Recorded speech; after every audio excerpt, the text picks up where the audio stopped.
Vertical stream.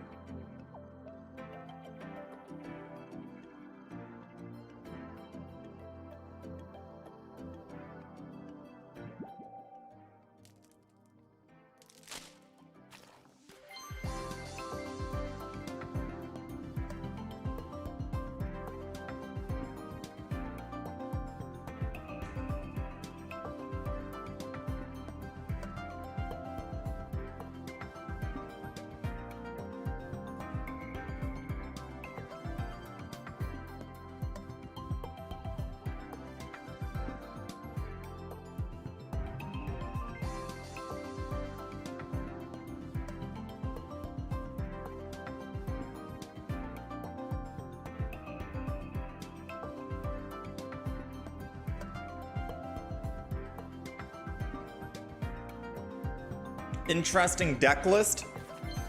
So we have another video coming out later today.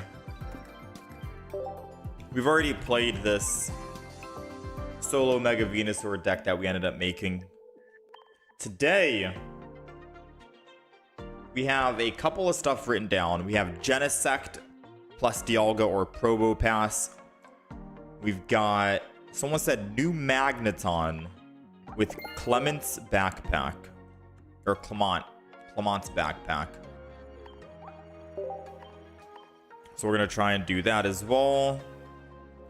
7 days. All of the actual special icons are gone.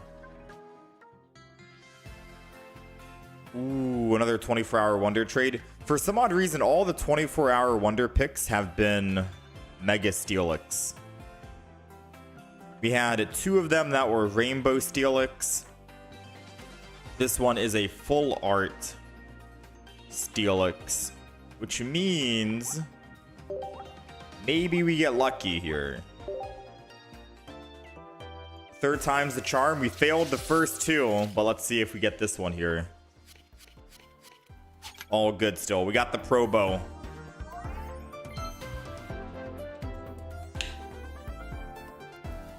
Omastar and Ludicolo, also fresh and reliable. Is there a new Omastar?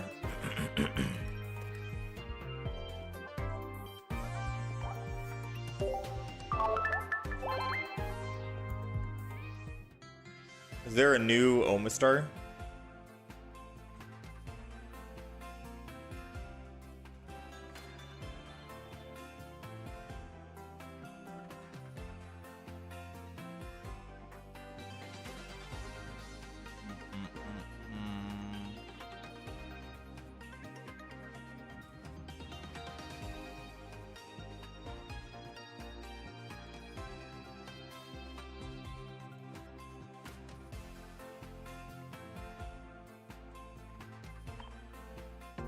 You played other common cards. Also good. We'll see. We'll see what deck we end up making today. Old Omastar. So what would be new in that deck out of curiosity? If you're playing Omastar and Ludicolo, what's new?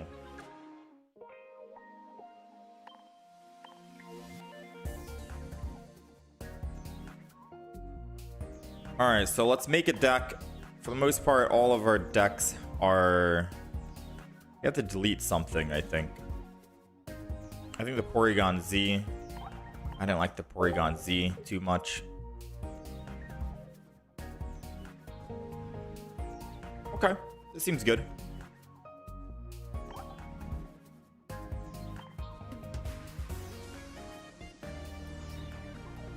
Clawitzer. Clawitzer and Omastar. Hand Disruption and Cyberjack Porygon is fun.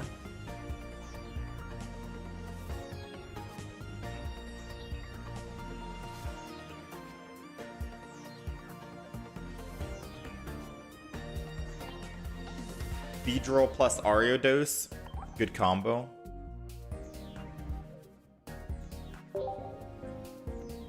This attack does 20 damage to each of your opponent's Pokemon. Oh, wow.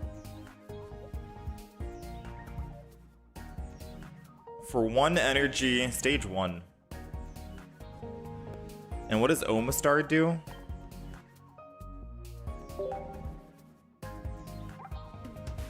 During your opponent's next turn, the defending Pokemon can't attack. Oh, that's fun. So you basically go in with Clawitzer, attack one of their bench Pokemon, hopefully a Mega, and then you Omastar to bring them in and they can't attack.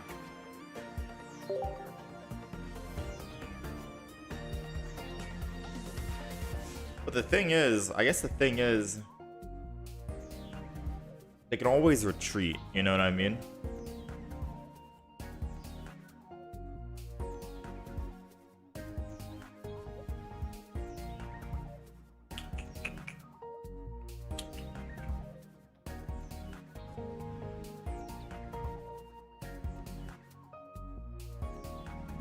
Just let us build 30 decks already. True. They gotta up the list.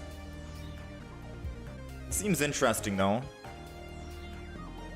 So if I did run Omastar,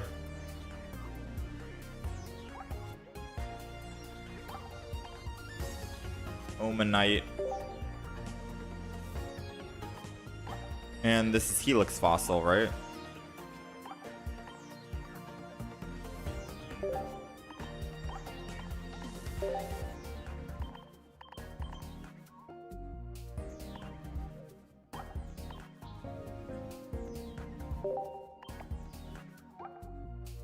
Launcher. Do I want Nay in the deck? Yay or nay?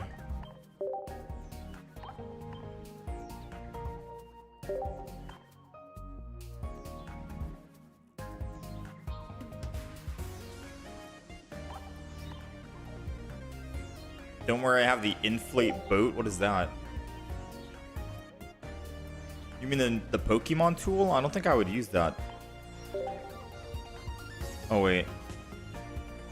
The retreat cost is 1 less. Oh, maybe I would use it. Because I'd put it on Clawitzer, and I can retreat for 1 energy. But I feel like you would just... It would take a while to build Omastar anyways. Your Clawitzer is probably dead, and then you go with Omastar. So I don't think you need the inflatable boat. Because unless you're running Misty...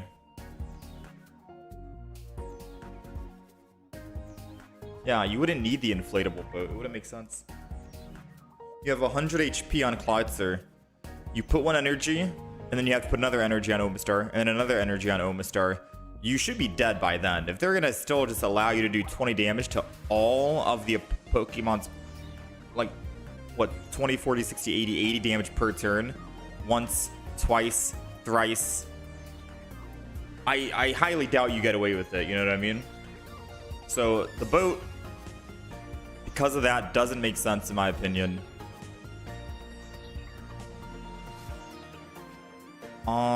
We do have 3 extra spots for anything else. We have no Pokeballs because we do only have 2 basic Pokemon and we're starting with 1. I could throw in a Pokeball if we want to try these, if we want to find the second one. I'm down for a Pokeball. Still got 2 spots left though. May is just in case we're trying to find our stage 1 or stage 2, but we do have Copycat. How's it going, Kialio?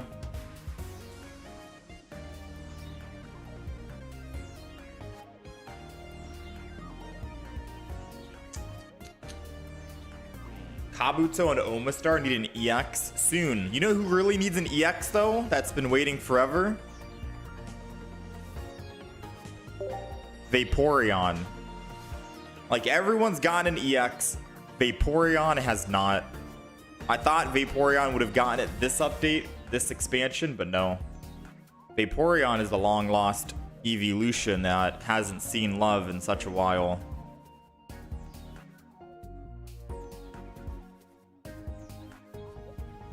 How's it going, Poliwhirl? Rocky Helmet. I'm down for a Rocky on Clawitzer. Because they'll also take an additional 20 after attacking, I suppose. I'm trying to think what else we could throw in. Unless we're just gonna say May as the final one. I mean, we may as well just throw in May, right? When in doubt. So this deck is gonna be Clawitzer, Omastar, and Cyrus Emphasis.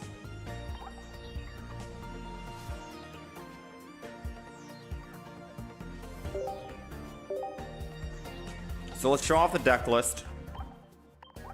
Let me get all of this situated for you guys. Funny enough, I have not found a deck that uses Serena in it. I don't know why, but I have not found a deck that utilizes Serena. Alright, so this is the Clawitzer deck. Double Clauncher, double Clawitzer, stage 1, 1 energy.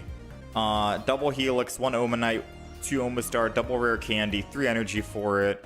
Ideally, the idea is just keep attacking with Clawitzer while we build up a second one. Once they kill the first, we keep going in with the second. Attack, attack, attack, attack. Omastar is the final contender. And we Cyrus. I don't think we need double Cyrus out. Actually, do we? I think double Cyrus is good here because we're attacking every single Pokemon and we can always Cyrus a Pokemon that needs 2 retreat cost, slow them down, or just a 1 retreat cost and also slow them down. So Cyrus seems good even though we're going to be mainly attacking with the Clawitzer, not really attacking with the Omastar for a while. So we'll keep the double for the time being. I guess that's it, right? That's one deck down. Let's try and make another deck before we hop in and do some games. Let's try and make one more, just in case this deck flops and I want to quickly swap to something else. How's it going, Flashcar? How's it going, Mate Mo? He's the black sheep of the evolutions. So hold on, Magneton. Oh wait, Genisect. Genisect.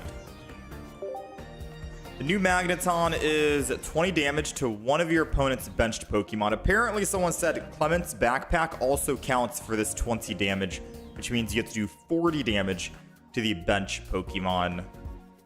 Seems pretty cool, right? 40 damage to the active, 20 damage, or 40 damage to the bench. Seems pretty cool. I don't know if I'll jump in and play that today, but Genisect sounded cool. It's a basic Pokemon, 3 colorless energy. This attack does 20 more damage for each metal energy attached to it. Now, we have options, right? We have Dialga, and we enter in with Dialga and attack, right? We enter in with Dialga, we build up 2 energy, and we start building it. Dialga has 150 HP, so a little bit of survivability. However, when Dialga dies, guess what? Genisect is the last Pokemon, and once Genisect dies, it's game over. They win the game. Now, Probo Pass, who also has 2 energy to attack, has 20 less HP. However, it has 4 retreat costs, which means if you do put a heavy helmet on Probo Pass, it essentially has the same exact HP as Dialga because you'll be taking 20 less damage. So it's hypothetically speaking like you have 150 HP. It still only is 2 energy. You're doing 10 more damage than Dialga, but the beautiful thing is when Probo Pass dies, you can still enter in with another Probo Pass to further keep building the Genisect, or just go straight into Genisect if you want, if you think you have the win right then and there. So in my opinion, I feel like Probo Pass takes the win here. The problem is Probo Pass is a stage 1 compared to a basic that the Dialga is. So that's kind of like where you're at. And Probo Pass is stuck at 40 HP or 40 damage, whereas Dialga can accelerate and go up to 100 eventually if it wants to.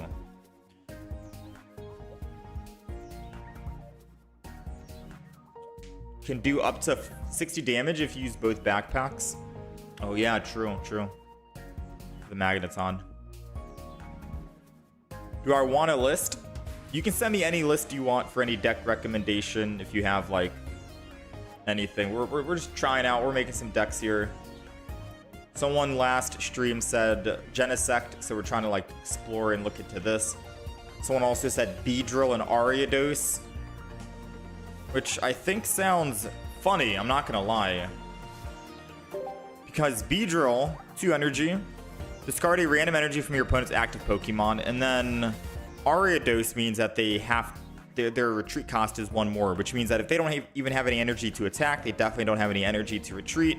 They're kind of stuck in the active spot against a Beedrill, which is funny. They're basically dead, no? You like it, but it takes longer to get Probo Pass out compared to Dialga. That is true. I could still try the Dialga if you want, but Dialga and Genisect, is that the only 2 Pokemon? Just 4 basic Pokemon and that's all?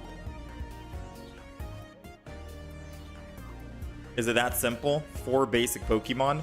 Because I guess whatever takes down Dialga, if it's a big hitting Pokemon, Genisect can deal with it. Assuming that it's one of the EXs or something. You say go Probo Pass? Yeah, because you have May. It's 2 energy anyways, so even if you're going second with Probo Pass, you still need to wait 1 more turn anyways for the second energy. No, I don't think Aegislash would work in this deck. Yeah, I'm a Probo. I feel like I'm a Probo Pass kind of guy. But I can try both if you really want me to.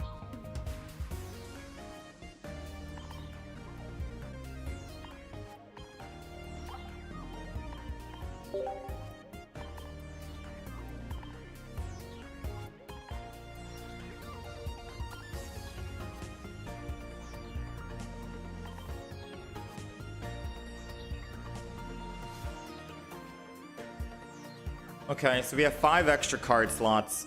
If we are starting with Genisect, gonna want to throw Leaf in here. Unless I just double Leaf, because I'm so afraid of starting with Genisect. Ooh, man. Now, funny enough, I know you guys might be like, dude, double Leaf is overkill. Listen to me, right? We made a Steelix deck. And it was the same exact format, essentially speaking. It had Nose Pass, Probo Pass, and Onix and Steelix. 4 basic Pokemon, and that's it. Pretty much a 50-50 chance we start with Nose Pass so we can evolve and then start ramping. You want to know the secret? We never started with Onix. Never. We played like 7-8 games. It was all starting... I mean, we played, I think, 9. It was all starting with with Onix instead. No Probo Pass, except for like 1 game. 1 game was like that, so I'm a little scarred, quite honestly, and I think I might want to run double Leaf just to help me. Terrified. I need to add Mantike in the deck to build Omastar. No, I don't think Mantike's needed in that Omastar deck, believe it or not. Omastar will still be built, trust, I think. You can relate to the luck. So we still have 3 more card slots available in that deck. That deck is half built, about 95%. I'm gonna go build this Beedrill really quick.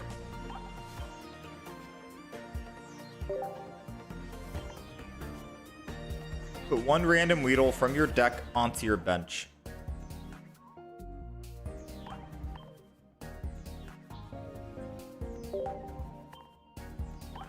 Okay,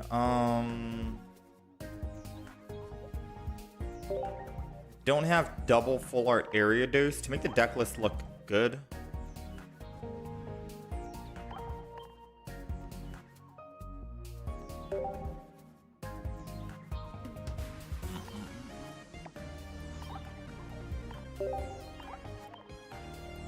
Just to make the deck list look good, I think I'm gonna use the non-full arts here.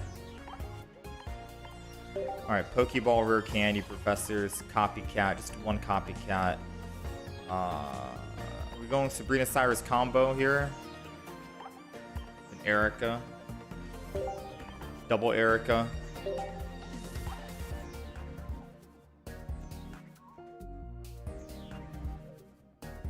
Beedrill EX plus Ariados.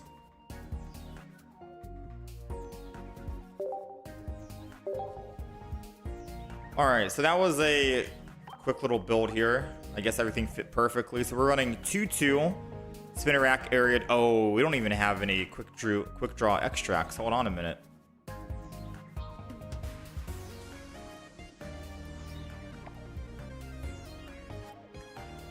And these are 50 HP Pokemon, so we could throw Alicia in here as well.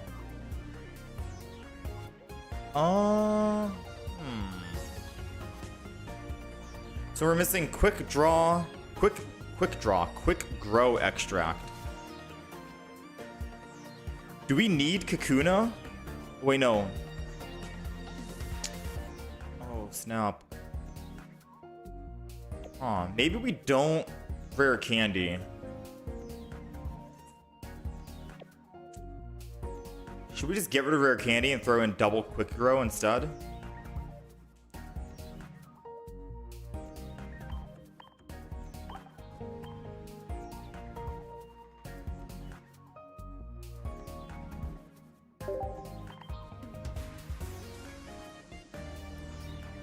You run no heals in the deck?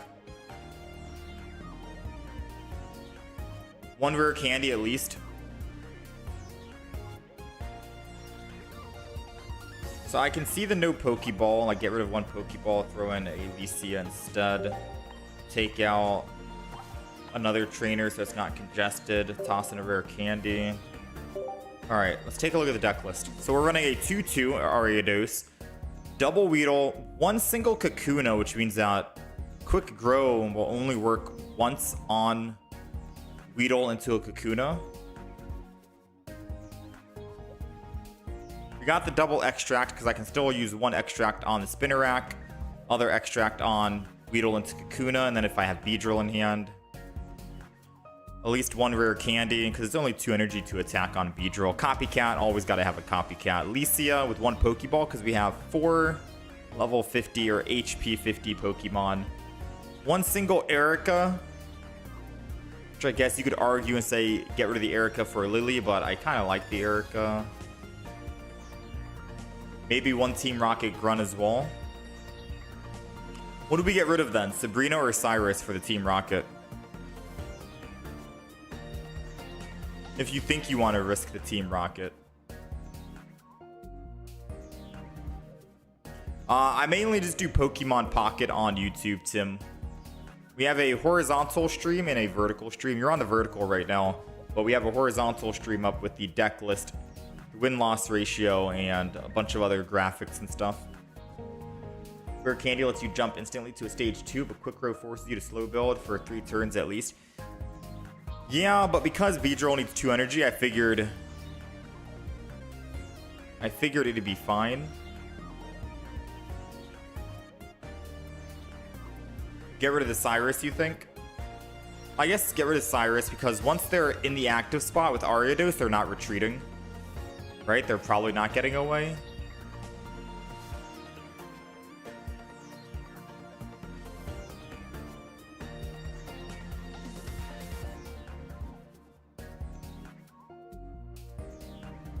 The main gimmick is that the opponent won't be able to escape, so get rid of Sabrina.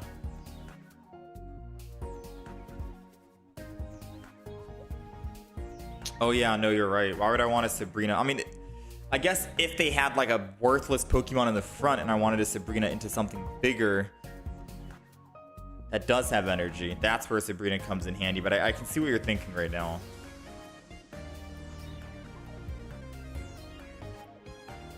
See what you're thinking. First try and then make changes.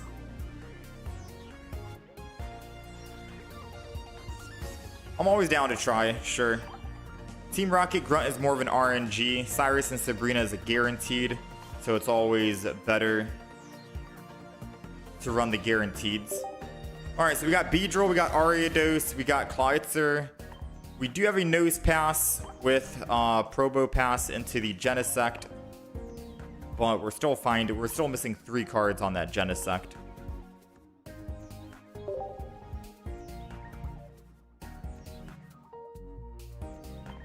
We're still missing 3 cards here.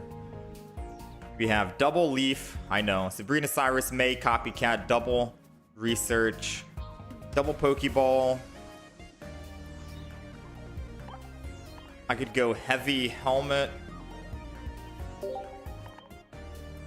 Double heavy only works with Probo Pass though, but I could go double heavy just to stay alive a little bit longer. And then we're missing just a singular. Oh, you're thinking Steel Apron instead. I could Steel Apron. Steel Apron works for both Probo Pass, -10, and conditions. And it also works for Genisect as well. Do you think double Steel Apron versus double heavy?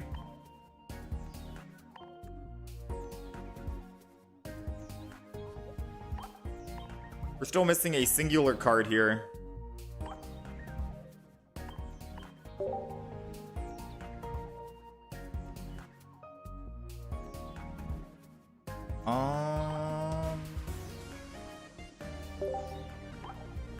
What are we missing?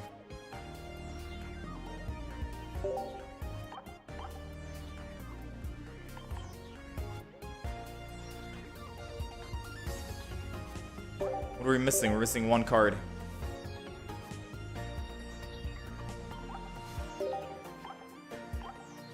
Like in the shiny Beedrills. Toss in a Poke Center lady when in doubt.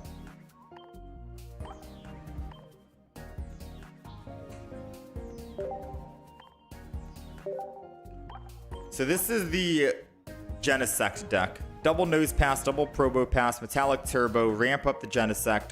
4 basic Pokemon, no EXs, red card, double Steel Apron, because it can work for Genisect and Probo Pass. Wait, we don't need Poke Center Lady if we have Steel Apron, right?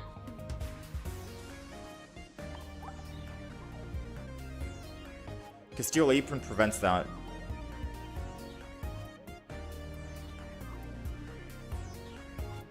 No, we swapped up the deck, TK. We're building like 3 decks at once, so it's a little confusing. We swapped over to a metal deck right now, steel. Yeah, I don't know if we need Poke Center Lady because of that. We do have Double Leaf in case we start with Genisect, or if I want to retreat off the Probo Pass into a quick Genisect to try and kill. We do have Sabrina Cyrus, May, Copycat. It's not beefy enough for a heavy helmet.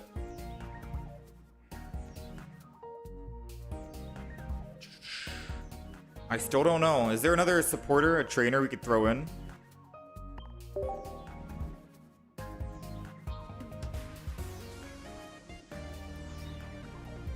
Another trainer that would be better.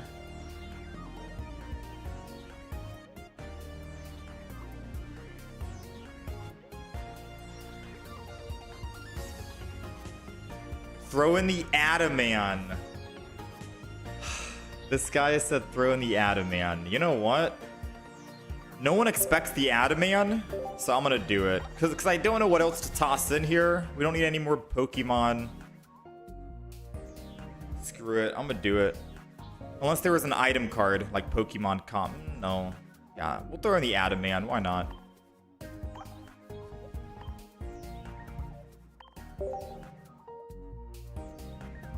Okay, seems good. Yeah, seems good. Alright, so this is the Genisect deck we'll be playing as well. Alright, so we've made 3 decks today. It's been 30 minutes. Let's go play some games. Yeah, these are the 3 decks we'll be playing today. Clawitzer, Genisect, and Beedrill and Ariados. Let's kick things off with the first deck we made, which is the Clawitzer deck. And then we'll pivot into all the other decks today as well.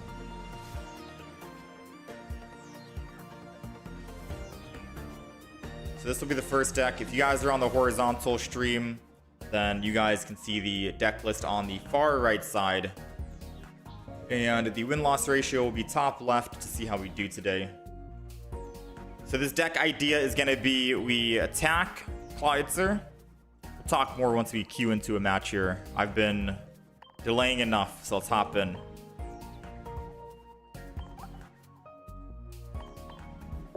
Alright, Clawitzer time.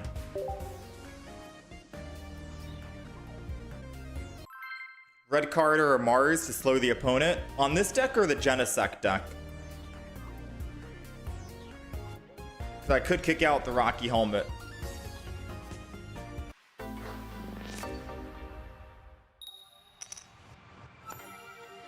All right, we're going first here, and we only have 2 basic Pokemon.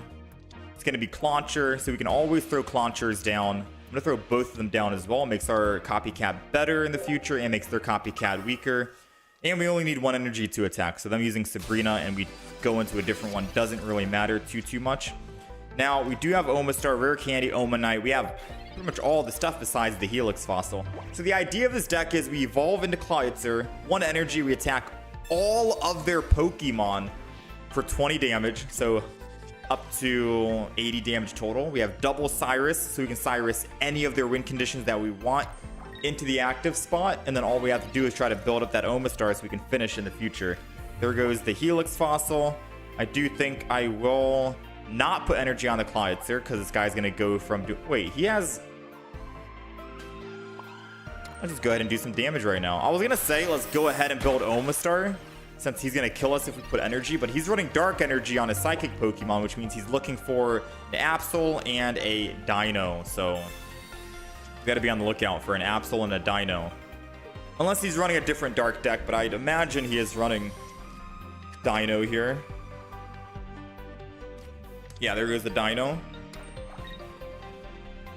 Now, the unfortunate thing is we do not have any hand disruption in this deck.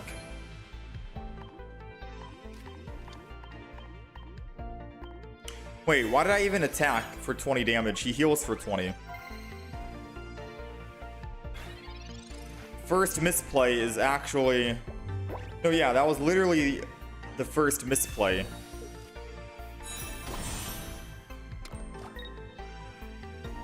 Attacking for 20 when I could have had my Omastar at 2 energy right now. I guess it's fine. We got the Clawitzers. But no, we could have had our Omastar at double, which would have been nice. Because if he does find a rare candy, Hydreigon, and attacks, we can shut him down by making it so he can't attack the next turn. Then we just slow kill him. So worst case scenario, if he finds his evolution, rare candy, Dino, which high odds, I think we have to just go into the other Clawitzer, die without putting energy on it, and then Omastar and attack. The best case is he doesn't find the evolution this turn and he just ends turn. Nice. All right. So now we've got our Omastar built. At least we acknowledged where we messed up. Omastar is built and ready to go whenever a Dino shows up for a Hydreigon. Let's keep doing 20 to every single Pokemon. This is why we run double Cyrus, because we can always bring in another Pokemon if we need to. Alright, so little baby Absol here, 50 damage, not going to be a big threat. He's doing 50, he's going to flip. If it lands heads, he gets to discard my Ariados. If not, then I get to heal with my Ariados. Hopefully he lands tails. Nice. Okay. So now we just heal a little bit of the damage and he can't kill us, further stalling. Omastar is built and ready to go. And let's just go ahead and Aqua Shower again. The idea of this deck is continuously attacking with Clawitzer over and over and over and over until both of them die, and then we Omastar for the finale. But we can always bring an Omastar early if we have a Cyrus and if we find a win condition, aka that Indeedee, for example, right?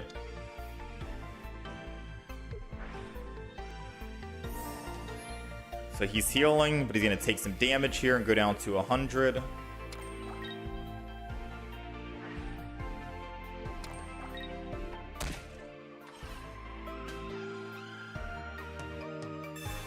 Copycat. Because we have 2 Cyrus in the deck. I'm trying to think out loud right here. We have double Cyrus in the deck. I could prevent him from attacking, but he'll be able to just do what? Put 2 energy anyways, and then retreat if he really wanted to. I mean, I guess if I attack for set, yeah, no. We're gonna stick to the plan, the original plan of keep going Clawitzer constantly. Cyrus funny enough, is good here on the Indeedee because he won't be able to attack with this Hydreigon. But I want to save that Indeedee because I can Cyrus it with Omastar and kill it whenever I need to. So let's Aqua Shower here, I think, for 20. I really wish we had picked up at least 1+1 somewhere.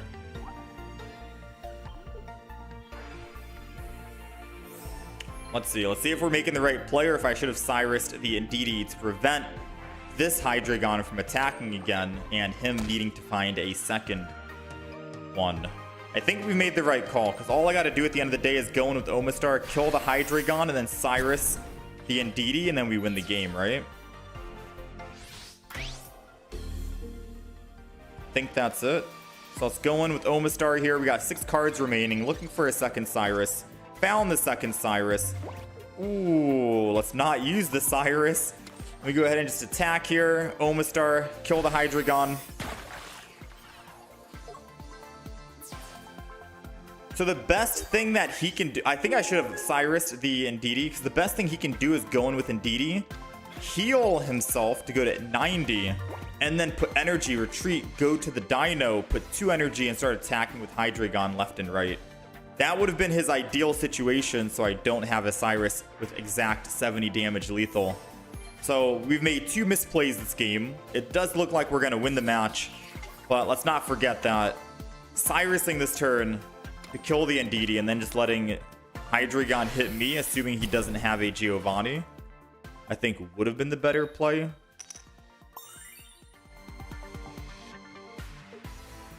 I mean, he sees both of my Cyrus, so he knows it's coming, right? He already knows it's coming. I'm so sorry, friend. And there goes our Rocky Helmet. A bit too late. If we had the Rocky Helmet earlier, we could have killed the Hydreigon sooner. And, or, I guess, the Absol that attacked us prior. It would have had no HP. Yeah, we could have killed it. And we could have had our +1 sooner, so...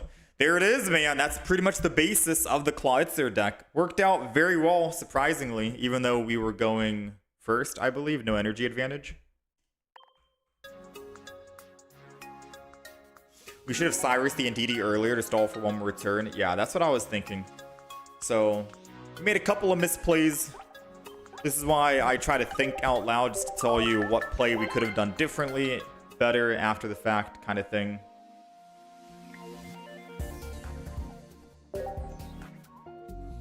Can I share the deck? I can try and show it after this game, Ian. We do have a horizontal stream. We have 2 YouTube streams up at the moment. The other horizontal stream has the deck list 24/7, but I'll try to remember after this game to pop it up. Yeah, an Omastar deck in this economy. How's it going, Arceus? You want to see Poliwag EX?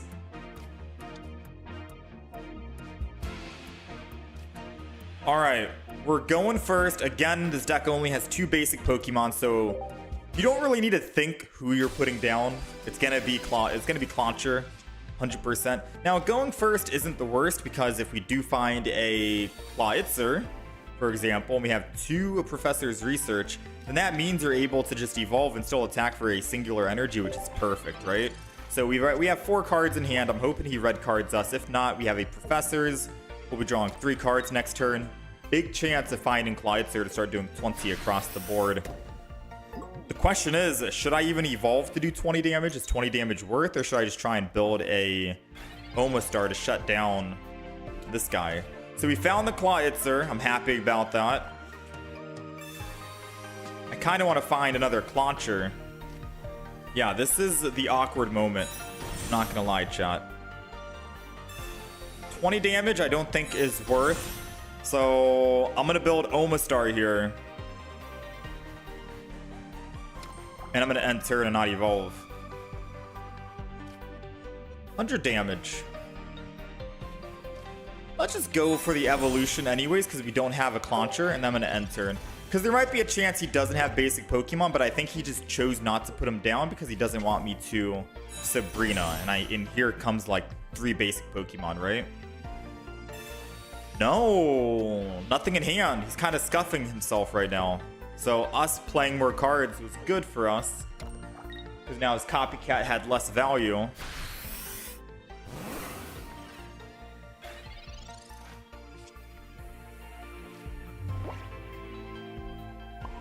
go ahead and do that. And let's just end turn, right? I'm gonna May to get out of our hand. Less copycat value for him.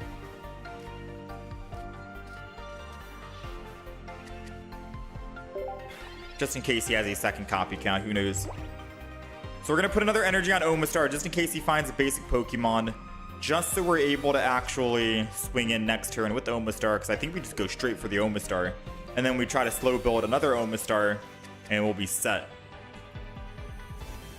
He's got the Swablu, he's got a Chingling. Let's just pray he doesn't find a second Altaria.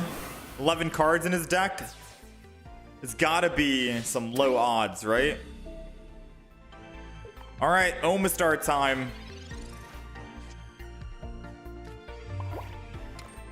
Omastar time.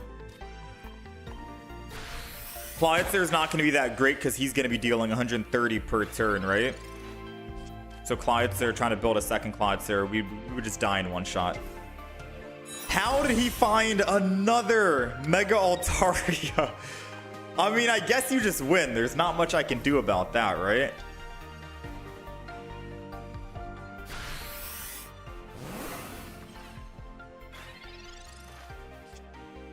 Truthfully, there's not much you can do about that.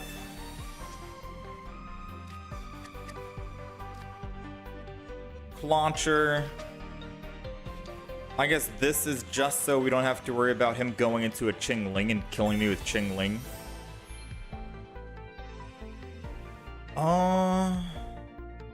Yeah, no, this doesn't look good, chat. This does not look good. I needed him to not find Mega Altaria back to back with insane luck.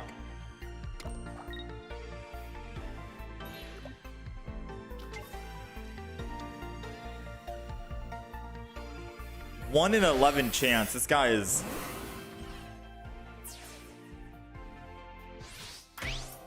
Alright, so like I said, if I go Clawitzer, he's doing 130. I can't really do anything. We're a little cooked, not gonna lie. Just a teeny bit cooked.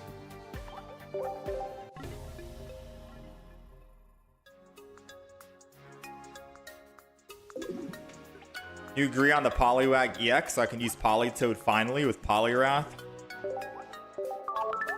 Oh, that's why. True. Ariados the goat. No. Altaria the goat, yeah. No, Ariados wouldn't have bought us another turn, sadly. Because he found all of his... Even if he did find just one single basic, I was going to swing in anyways. I wanted the Pokemon in the front to actually die.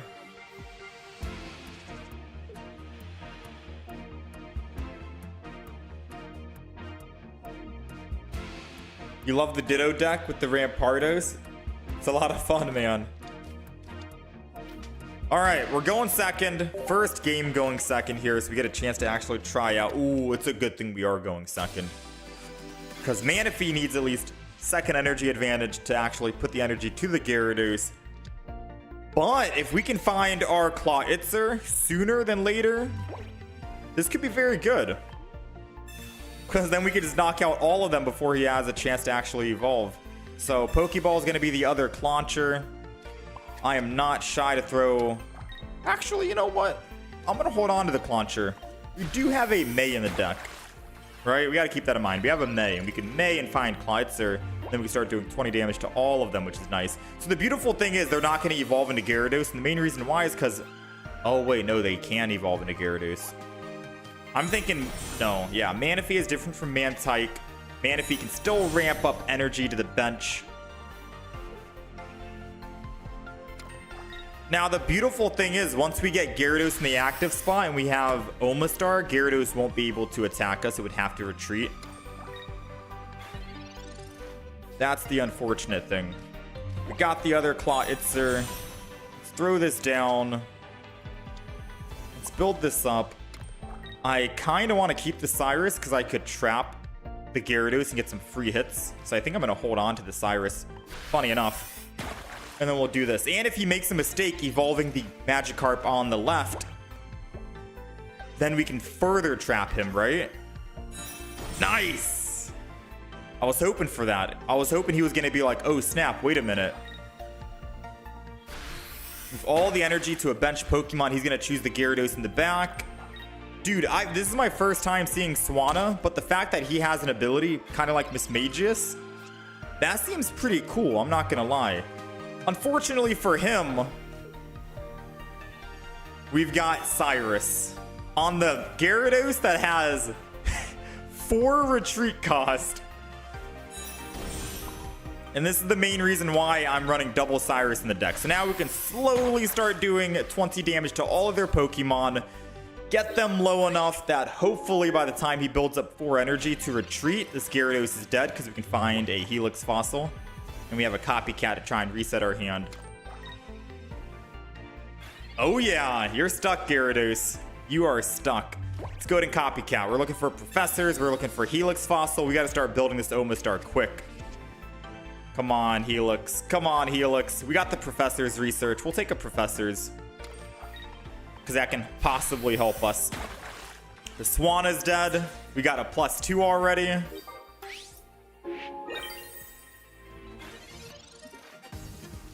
It's not looking good for you, Chief. It's not looking good, Gyarados. There goes the Helix Fossil. Oh, you know it's coming. Helix Fossil's down. Now we just need Cyrus. There goes a Cyrus to bring it back as well. And as long as it stays within 70 HP range, truthfully, it doesn't even matter at this stage. Once he finds enough energy to retreat, all I have to do is attack the Mega Gyarados. It will never be able to attack. It's going to have to use all of its energy. Wait, they're double X speeding out. No shot they're double X speeding out. I don't even have Omastar built yet. Okay, they got rid of Omanite. Omanite's not the worst. Omanite is not the worst. We're gonna go in with the other Clawitzer, and I think this is a prime moment to Cyrus again. Nice, we got the Omastar anyways. So even if I didn't have... Yeah, no, this is fine. I'm gonna Cyrus again. Cyrus, man, you can't... Double Cyrus is too good in this deck. Alright. I think we're good now. He's gonna have to May. Or not May. He's gonna have to Misty. He turned his iPad, his phone off, whatever it is. He just said, I give up. I'm done. That is some crazy work. Now, look, even if I didn't Cyrus this guy, we could have still just let him kill our Clawitzer. We had our Omastar ready to go. I attacked the Gyarados for 70. He's not able to attack me. He'd have to retreat back into this Gyarados, who's not even built, and he wouldn't be able to attack. So either way, he was cooked, second Cyrus or not, you know? But that is hilarious, though.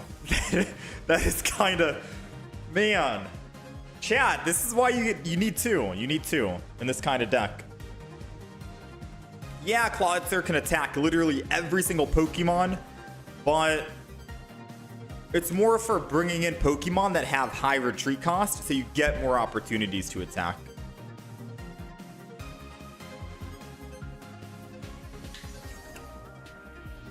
Some players really playing meta decks on casuals. I mean, we are playing the Emblem event, so maybe that's why.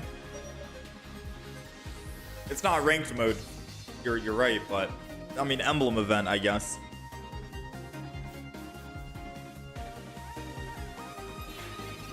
All that X speed for nothing. Oh man. Well, let's go ahead and just retreat Omastar and attack for 70. The opponent did not return. Oh man. This deck is pretty funny. I'm not gonna lie. Very good, very nice. Good when you're going first, good when you're going second.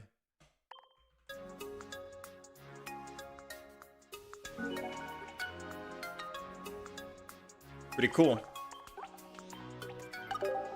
Isn't Clawitzer seems identical to that Psychic Tomb Pokemon? Yeah, Spirit Tomb, 1 energy, 10 damage to all. But this is 20 damage instead. And Clawitzer has a little bit more HP for survivability.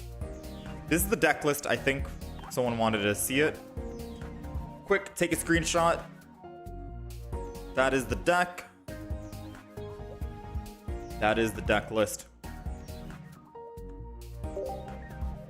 Have I found any Mega Blastoise decks yet? Nope, I haven't played one yet. I've tried it on day 1, but no luck. But with that Swanna Pokemon that I just saw, I think that might be the play. Moving all water energy to a bench Pokemon. Swanna might be good to play in that deck. I'm gonna write that down as an idea.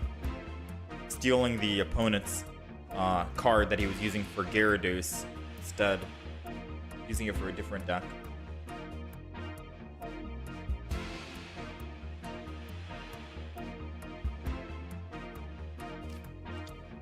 Alright, we're going first. And we still get that Ooh, uh-oh.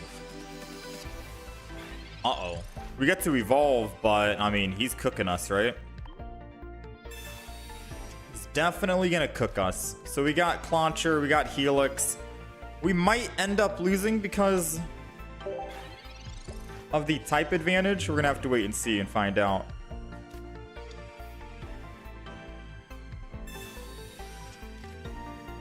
He won't be able to attack this turn, which is nice. Which means I'll be able to evolve and put 1 energy and survive 2 hits, which means I can at least put 2 energy on Omastar, get him primed up. I think doing the 20 damage to all Pokemon is a good idea here. Yeah, it's going to be a good idea, because I get to do 40 damage overall before I end up inevitably dying.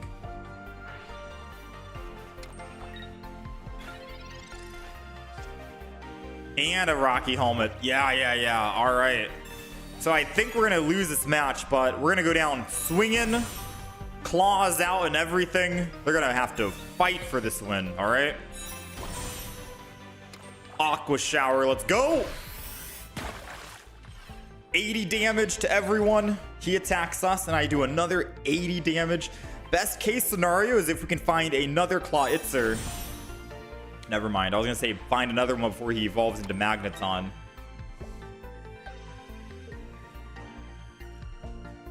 Zeraora is going to swing in.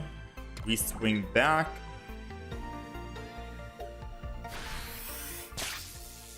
$70 damage. Rocky Helmet. Taking the 20. Ooh, remember when I said Cyrus is good for slowing the opponent down? That's exactly what I think we do here. Now, if I go into Oricorio, he puts energy on Oricorio and then retreats back to the Zeraora. He still gets to attack, but he won't be able to build another Oricorio up. If I go into the Magneton, he could lose all that energy. No, he wouldn't. He would just ramp up, bench energy, retreat for 2. He'd still be at 2 on the back line. It's questionable on who we actually go into right here, right? Right? Who do we go into in terms of using Cyrus, unless I save the Cyrus? I think I'm going to save the Cyrus. Cyrus doesn't make sense here because he can just retreat and I can focus on killing someone else in the future. So let's go ahead and just Aqua Shower. I thought about it for a little bit. Aqua Shower is just what I'm going to throw in.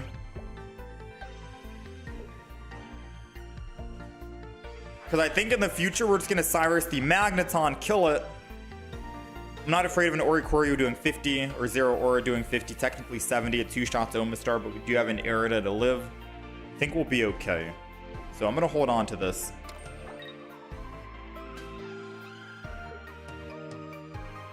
Now what we need to do is top deck a Clawitzer.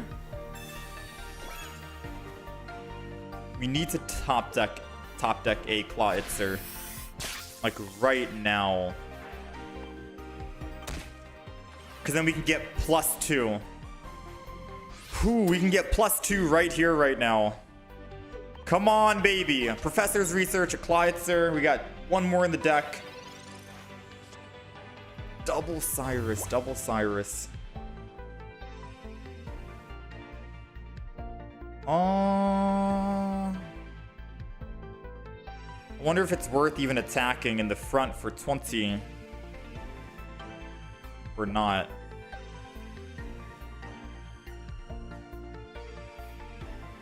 I go up +1. You die after.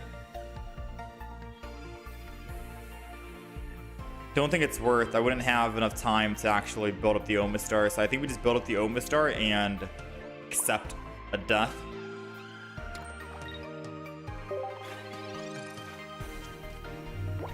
So we're gonna build the Omastar, accept a death. That's perfectly fine with us, I guess.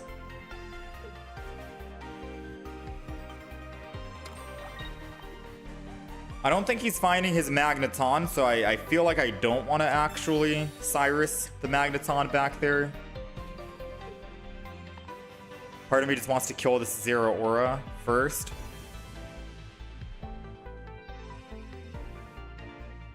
He could still find it. I'll be taking 20 damage, and then I'll be taking another whatever. Alright, we got Omastar. Cyrus, and I take 20. I go to 120.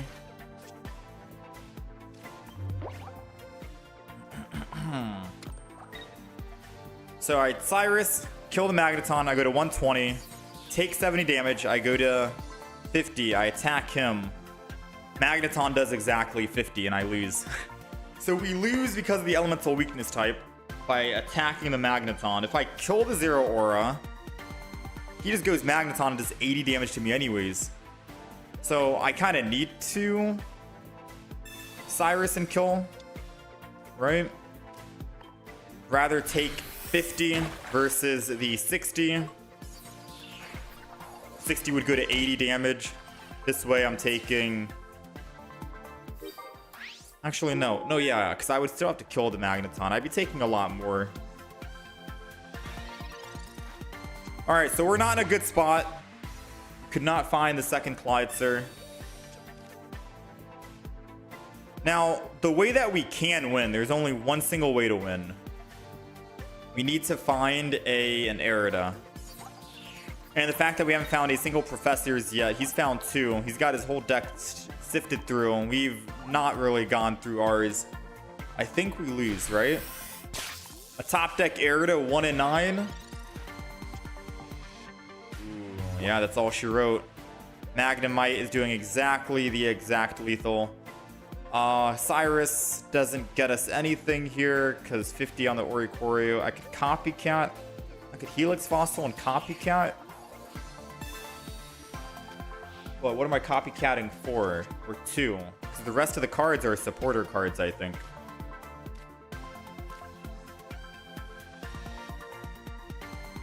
Yeah, no. Yeah, no. We're cooked. We're cooked.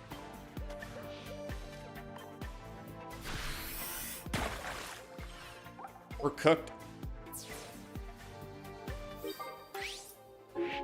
Chat, should we get double healing in the deck, maybe? No Rocky Helmet, double healing.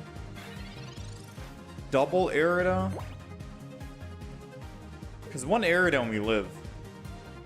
Maybe we don't need double Rocky. Unless we don't need double May.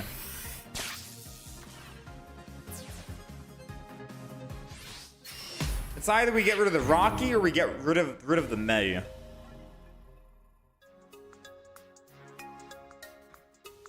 One of them's gotta go.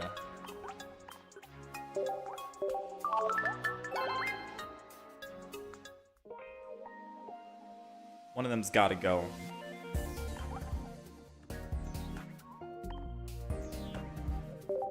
So this is the deck list.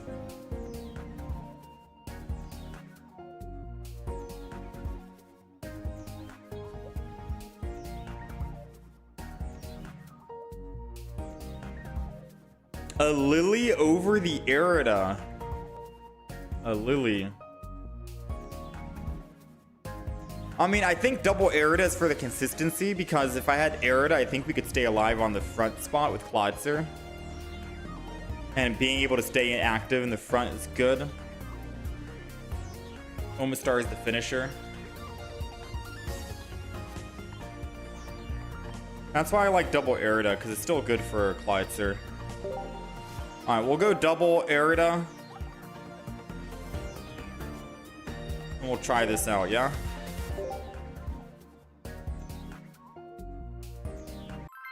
Yeah, we only have one May. So I guess 1A is good enough. All right, deck list is updated ever so slightly. Because if we had Arida, if we pulled that, we win that that last game. Couldn't I use a cape instead of the Rocky Helmet if I want HP? True.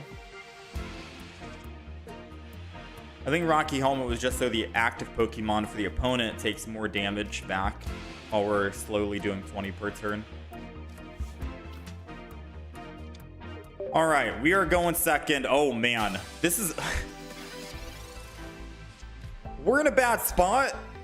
This is like a mirror matchup, but with different elements. He's going Fomantis, Lurantis, and probably running a Rowlet, I think, for Decidueye, being able to snipe anyone, which is very cool. Yeah, he's got Rowlet. And with Quick Grow Extract, he can go into Lurantis very quickly and consistently. Double Lurantis, double Quick Grow. It's basically you have 4 of them in the deck. That's a very good idea, I'm not gonna lie. That's a very good idea. Now, I do think I'm gonna try and get rid of all of my cards. Copycat, desperate here. Theoretically, I could have just kept the Arida. We got the Arida back, it seems okay. All right, now we Water Gun. So the reason why I say this is kind of like a mirror matchup is because I'm also doing 20 damage to everyone. There goes the Quick Grow.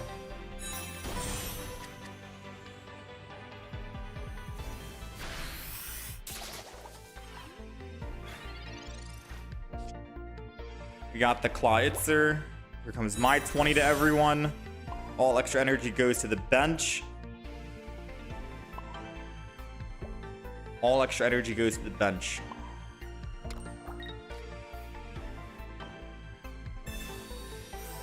We're gonna heal that up. I don't know if healing was the actual best player, if I should have just let him attack again with Lurantis before I heal and just discard the Helix Fossil. Because it's gonna take a little bit to actually jump into that Helix Fossil, the Omastar, and by the time I do get into it, it's gonna be dead. I'd have to top deck another Arida in 2 turns at least.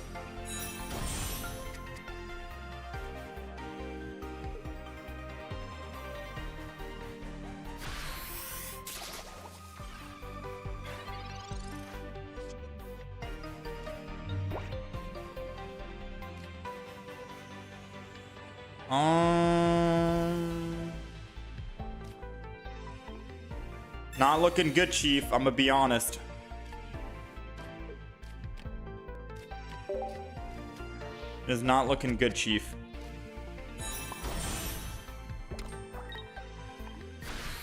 He's got 1 energy on Lurantis. He's able to swap over.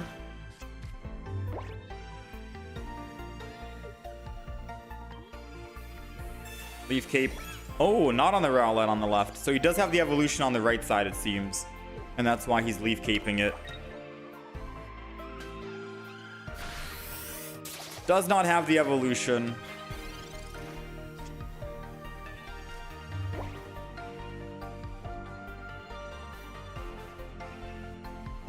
Let's put energy. Let's attack again. I mean, this is going to be the slow game, right?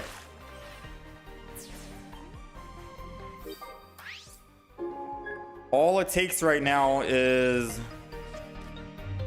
I mean, what do we need? So he top decked the Pokeball, which is why he played it this turn, which means he doesn't have the evolution yet again, which means he's going to go in with Lurantis 1 more time. So we bought ourselves 1 more time at least, for 1 more turn. He's thinking right now if he wants to use Erica to heal or not. He's not going to heal just yet. He wants to swing in 1 more final time, see if he can top deck his evolution. I could, however, just go Omanite and attack the front. He does 20 damage to one of my Pokemon, so as long as he doesn't actually... I know this is risking all the energy we just built up, but at least Lurantis is dead. And if he didn't top deck what he needed, because he wasn't top decking it, he can't Erica the front. He'd have to Erica this Dartrix. And as long as we find, as long as he doesn't find his evolution, he did. So we were cooked. It was a good thing we did swap because he was coming for the Omanite.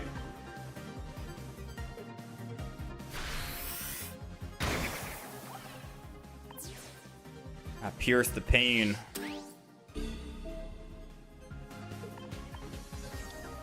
We need a Helix Fossil this turn. Okay. Well played. That deck he's running, very good. I'm gonna write that deck down.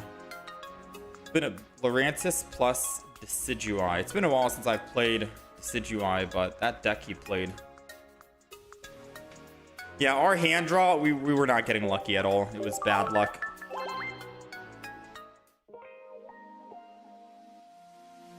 That was a huge gamble on them not having it. Well, the thing is, at the end of the day, it doesn't matter if I took that gamble or not. We were cooked regardless. So if I stay in the front with Clawitzer, right, and attack, their Lurantis goes to 20. They Erica the front. It's going to take a lot longer to kill it, which means they have a lot more time to build the back. I take the chance to go in with my Pokemon, attack it, kill the Lurantis. Best case scenario, they don't have the evolution, and I can possibly win the game on the next turn. Now, say for example, I don't go in and I kill it. They still top deck the evolution. They can snipe the back. Our Omastar in the back dies whether I go in the active spot or stay on the bench. That's the beauty of Decidueye. It doesn't matter where you are. It doesn't matter how you hide. Decidueye is going to find you and you're dead. So you have to be the one to take the initiative. Swing in first before he swings in and kills you. That's why I was like, it's not really a gamble. We're not losing anything. We only have everything to gain by jumping in and attacking with Helix. But we have everything to lose by letting Helix stay in the back and waiting for the Omastar.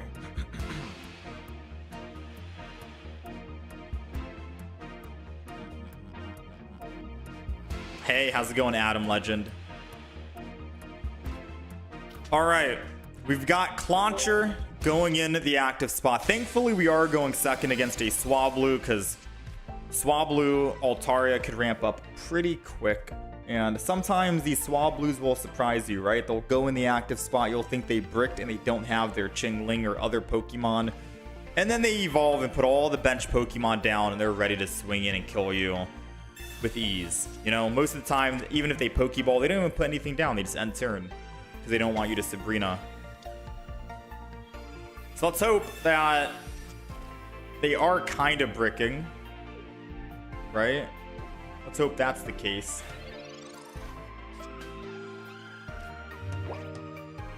All right, Professor's Research. We got the Helix Fossil. Let's go ahead and Clawitzer down.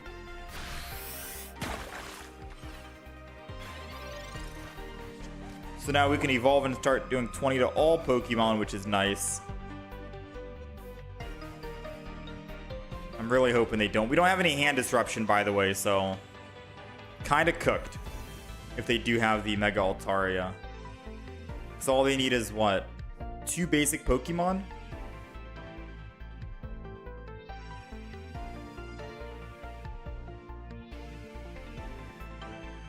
Waiting on you, opponent.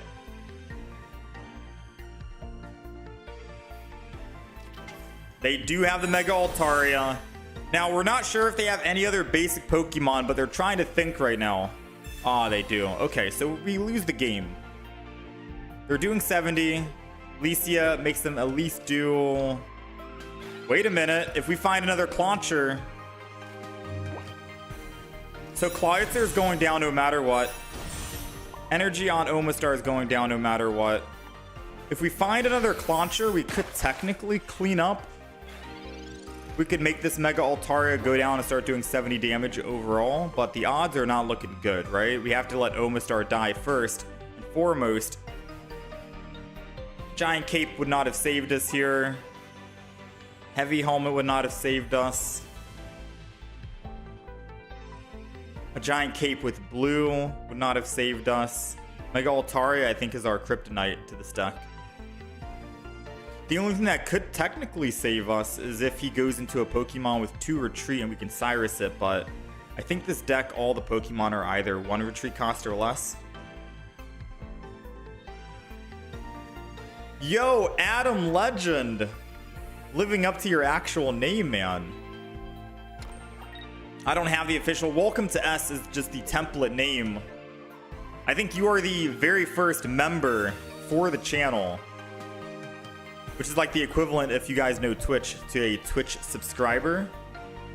You are the very first member to the channel. Yo, Adam Legend, thank you so much, man. What the heck?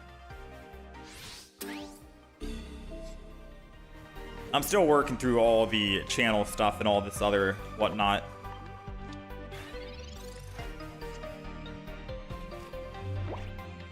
I appreciate it, man. Thank you.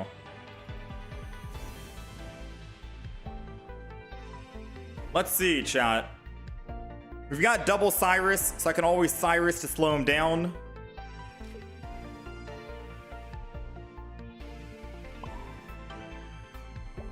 So Omastar is going to happen no matter what. I've got Cyrus, which means Cyrus the Froakie.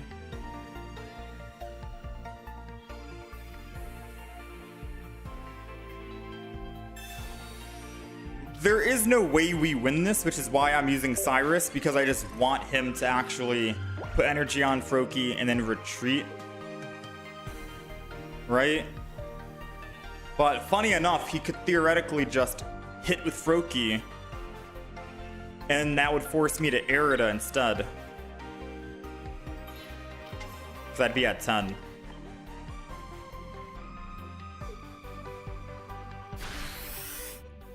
So he's going in with the Mega Altaria. I'm going to go ahead and Arida this. And then we attack for 70. It means that the Mega Altaria will not be able to attack us.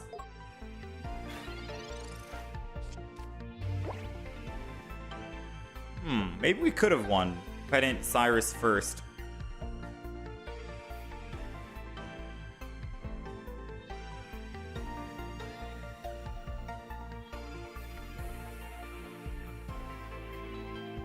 So it says waiting for the opponent to return. I don't know if he's accepting defeat and somehow we just came out on top and won this game.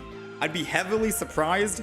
Originally I was thinking, okay, maybe we just don't Cyrus. We just let him hit us. Then I aired it first time. We still have double Cyrus in hand. I attack once. He goes down to 80. He swaps. I use my first Cyrus. Hit him. Take him down to 10. He swaps. And then I Cyrus the second time and finish him off. That's what I was thinking and how we could have won, but I've already used a Cyrus, so that play is a little too late, right?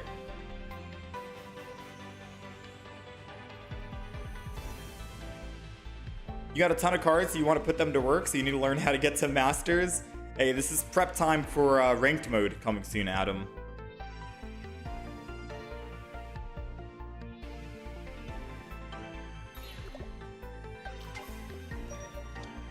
Okay, so the opponent came back. He's running out of time, however. He's not going to be able to actually use his Water Shuriken, I don't think. Or attach any energy, so he can't even retreat to attack with Mega Altaria next turn. Ooh. I think I want to Professors here.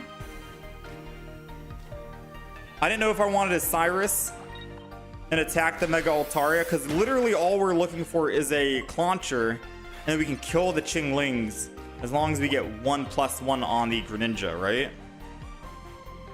So now he won't be able to retreat and go into the Mega Altaria, which is good for us, bad for him. He's ending turn, so his little mishap there messed him up. Now I can Cyrus to repeat what I was mentioning before. Hit him for 70. It means that he's not able to attack this turn. And he has to actually swap. This is still winnable. We have to top deck a Pokeball or a Clawitzer. We have 2 in the deck. 40% chance we wait.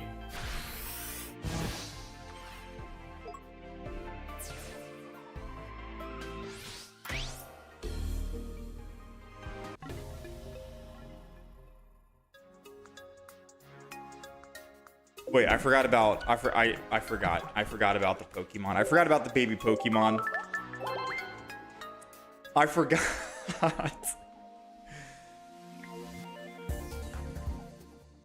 I mean, we were bricking so much right now, man. Ooh. Yeah, so whoever said maybe no May and go double copycat instead might be onto something. Now, we don't have double full art copycat, which kind of sucks. But for the nature of making this deck better, I'm willing to take a loss here on the no double full art. All right, let's play a couple more games because I do think we don't need May. Copycat's better for the actual fossils, and we'll be able to thin our hand quite frequently. Yeah, that Greninja, man. Yeah, I try to explain my thought process with every game, Adam. The way that we can win, the way that the opponent can win. Plays that I could have made instead after the fact. Stuff like that. Just an in-depth analysis live. All right, we're going first against a dark Pokemon. I'm not sure what they're running. Maybe Sylveon and... oh, Umbreon maybe. I've not seen an Umbreon in forever. I was thinking this is going to be Sylveon with Dino in the back. And they just wanted to run Sylveon to try and build up cards as quickly as possible. So they're running Umbreon.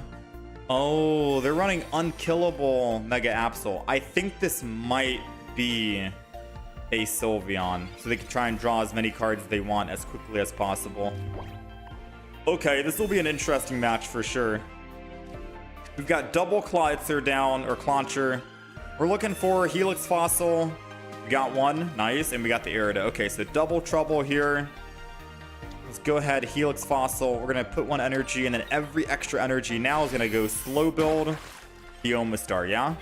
If Omastar was a 2 attacking Pokemon, or if there was a Pokemon for Omastar that only needed 2 energy, Omastar would be busted, right?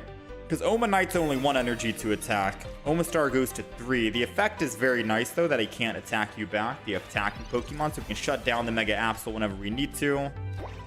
Let's go ahead, Omanite this. Do this.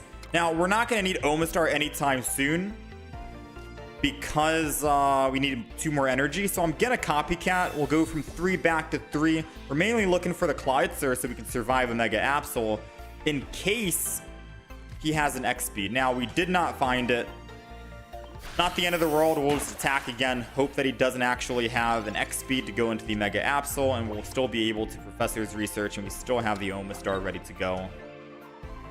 They've got the X speed, what I was fearing the most.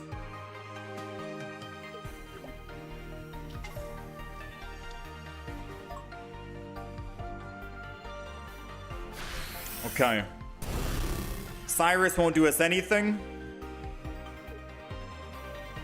because he'll be able to just retreat with 1 energy.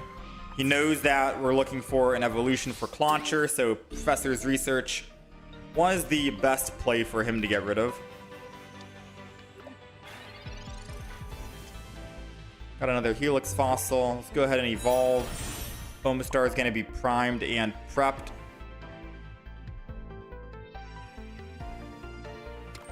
And I think we are ready to go. I mean, if he's going to attack and remove my Cyrus anyways, I might as well Cyrus him, force him to put Dark Energy on Eevee, and then retreat and then attack me, right? Because at the end of the day, we got to make him work for it. Our Cyrus is as good as gone from our hand regardless. At least let us be the one to decide how it goes, yeah? And I'd rather use it than not use it. So it was a Sylveon, it seems.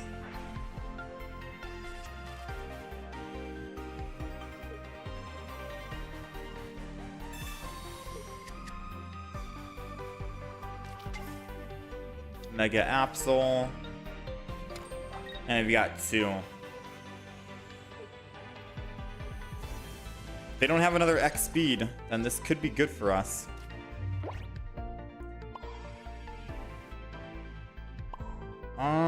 Let's just go ahead. Clauncher, attack. He made a big risk doing this because I could have gotten my other Pokemon.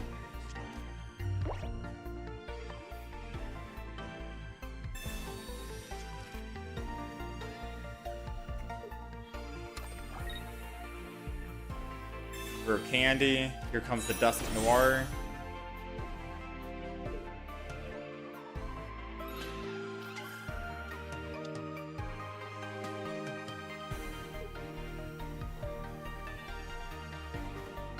So Ariados gonna go. We attack for 70. All we have to do is kill one Mega Absol.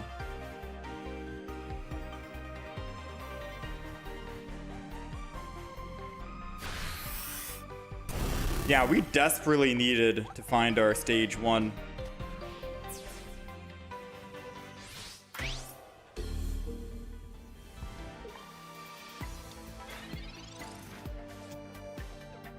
Copycat.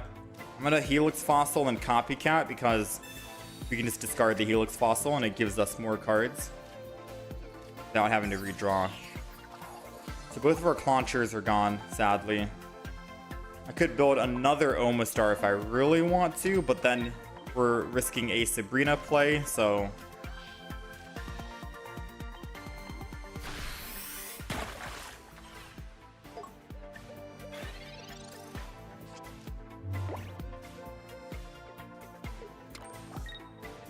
Misty, maybe? Maybe use Kingdra with Clawitzer. Let me see, what does Kingdra do?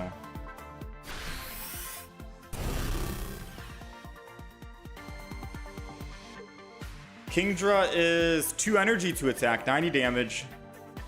During your opponent's next turn, the defending Pokemon can't retreat. Ooh.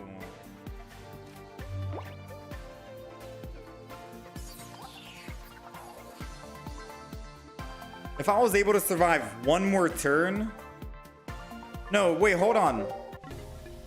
Wait, this person might be onto something. Kingdra EX chat. Now, I don't know if we play this Clawitzer deck right now, because we've already played it for about an hour. It's been 50 minutes, right? And the Clawitzer deck hasn't been doing work. However, this guy said Kingdra. Yes, it's an EX, but if we're going to be swapping from Clawitzer to the final Pokemon, it might as well be an EX anyways, right? They have to kill 1, 2, 3, kind of like how they're doing right now. Clawitzer, Omastar, that's 1, 2, 3, and then they win. Why not 1, 2, and then 3, Kingdra, who has more HP and more damage for less energy, and the opponent can't retreat, and it's still a stage 2 as well. So you can kick out this, kick out the Helix, throw in the Kingdras. Don't need the double Copycat now. We throw in 1 Seadra for 2 energy, and we're never gonna go 3. We go in with Horsey.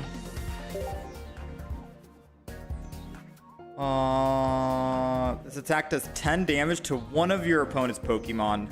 I wonder what's better. 30 damage? You think that 30 damage is better? Because if we find a baby Pokemon in the active spot, we can just kill it. And then we can Rare Candy next turn, which would be crazy.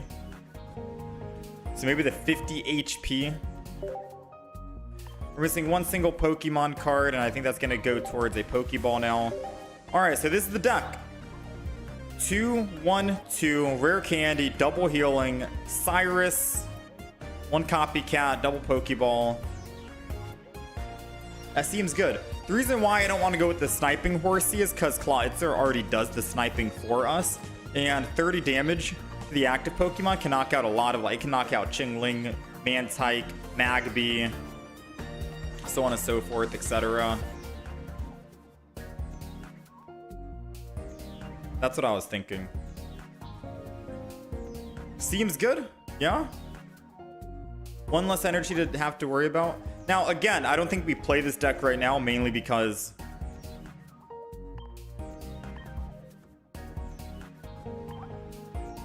Clawitzer. Mainly because, we just did a lot of Clawitzer. But I'll tell you what, we'll get to this deck before the end of the stream, alright? Because this does seem like a good deck now without the fossils. Fossils need some kind of way to do it. Like, the thing is, Kingdra might be better as well because they can't retreat. And as long as you can bring in the Mega Pokemon once it evolves and they can't retreat, but you can kill them before they kill you with your 170 HP and Ariada, you win the game, right?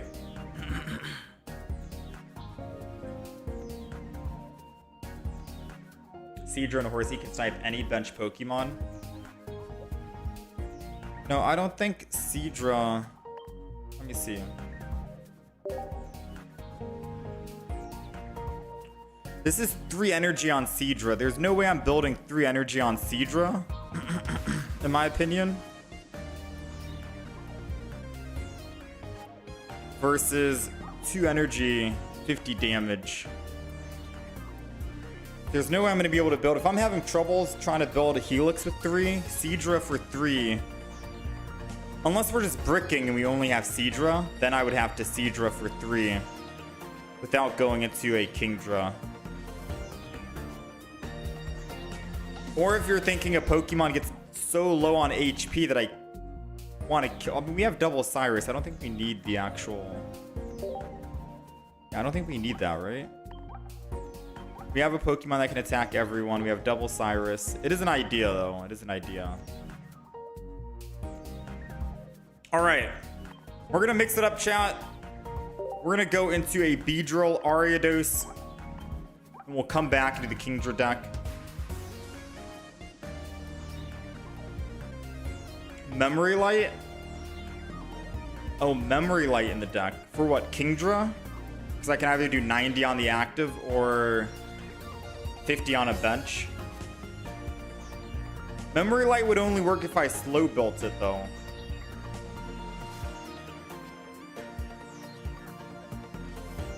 I would have to slow build. If I rare candy, Memory Light doesn't work.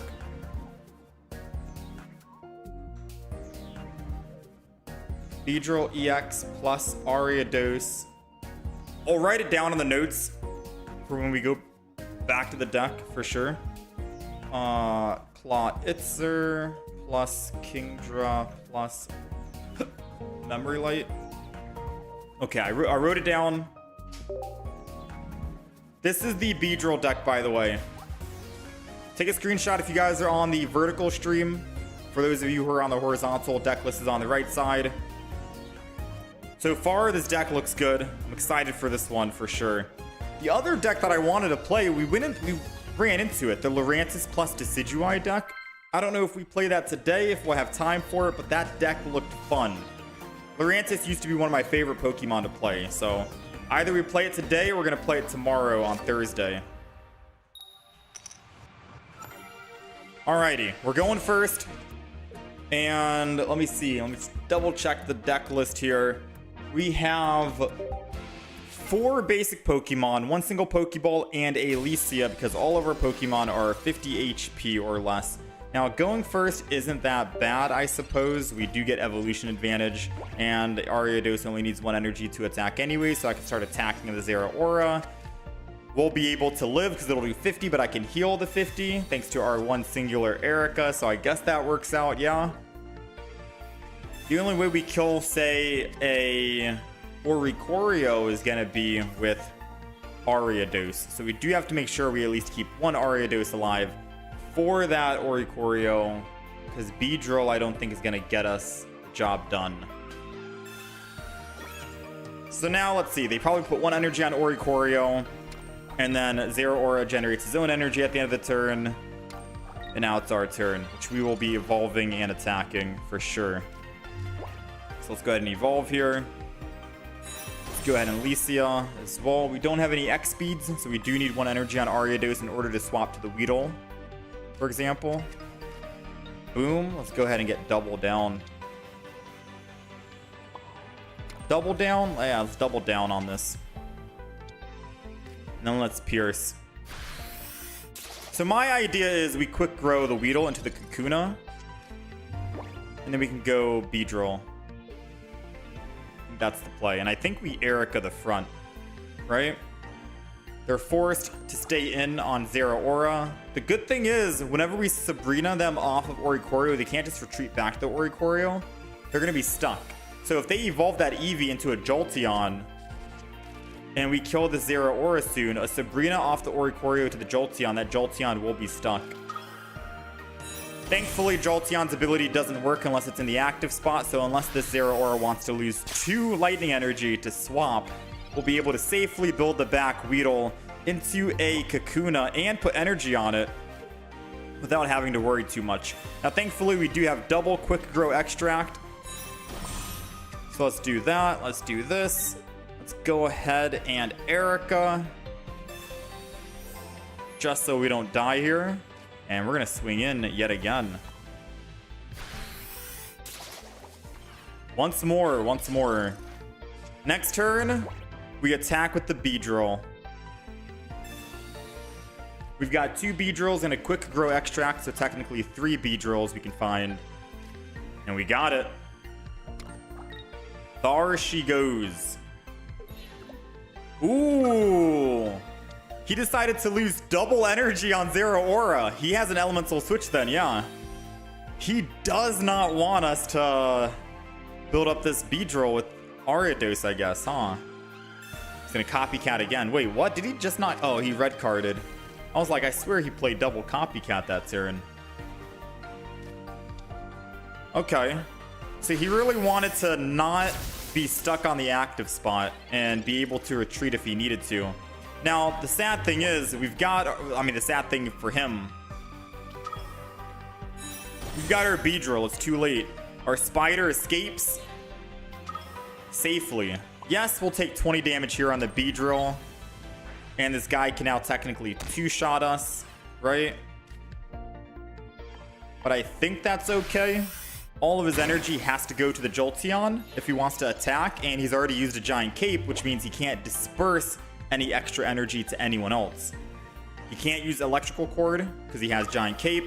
And he won't be able to build up any other Pokemon. So if he attacks for 80, I attack back. I go up +2. We win the game.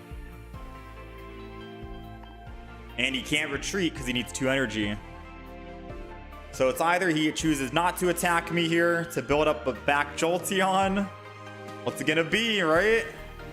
What's it gonna be?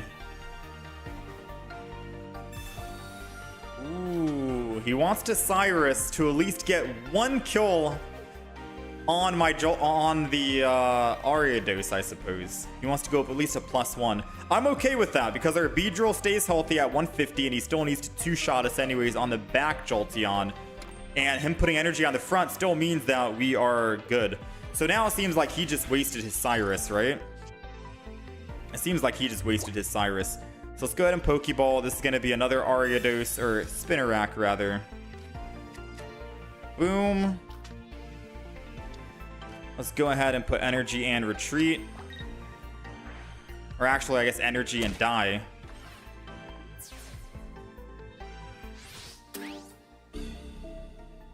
And now we go into the Beedrill. And we attack and kill. Still perfectly part of the plan. We have a Cyrus in the deck to bring in that Zeraora and kill it whenever we need to.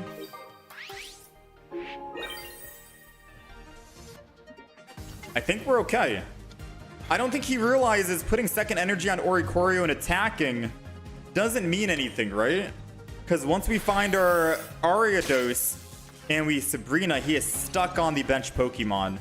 And speaking of Ariados, Quick Grow Extract means he won't be able to retreat. Sabrina means even if he goes into a Jolteon, he needs 2 energy to retreat off of Jolteon, which means he'd have to use an elemental switch again with bench energy, lose all the energy and go back to Oricorio. Yeah, he realized he's screwed, man. He just can't move anywhere. Sabrina is very strong in this deck. We'll take it. Sabrina is extremely good in this deck. At first, when we were making the deck, you know, someone gave the good idea and they were like, maybe we don't need Sabrina because we don't really want to Sabrina them off of the active Pokemon. They're going to be stuck, right? And that is a good idea from that viewpoint. But if you think about it from a different, if you view it in a different lens, Sabrina can also be used aggressively to trap a bench Pokemon, right? Yeah, you don't really want, if you have their active Pokemon in the active spot and you want to keep them in there, You're removing energy, you're preventing them from retreating, you're capturing them. But what if you don't want that active Pokemon? Say Oricorio, for example. That's where Sabrina into a different Pokemon to trap that different Pokemon is going to be better. So I still think Sabrina is good in the deck. And obviously Cyrus as well.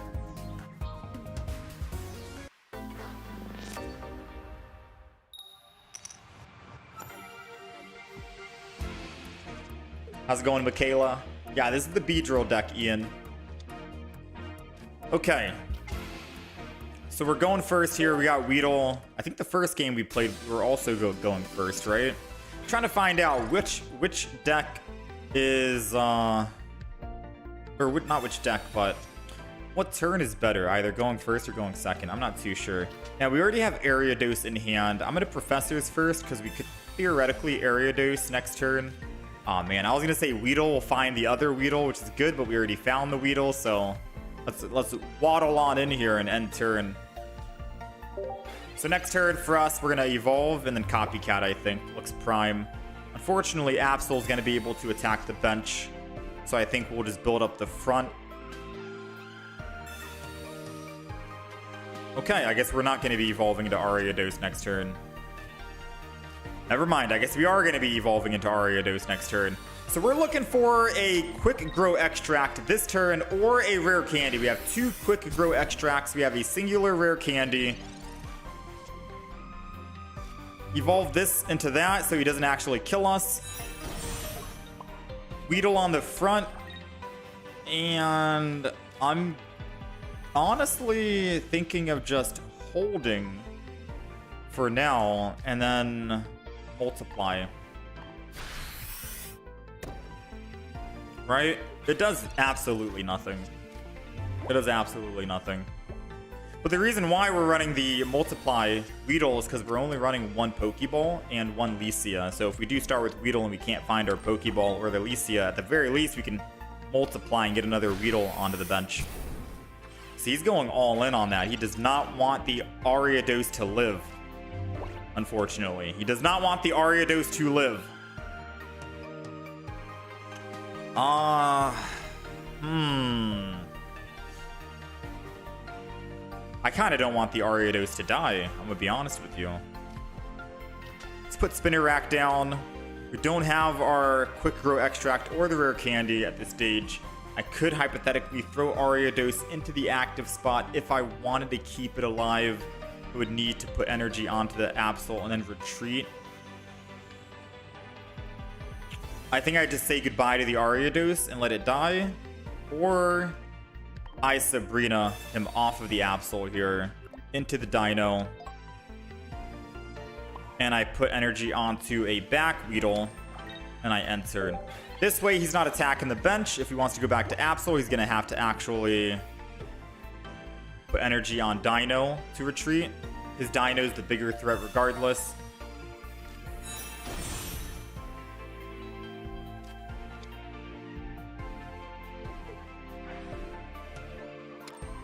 Okay, he's going down to 120. Our Beedrill does 80, which is going to be 100. He'll die next turn if we can find a Rare Candy. So because I gotta have a little bit of faith, I'm gonna go in. I'm gonna go in here. I am trusting the process. Process did not work. So we're gonna have to retreat. Go Spinner Rack. Energy on the Weedle. Gonna have to Erica. Which was not enough to put it back at full HP, so he can always Cyrus us in the future, which is bad, because now he can just kill the Spinner Rack in the front. We might be cooked, I'm not gonna lie.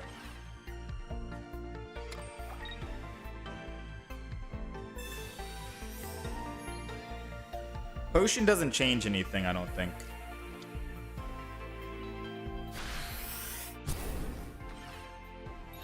We might be cooked. I should have gone in with the Ariados. Alright. One single Rare Candy. 1 in 9.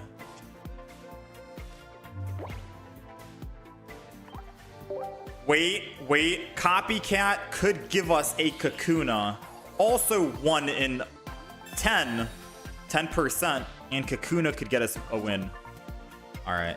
I tried though. I did try. Alright, so we've only played 2 games. We're 1-1 so far. Going second in this game, in this matchup, would be better for us. Going first isn't really that great in this deck, so let's hope for some second energy turds, yeah? Let's hope we get some second energy. You think we need Leaf Cape in the deck, Renegade? Yeah, it's a fun deck, Stormy. I'm having fun playing this deck. We've only played 2 games. This is our 3rd now. I'm hoping we can just get some second turns in. Alright, we're going first yet again. Now, I will say off the bat, going second is better for this deck because we can put 1 energy on Weedle, multiply, find the other Weedle, and then just rare candy, evolve into Beedrill, and we're good to go, right? So I will say that's good. Hopefully we can have some games showcased where we do actually go second. I'm gonna not put Spinnerack down yet. Suicune is a 2 retreat cost, so I highly doubt he's gonna try to retreat anyways. We don't really need Spinnerack down. We'll just be giving Suicune more damage, and he's already doing 20, which will soon be a lot more. Ooh, this is where Spinnerack could come in handy. So let's go ahead and Sabrina. Slow him down a bit. He's gonna have to put energy to lose the energy. I am tempted to Spinnerack here to trap this guy. I'm gonna throw down Spinnerack. Now I kind of wish I did put Spinnerack down the turn before, the turn prior, but we top decked Sabrina, I think, no? So I don't think that was going to be possible at all. Alright, multiply here is good. He's choosing not to retreat, interestingly enough. He's choosing not to retreat. Now let's go ahead and put other energy on this, and then we'll end turn. So he needs 2 energy to retreat on Indeedee, where he's not able to attack, unless he has X speed.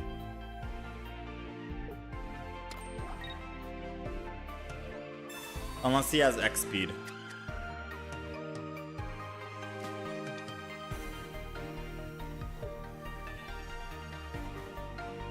Waiting for the opponent. I think he's reading and finding out that he cannot retreat, so this is going to be a slow pause until he finally ends turn for us. And then we get to move on and hopefully try and find a quick grow extract. Professor's Research, come on. 7 cards left, we're pulling 2. Quick grow and a Kakuna, and that's not bad. So now I can theoretically get both going, right? Kakuna in the front.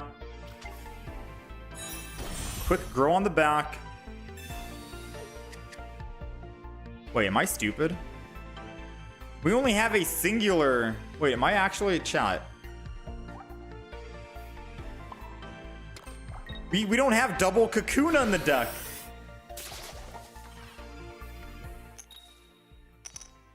Thankfully, we landed the Paralyze, because I would have felt like a fool evolving the front when we should have evolved the back to keep it safe so we could retreat. We don't have double Kakuna, and I think the reason why is because we have Rare Candy and we have Quick Grow Extract for the Ariados and the Beedrill, and trying to fit double Kakuna would have been a bit too much maybe, because we still only have 1 Pokeball as well. Yeah, maybe I just couldn't fit it in. That's what we're gonna go with, yeah? We're just gonna go with, there was just no way to fit it. So he's gonna attack the Weedle in the back.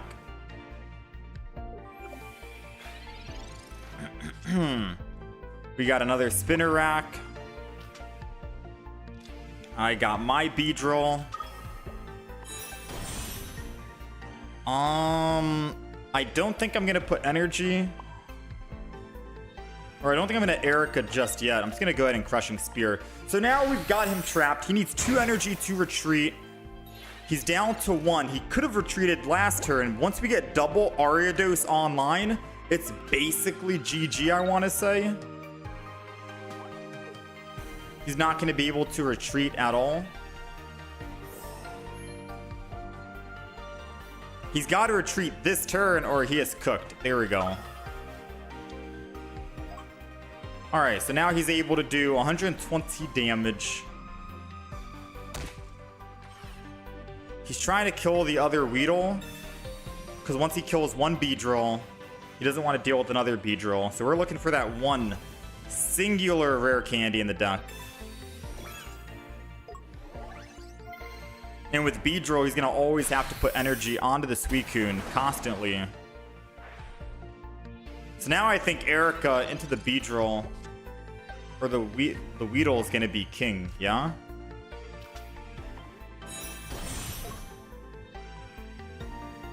I think Erica here is going to be king.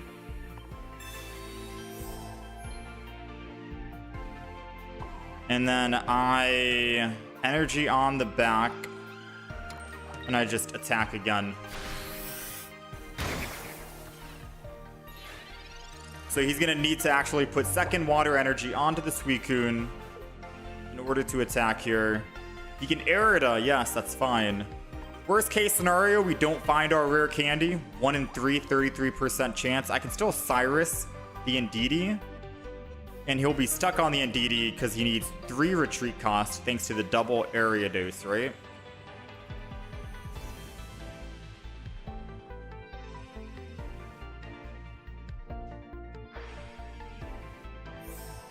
So I think it's still fine. I think it still works out. We'll have to wait and see. We'll have to wait and see. He still wants to attack the Weedle. I wouldn't be surprised if he tries to go in for a Cyrus just to kill the Weedle.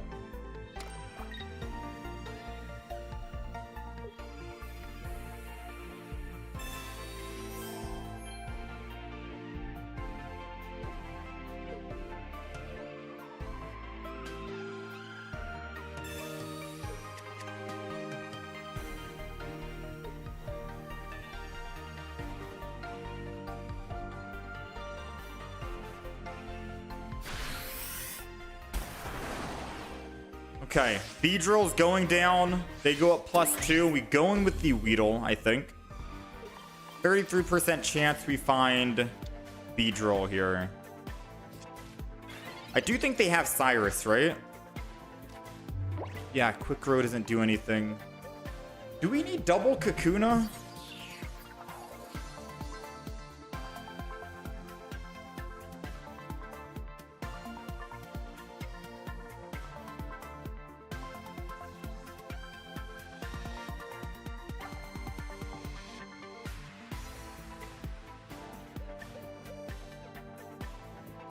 I can still Cyrus and buy time, but he's already won the game. He's won the game. We're just playing it out for no reason right now. The reason why he's won is because he can Cyrus and Ariados in the future whenever he needs to. I don't have any points on the field. And or he can just rare candy the Froakie.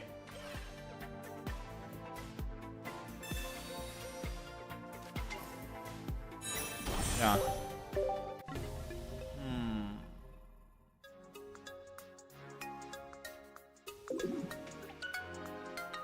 Trying to think. So you do think we need Team Rocket Grunt? There's a lot. There's too many cards to add in the deck. If we add Team Rocket, we can't have Sabrina, Cyrus, or Erica.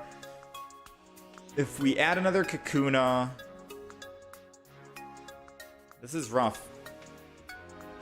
Someone also said maybe go 1 Beedrill non-EX.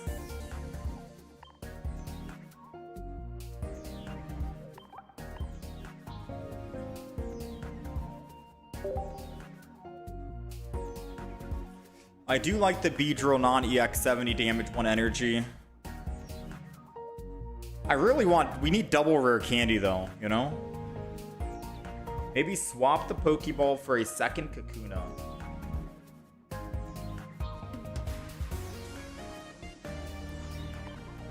So we go 1 Beedrill EX, 1 base Beedrill, get rid of a Quick Grow Extract, throw in another rare candy.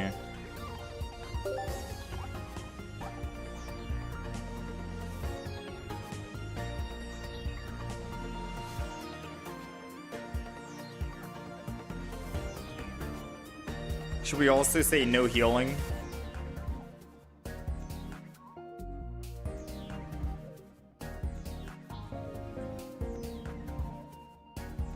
I have Alicia, yeah, but I can't Professor's Research into Alicia.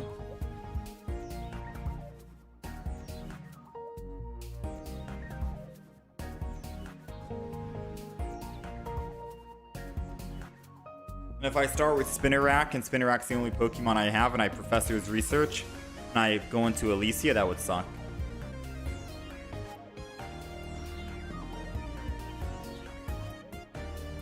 So 1 Quick Grow Extract I think makes sense.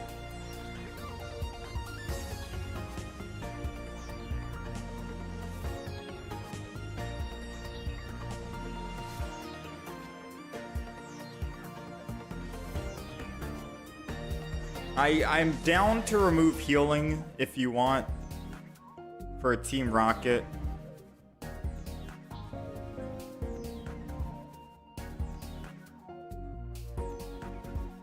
So what are the things that we desperately need? Like mandatory.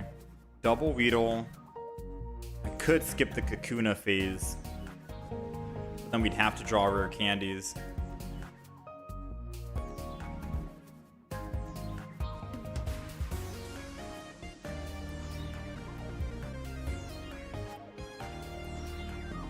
Extract is too good.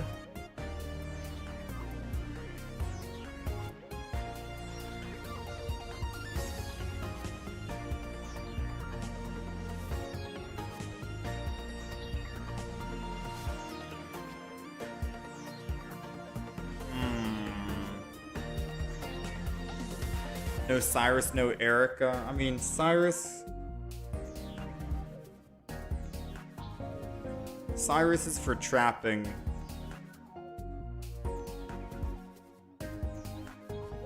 Cause say we attack someone, a Mega Pokemon, you always need a Cyrus. Like, Cyrus is mandatory.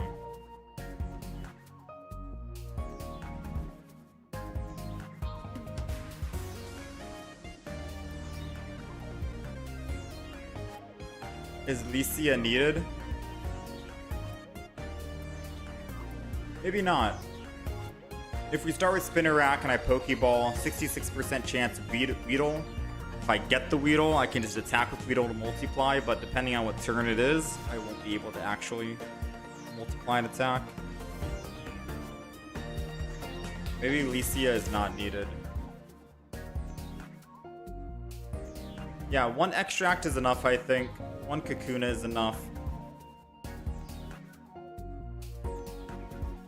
See, this looks good to you. I want to throw in Team Rocket, but Team Rocket is 50-50 and not guaranteed. At least Erica, Sabrina, Cyrus, those are guaranteed cards that'll give you health, give you a swap, give you a pull back. I guess let's try it. Let's try it.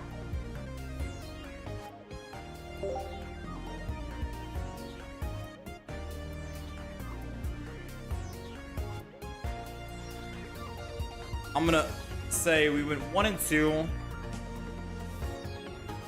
but this is V2, version 2 of it.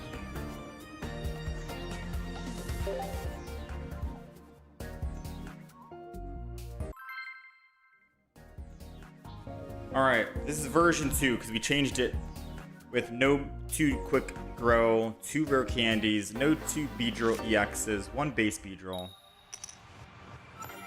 Alrighty, we are going first, and man, going first is not the best play here, in my opinion. Going first is definitely not the best play, but we'll take it. We'll take it. We'll still play it out. Now, I guess the beautiful thing is they're going second. They can't evolve into their Ivysaur as soon as they want to, so... I mean, we're both going to be slow building right here, yeah? Going first is good for him. Going second is good for me. So I guess we both are essentially here. The problem is he has the Pokemon that he wants in the active spot. I don't have the Pokemon that I want in my active spot, which is my Beedrill, so we're gonna have to be a little careful here. No pun intended. Ariados in the active spot, Spinnerack on the back. I could theoretically start doing 30 damage. And then we just Pierce. Like, let's just try and whittle him down on as much HP as we possibly can, because truth be told, once he goes into Ivysaur, and then once he goes into Mega Venusaur, he's not retreating. That's a 4 retreat cost Pokemon, so Ariados is worthless in this matchup. All he needs now is 1 Quick Grow, 1 Mega, and that is it. You know what I mean? So let's go into the other Ariados. I'm not going to be evolving into the Beedrill this turn, I don't think so. I'm probably going to just Quick Grow this.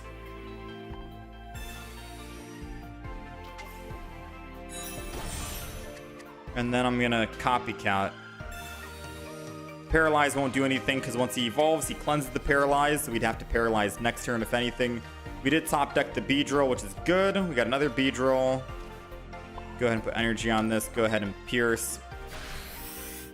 Now I could evolve this Kakuna into a base Beedrill, but it has 120 HP and will die after 1 hit.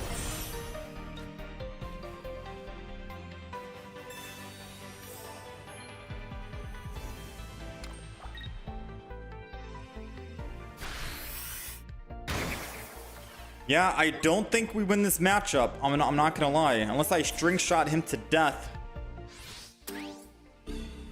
Right? Don't think we win this matchup. I'm gonna have to go Ariados to tank a hit here, unfortunately.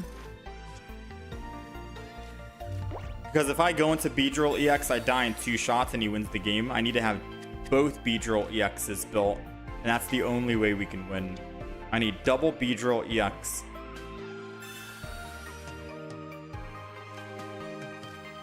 Got 1 Beedrill EX ready to go. I've got a rare candy and we have another Beedrill. Wait, I don't have 2 Beedrill EXs because I changed the deck.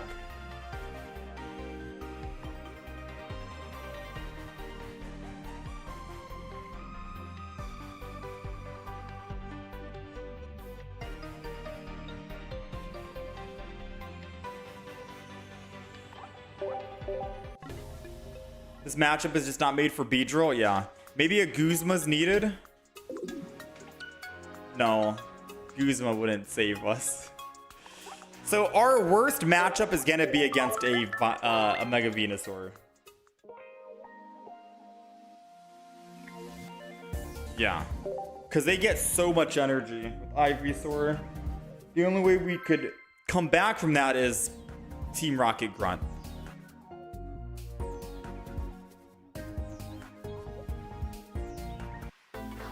But then Team Rocket Grunt is a 50-50. Either we win or either we don't win the head flip.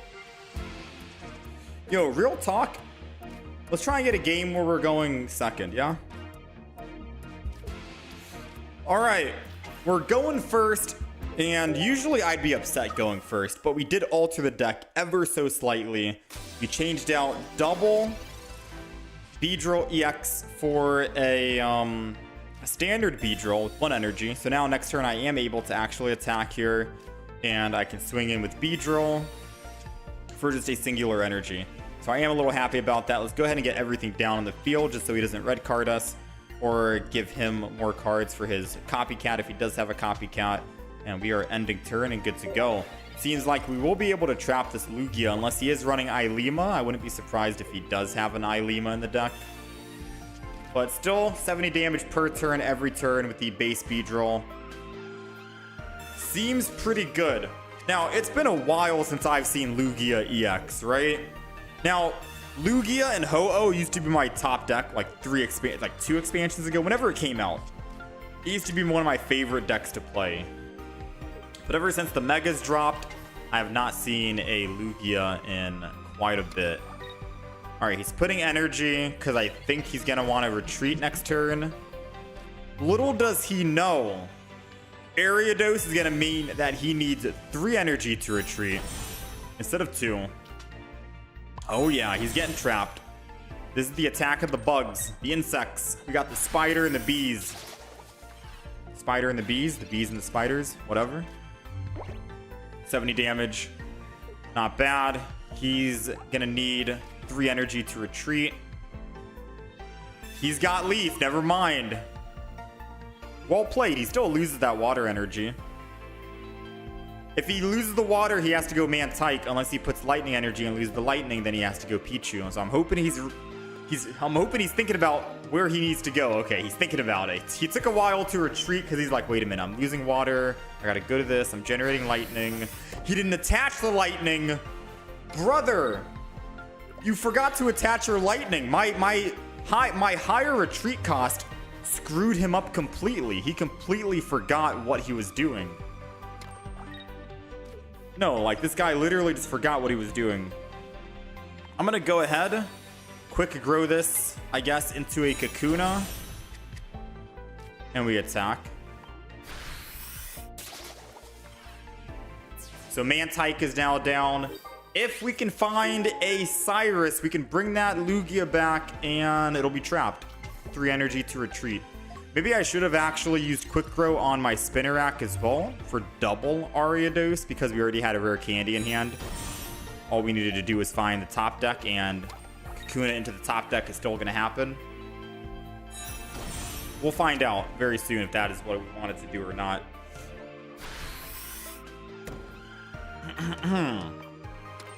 Alright, so now he is building energy, lightning. Cyrus means he can't retreat unless he has 3 energy. I think this is going to be a Cyrus play, not going to lie. Go ahead and trap him. Now I wish I did evolve that Spinnerack into the Ariados because he would have needed 4 energy to retreat. Meaning he would have to put energy and use a second leaf if he had a second leaf. Now he can just X-speed out if he does have an X-speed.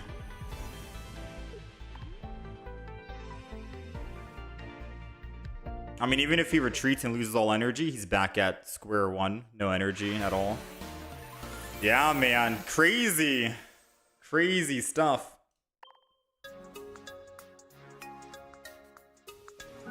Alright, I agree. I think this new Beedrill is good.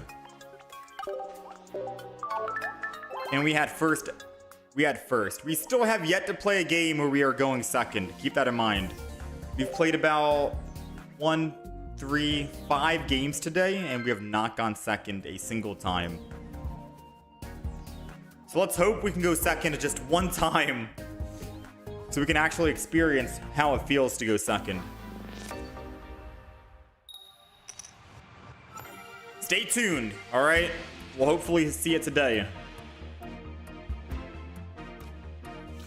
All right, we're going first. First isn't the worst if we're starting with Weedle into a rare candy base Beedrill.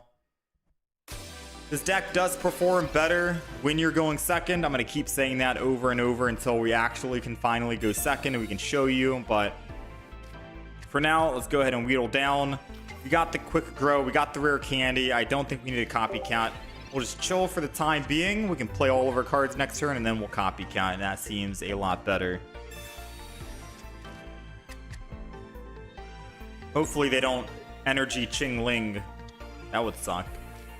They got Jirachi. Ching-Ling? No Ching-Ling yet. No Ching-Ling yet. Okay. So, we're not going to Professor's Research. We're going to go ahead and just rare candy this, I want to say. Rare candy into the Weedle. Quick grow the Spinnerack. To the Ariados, meaning it can't retreat. And then copycat, because I'll be drawing 4 rather than 2 from the professors, and we can still redraw the professors next turn, or this turn, which we can use next turn. All right, so 1 energy, and this guy will be going from 30 to 60. He'll have to 2-shot me, so I can attack. He'll attack me, and then I can Beedrill, and then he'll finish me, and then I can kill him. Seems like it's a okay play, right? In a turn of back and forths, seems like it's okay. So let's go ahead and put down that. It's Pierce.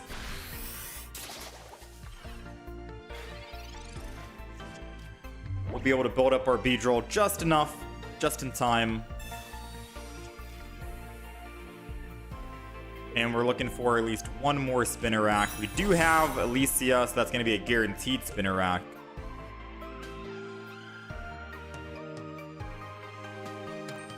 We have not used a Sabrina yet, so we can Sabrina into the Drachi after we finish this Indeedee. We just want to make sure this Indeedee stays in the active and he's trapped. I mean, he's not trapped now. He can retreat for 2, but he thinks he's going to stay in. He's not forgetting the heal. Clutch moment. And he is going to opt in and attack for 60. Well played. Well played. All right, so let's see. He's attacking for 60. Erica keeps it in the active spot versus using Alicia to try to find another one. Honestly speaking, I think we do that, right? I think I just Erica the front. We go up to 80, and then I Pierce. Because I was going to Alicia put a spinner rack down, so when he finally does kill my Ariados, then I can just have another one ready to go. But what's better than 1 Ariados? 2. So let's allow him to just attack us again. Yes, it does mean Drachi later on can finish us off. But I'd rather he not go up +1 right now, and he can go up +1 later on. So he'll attack. Ooh, he's not attacking with that. He's not attacking. He wants the Ariados to die. Now, the bad news is he's going to have to continuously put every energy onto the Magna Zone. Right? Every energy has to go onto the Magna Zone because we're removing 1 random energy.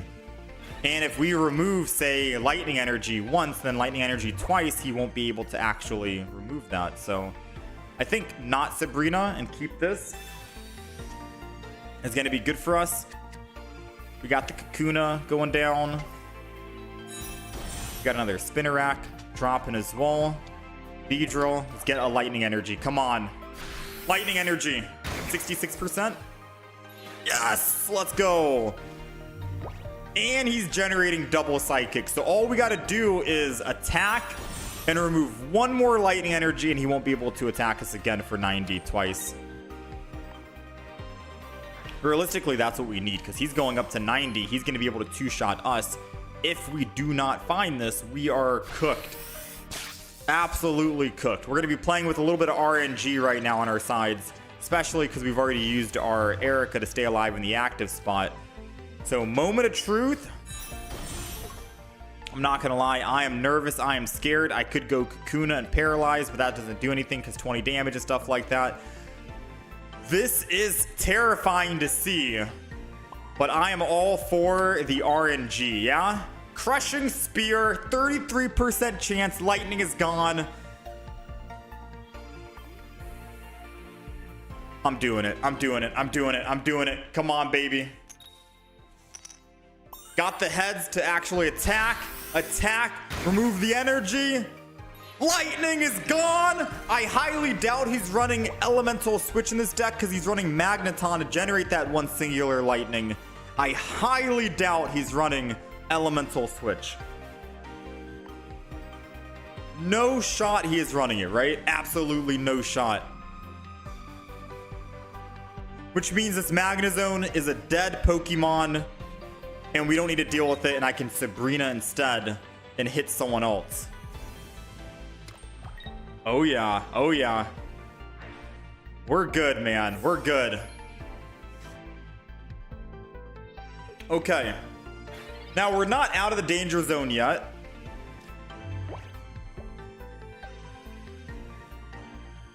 We're not out of the danger zone yet. Let me stop and think about this for just 20 seconds, right?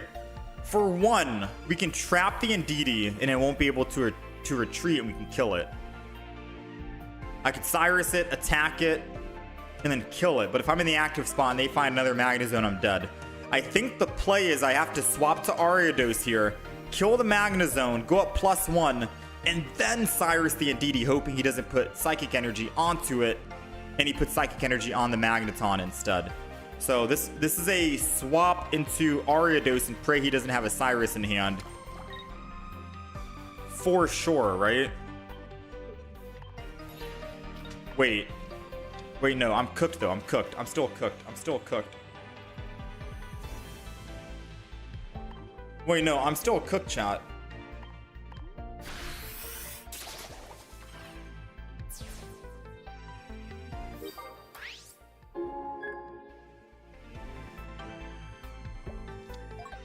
Both plays were...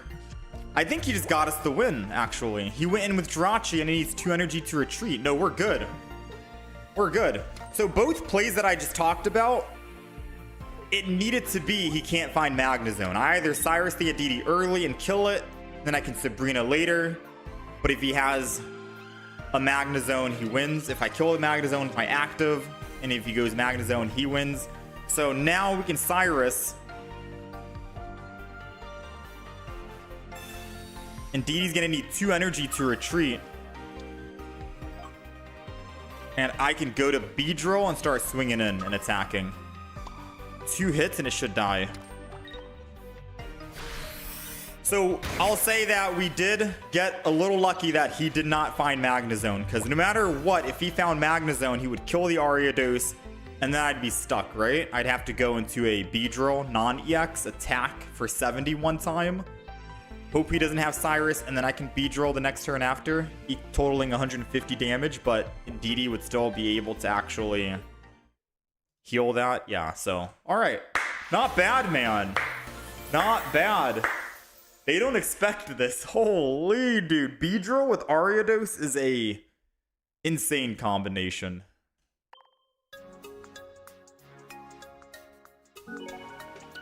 Insane combination.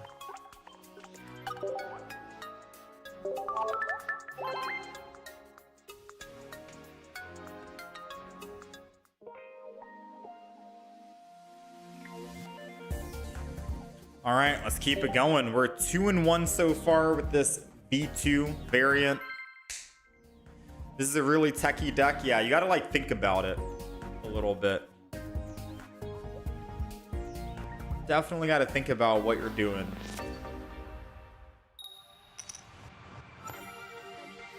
Ladies and gentlemen, JDs and Lentilmen,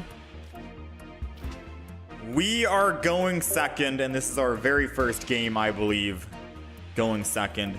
Now, ideally, it'd be nice to go second when we have Beedrill in the active spot, or Weedle. Ariados is more for the back line, but I can't complain. At least we have second energy advantage in a game where going second is very strong. There are some decks, obviously, where going first is kind of what you want, right? Ivysaur, Charmeleon. We got some new cards coming out in the meta. Alright, so let's Licia before we Professor's Research, I think, because we already have our Quick Grow, and we want to find some other Pokemon to toss down here. So, boom, Spinarak's going down. Weedle is going down.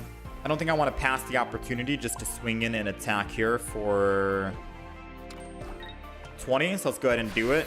If for some odd reason, randomly, he has double Rare Candy, double Gardevoir, and he's able to attack for 60 and kill my Spinarak, that would be absolutely horrendous, right?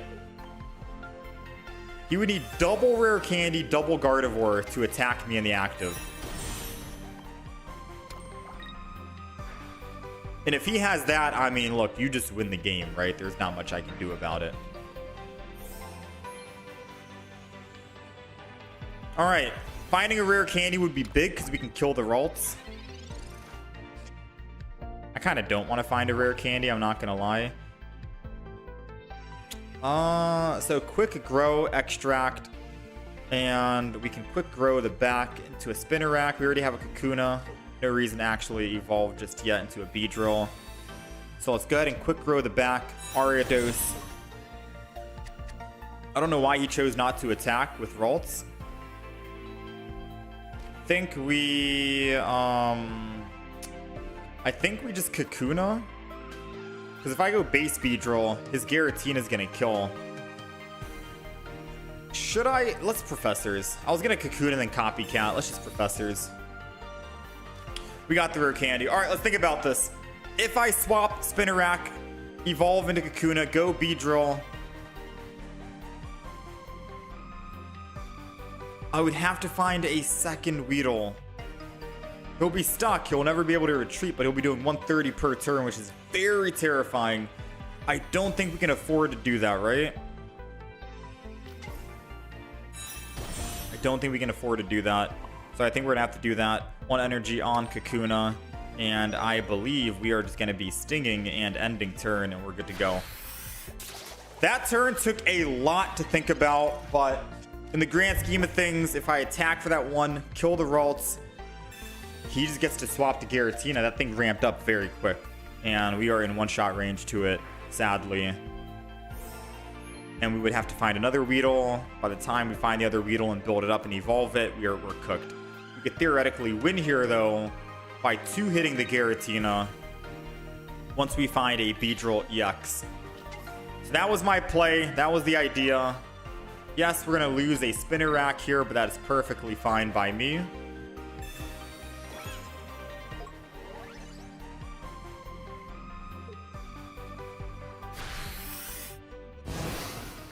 We still get to 2-shot this guy, right? I think.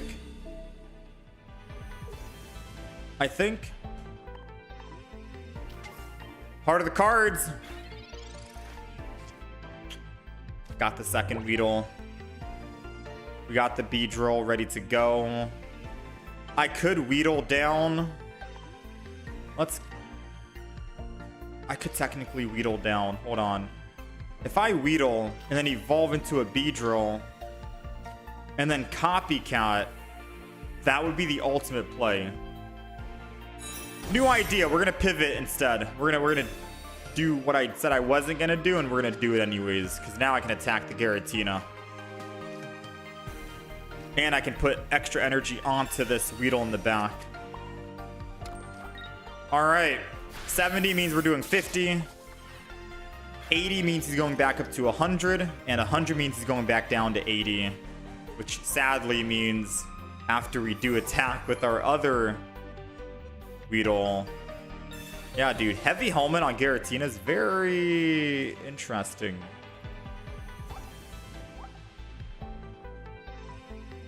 We're kind of like helping him out. Because Giratina, like... So, Heavy Helmet says if it has a retreat cost of 3 or more, it takes 20 less. Giratina has 2 retreat cost.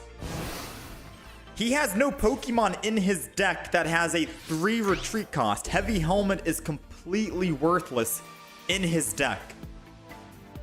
It's completely worthless. But the sheer coincidence of us running Ariados to make his retreat cost 1 more means that his Heavy Helmet is good. But if he was running into any other Pokemon, any other deck, then you'd question and be like, why is he running Heavy Helmet? That makes no sense, right? Maybe he's playing into a lot of Whimsicott Ariados. Maybe that's the play. I'm not sure. Either way, we could have technically had lethal if not for my Ariados on the back, but I never expected him to throw in a Rocky Helmet or a Heavy Helmet. He'll do 130.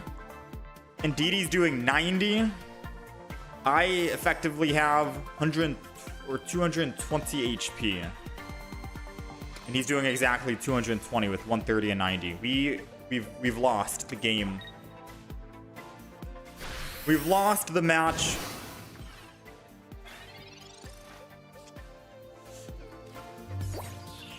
We've sadly lost the match.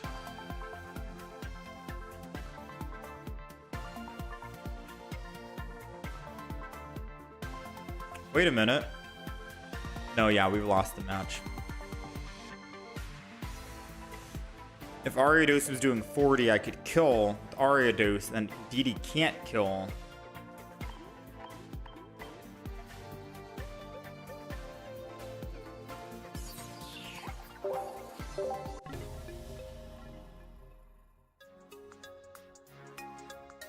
Don't concede. There was no way to win that game.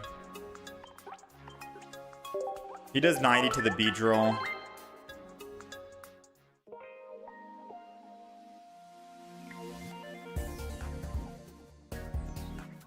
That is, oh man, that sucks that we lose because he's running a weird deck that doesn't make sense. Very odd. We'll give him that though.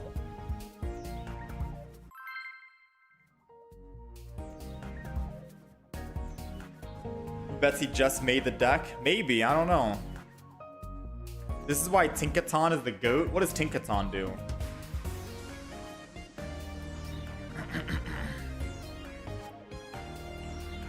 Flip. 80 damage per heads.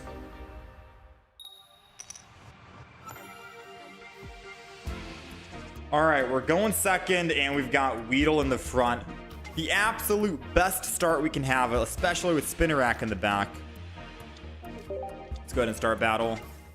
They got their Bulbasaur. So I will say our worst matchup to go into is going to be Mega Venusaur. It has way too many energies and we're not able to actually do anything. Now Ivysaur has 100 HP. Also very tanky. Doesn't attack, but it does let you ramp. So we're going to have to wait and see. We could theoretically still win. Hold on. Hear me out. I might have to Professors twice because hypothetically speaking, he puts energy on the front. I can find a Beedrill EX. We'll be able to remove his energy before he gets his energy. And with Ariados, he won't be able to retreat off the ball. I mean, I guess he can technically retreat off the Bulbasaur. I'm gonna Professor's research. I know we could thin the deck from basics and drawing basics would suck, but I desperately needed that Weedle or that Beedrill. So forgive me for that. We needed to try and fish. All right, so now we are good. Let's go ahead and end turn.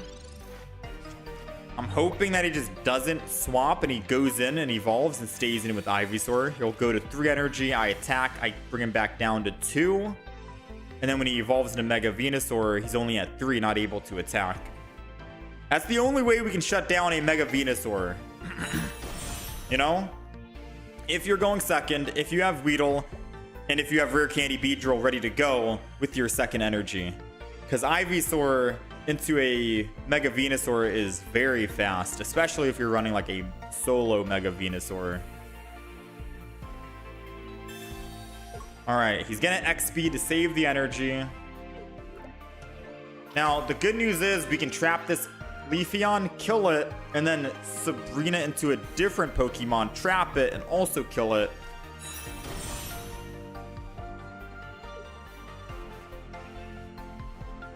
But we do need another Spinnerack to pull that off, and we have Licia to find a Spinnerack. So that's going to be our way to actually win here. It seems like he's going to opt to go for the slow build on Mega Venusaur, which, don't get me wrong, I'm not going to complain. Buys us some time for sure. Pokeball and Licia, when we only have one more basic Pokemon, doesn't really make too much sense here, but obviously we're going to be playing everything anyways. Let's go ahead and Ariados. We're going to go ahead and Rare Candy here as well. And then we're going to Beedrill and start attacking. Remove that energy so he won't be able to attack with Leafeon. And that's Licia just to get it out of the deck in case he red cards. We don't want to redraw that. We've shown our entire deck. He knows we have no more basic Pokemon, period. He's not able to retreat. He needs 2 energy to retreat. He can technically retreat if he wants to. He won't be able to attack, that's for sure. And once we get 1 kill on an EX, all we're looking for is a Sabrina. 1 in 10, 10% chance. And this guy is as good as gone. So it's looking pretty good this game, yeah? It's looking very strong. Let's just see what happens. He's putting energy onto the Ivysaur. He's accepting his loss at the moment. We've got the Sabrina. Energy on the Weedle. I could Sabrina and get a kill and then just Cyrus in the future, but I think we just stick with the original plan. Like I said, we kill first, get our +2, and then Sabrina and go for the win. Because then we're just looking for another card after we already found our card, right? I Sabrina this turn to get a +1, and then I'm looking for a Cyrus 1 in 9 chance. We found the 10%. Sabrina came home. Now we just have to hope we wake up when he puts us to bed here. Even if he doesn't, or even if we don't wake up, we have a Pokemon. They need 2 retreat costs, right? We're still okay. But let's wake up, please. Come on, Beedrill. Come on. Ooh, not good, not good, not good. Not good, ladies and gentlemen. We are not awake. We only get a singular chance at using a Sabrina to try and slow him down. I'm gonna do it. I'm gonna Sabrina. Let's go. He knows he won't be able to retreat because Ariados makes it so it's a 2 retreat cost. I don't know. I'm going to be honest. I don't know why he conceded so early, in my opinion. He could have top decked another Leafeon, go into that. Forest Breath, 1 energy. Bench energy, 2 energy. He retreats from the Leafeon back into the Mega Venusaur. Attacks. Kills my Beedrill. He's up +2. I still have nothing on the board. I think he just genuinely forgot we were still asleep and we can't attack. You know, the game wasn't over. He conceded way too early, in my opinion. The game was definitely not over. He could have had a very good chance at still winning. But we'll take it. Early concedes are my favorite.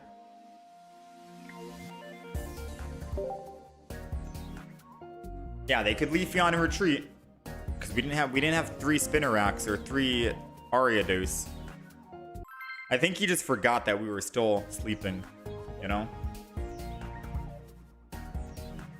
Or he didn't think that far ahead about the Leafeon. You'd have to have really good luck. I mean, the game was already played out until like mid-game. He's pulled a majority of his deck and he had a couple of cards in hand as well. Alrighty, we are going first, and I got a big smile on my face because we got Beedrill, we got the rare candy. Obviously, we're gonna Alicia and hopefully find another Weedle to clean our hand up a bit. And he's got Swablu. Ooh. All we have to do is hope that he doesn't put energy and goes into a yeah, all we gotta do is hope he doesn't put energy and go into a Chingling. Right? Because then I can just evolve and kill with my Beedrill. Please, please, please give me this game. I need this. I need this. Pokeball, don't be a Chingling. Be like a... Give him an Indeedee. Give him a Jirachi. Give him another Swablu. Give him... literally anything, man. Not a Chingling. A Froakie. Yeah, sure. Go Froakie. No, not the Chingling. Not the Ching... Don't swap. Don't you dare swap. Don't you dare swap. Don't you dare... Oh... Chingling can't keep getting away with this, man.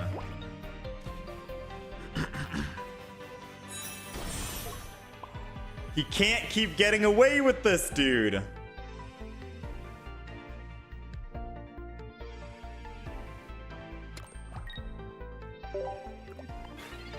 I mean, next turn I can just swap from Weedle over to Ariados, kill it. Sure, we go up +1. Our Weedle is technically safe-ish. Then I can still evolve 1 attack. That sucks, though. And he's got the Greninja to hit the Weedle in the front, because then he'll be able to 2-shot it. Or no, he's gonna hit the Weedle in the back. I don't know why you would hit the Weedle in the front, because he was gonna attack with Chingling and I'd be at 20 anyways.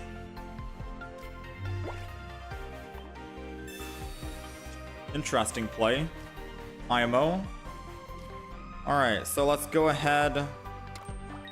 Spinner rack going down. We can still win this, I'm not gonna lie. Alright, it's gonna be, we swap Ariados, we kill, and this is the play, right? Watch, this is the play.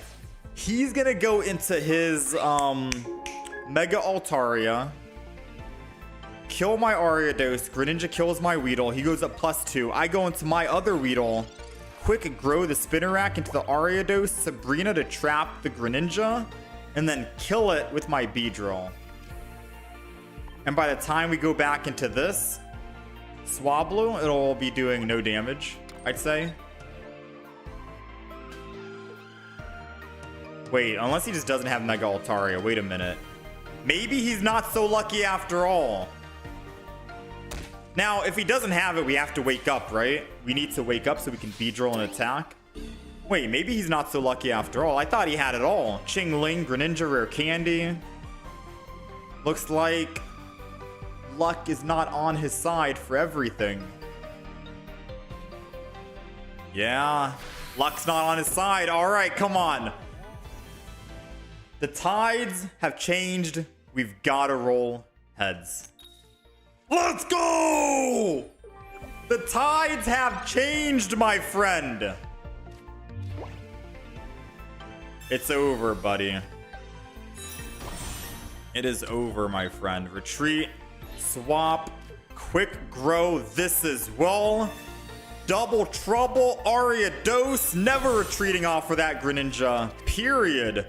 Yeah, it's done, man. 3 retreat cost it. Yeah, it's done. I knew it. I was like, there's no way he can have everything. Chingling, Rare Candy, Greninja, Ping, everything. Something had to go wrong, right? Something had to come back to our balance, our side. And that was him not finding the Mega Altaria. We'll take it. Easy.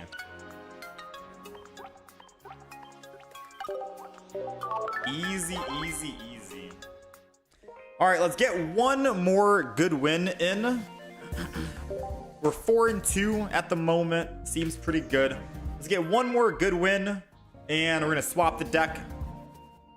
Play something else. I want to come back to that Clawitzer deck that we made. But people have been saying go Memory Light, and I don't know if we should go Memory Light or not. For 3 energy, I don't know if it's worth.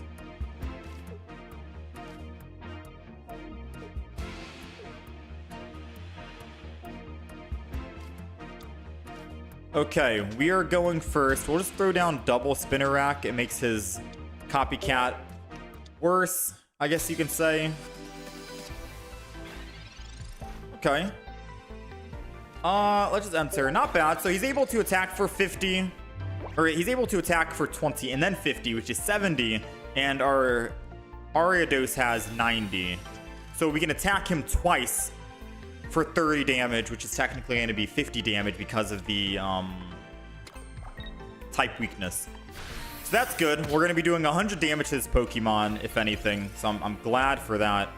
We've got Kakuna. We've got that. Let's go ahead and quick grow the front and attack here. I don't think we Erica just yet. Right? Probably no Erica just yet. Let's go ahead and Pierce. 50 damage, not bad. Most likely, Rare Candy. Every time I've played a Garchomp deck, I've never seen... Oh, he's Rare Candying the Archeops. Oh, I was about to say, I'm like, every time I've seen a Garchomp, they've never not had it, a Rare Candy Garchomp on curve. Like, they've always been able to evolve and attack with it, you know what I mean? Now, does he retreat and swap to start ramping up with Archeops? I feel like that would have been a good idea to do that, in my opinion.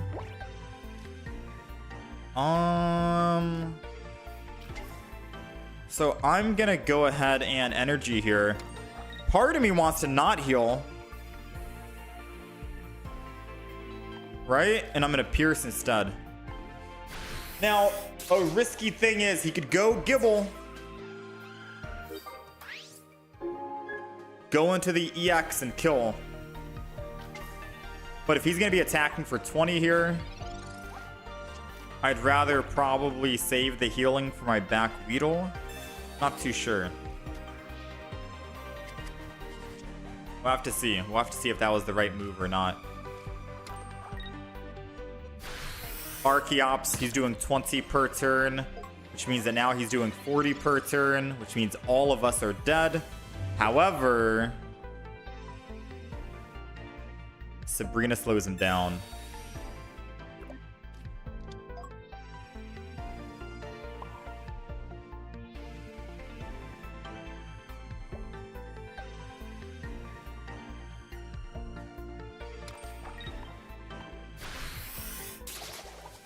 Sabrina slows him down.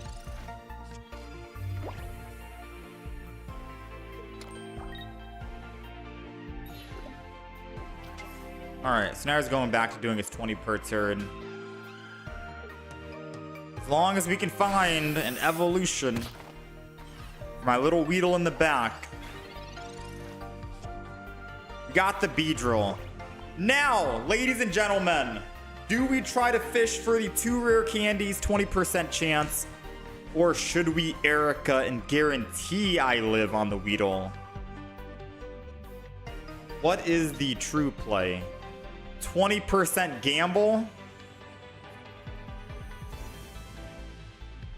Or Erica?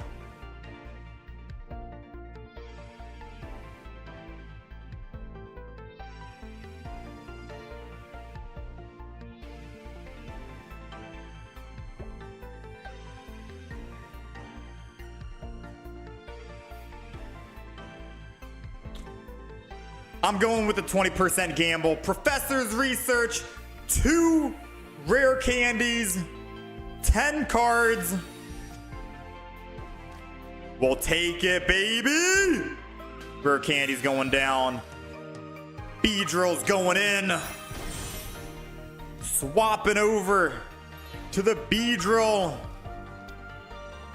Extra energy, because why not? And we attack. The main reason why I needed to actually do that instead of actually using Erica was because 40 damage per turn is going to ramp up very quickly, and this way we remove energy from Archeops and he will not be able to attack and keep going unless he keeps building it.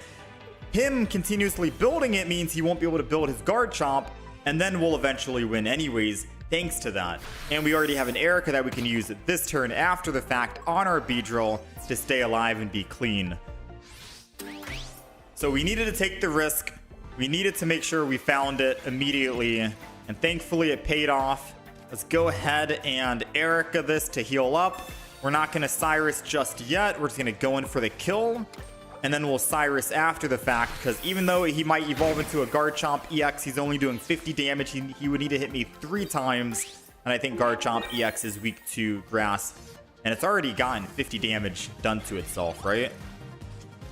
He's already used a rare candy once. Let's see if he has his second rare candy. He's copycatting, going from 4 to 3. He's getting desperate here to try and find a rare candy and a Garchomp. Even if he does, he can't retreat into the back and attack this turn, so we still get first hit regardless. And we're good. And we're good. Even if we didn't have Cyrus, we're removing this energy from the Arcan, and he still can't retreat to the Garchomp EX, and we only need 1 more kill to win. Despite going against a deck who only needs 1 energy to attack on Archeops, 1 energy pretty much to attack with Garchomp EX, just to do the 50 swing, we did work, right? Removing energy with Beedrill played off.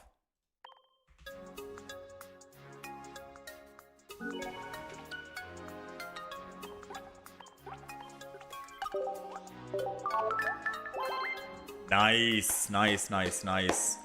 Fortune favors the bold. All right. So this is the Beedrill EX plus Ariados deck that we ended up playing. It is running double Spinnerack, double Ariados, 2 Weedles, 1 Kakuna, 1 Beedrill EX, and a singular Beedrill, because there are going to be some games where you go first and you might want to just go first with, I mean, going first or going second, no matter what, you want to start with Weedle in the front, right? If you're going first, I think you want Weedle if you're going second. I think you still want Weedle. You want your Ariados to be in the back line. But I mean, I guess if you're going first, Ariados in the front isn't too bad. Spinnerack, because then you can evolve into Ariados and still swing in for 30 damage. But the key is you want your Ariados to be in the back line to trap the other person's Pokemon so you can actually do the damage with your Beedrills. So we did opt in and we took out an EX for a base Beedrill. It's good against Oricorio counters, and it's good in case we're going first, because then we can rare candy into that and still do it for 1 energy. And that's the main reason why we're running double rare candy. We're playing around our Beedrill, who is a stage 2, so we want more rare candies than quick grow extracts. So 2 rare candies, 1 quick grow extract, because finding rare candy for the Beedrill is our win condition on how to actually do damage. Big damage early on, and finding a Pokemon for Ariados or a quick grow that's technically, we still have 3 Ariados in the deck anyways. So this is the one that worked out for me. We have a singular Pokeball because we're only running 4 basic Pokemon. However, they are all 50 HP Pokemon, which means having 1 Pokeball, but a Licia can work out because Licia can find 2 of your Pokemon. So it's basically like we're running 3 Pokeballs. Just remember, you can't Professor's Research into Licia. So having at least 1 Pokeball still works out, and that's the reason why I didn't opt for no Pokeball and just a Licia, because, you know, we don't want to Professors into Licia. Professors into a Pokeball if we're bricking still helps, if anything. And then we have a Sabrina Cyrus with a Copycat for bricking, Erica for the healing, and that is pretty much it. Plus we have Weedle Multiply, which means we can find the other Weedle, if anything. So everything worked out. Everything's good.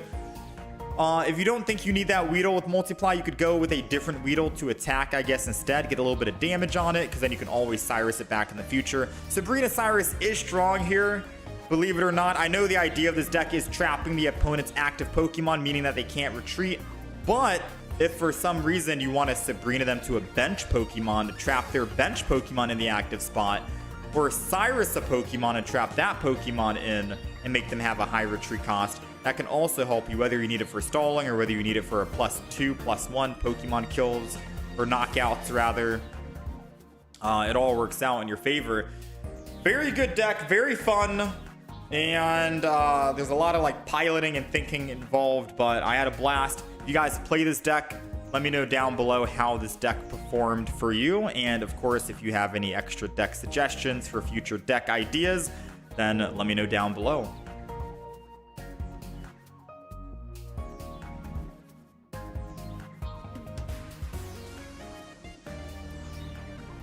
Yeah, Sabrina Cyrus is always good. Always good. Okay, so that was one deck we played. Very good. Now let's move on to a new deck, yeah? So that deck we will upload. We had some good games. Beedrill, EX, plus Ariados. That deck is going on to the upload deck. For sure.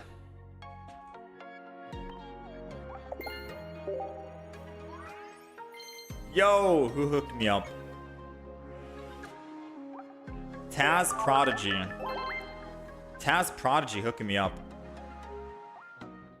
I gotta hook this guy up later and see what he has. Nothing on the Wonder Trades. Alright, new deck idea. This is gonna be the Genisect plus Probo Pass. And I think Probo Pass was the one that we wanted to go with, right? Over Dialga.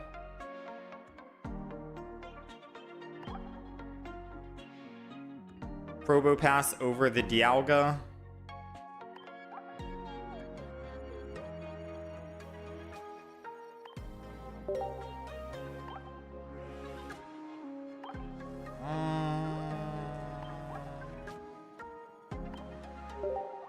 I'm gonna find someone to trade for like 1-stars. See if they have any 1-stars here.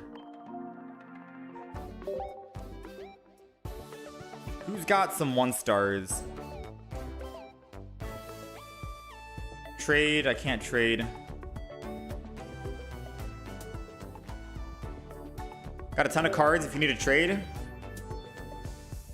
Right now, I'm just looking for, oh, I can't actually move. I think right now I'm just looking for 1-stars. We have a couple of 1-stars I'm trying to finish out here. But I'm gonna trade this guy some of his 1-stars that he's looking for as well, and see if he has any 1-stars for me as well. Yeah, we're trying to complete our 1-star collection. After we finish our 1-star collection, then we're gonna go into our shiny Pokemon, because we don't have that many Pokemon to trade. We do have a lot of Beedrills. Hopefully when this deck list goes up for Beedrill, people want a shiny Beedrill. We got like shiny Giratinas, Trios, Darkrai's, Beedrill. I got some Lucarios, some Aerodactyl EXs. But in terms of like these, I only have 2 of each, so I can't really trade these, right? I have a couple of full arts.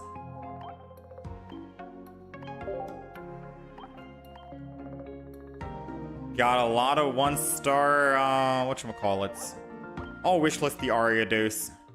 Yeah, we only need 1, 2, 3, 4, 5, 6, 7, 8. 8 1-stars, and that's it. And then we've completed 2 copies of every 1-star in the game. So, we're close. You have 3.5 million dust? Brother, how many cards have you opened? The most dust I've had was 2 million. But I'm down to 1.5 million because I've been trading a lot of 2-stars left and right. And I don't even have any extra copies of 2-stars at this stage. The only extra copies of 2-stars I have that I can trade right now is going to be an extra Mew, Mismagius, Gallade, and then a Tinkaton. I got 4.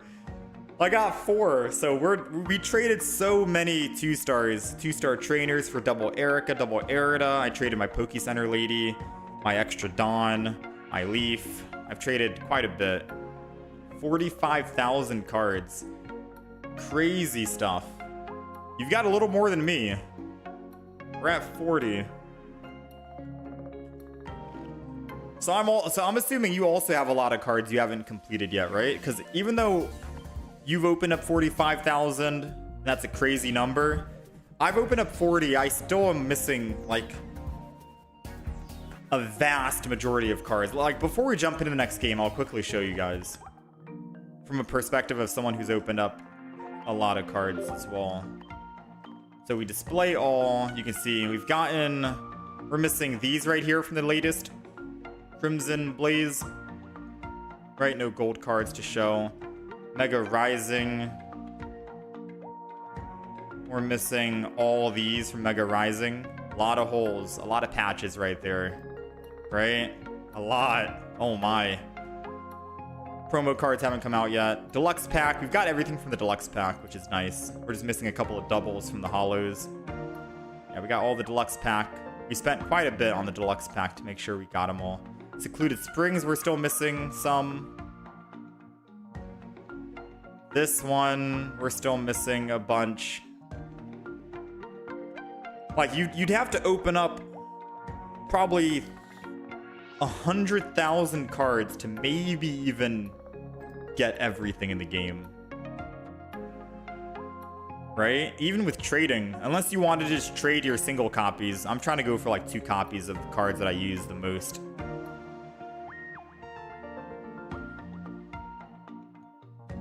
You have all of those and doubles? Crazy work, man.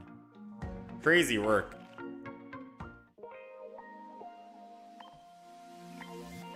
Your luck must be insane or something.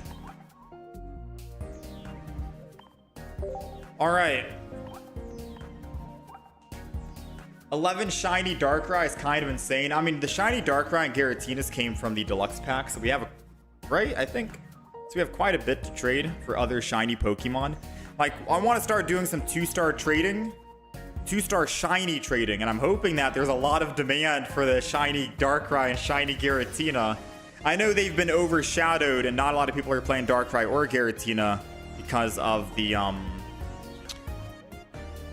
newer Pokemon that's come out, but I kind of hope there is still a demand for them, because then I could hopefully complete a lot of my other 2-star collection. We have a lot of shiny Darkrai's and Giratinas to offer up, and I am open for a lot of other shiny 2-stars I don't have yet.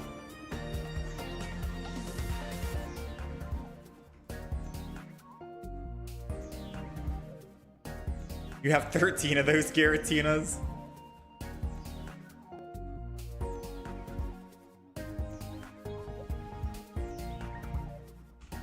All right. So the deck list is updated. This is the Genisect deck. It's running 4 basic Pokemon. I did run a previous Probo Pass deck, Steelix deck in the past here.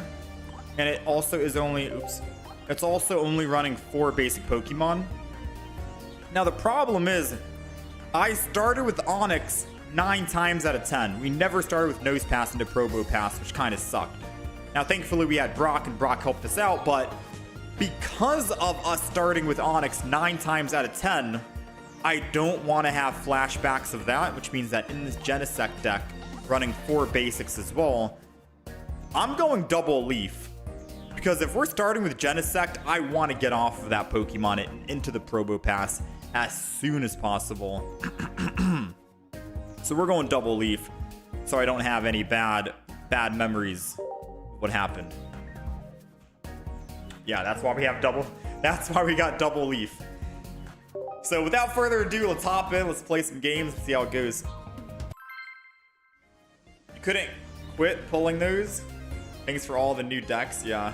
I think they're gonna bring back the Deluxe Pack EX though. Right? Probably bring it back alongside some other deck. Okay, we're going first here. And we got Nose Pass. Okay, so we just mentioned we want to start with Nose Pass. Ideally, you want to go second so you can have the energy advantage and start ramping up for the Genisect in the back. That's the ideal spot. Now, because we have all the cards we want in our hand, I think I'm just going to go ahead and copycat because we're looking for a Probo Pass and a Genisect so we can start building up. I know that double leaf. The double leaf doesn't do us much right now, but for the games that we do start with Genisect, it's going to come in handy, trust, right? Plus, we can still let one Genisect tank damage, I guess, in the front line while we keep a Nose Pass safe on the back. They've got Entei, they've got Torchic. They most likely retreat into the Entei to draw cards. And they can always Flame Patch whenever they want. If they swap this turn, they're not going to swap. Okay. I was hoping they would swap. Now, Sabrina is going to be very strong for us. Because they can't Flame Patch now because they have no energy in the discard pile. So they're not able to actually attack. Which is good with me. And then we'll end turn. Alright. We're good for now. If they had Rare Candy, Blaziken, they can't do anything. They're going to have to wait just a couple of turns.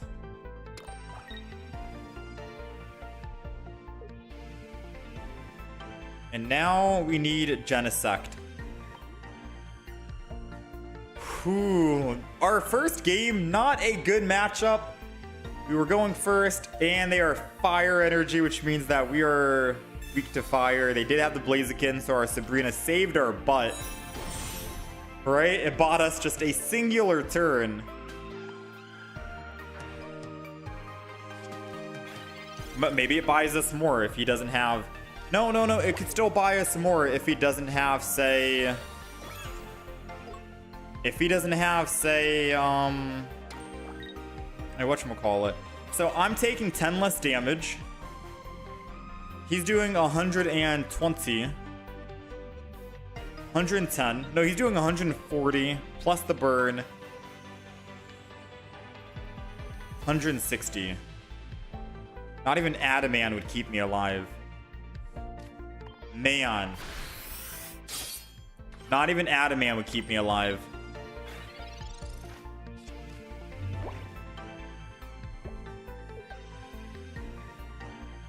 Alright, so this is like our worst matchup, obviously. If he retreats and has a Flame Patch, he can just cook us here. Thankfully, he doesn't have Flame Patch. He's going to have to hit us twice. We can save the Adaman for the future, which is good. Oh, wait, we had the status cleanse thing I'm thinking about. Never mind. Alright, let's Metallic Turbo again. All this energy could have been a Genisect, by the way. If you guys are wondering what Genisect does, he does more damage the more energy he has. And that damage gets multiplied by 20 per energy. We'd be doing 100 damage right now on Genisect. Plus 10. So I guess you can say we're doing 110 damage. Which I guess you could say is not a whole lot, but would be something. We could slowly work our way up to killing this Mega Blaze again.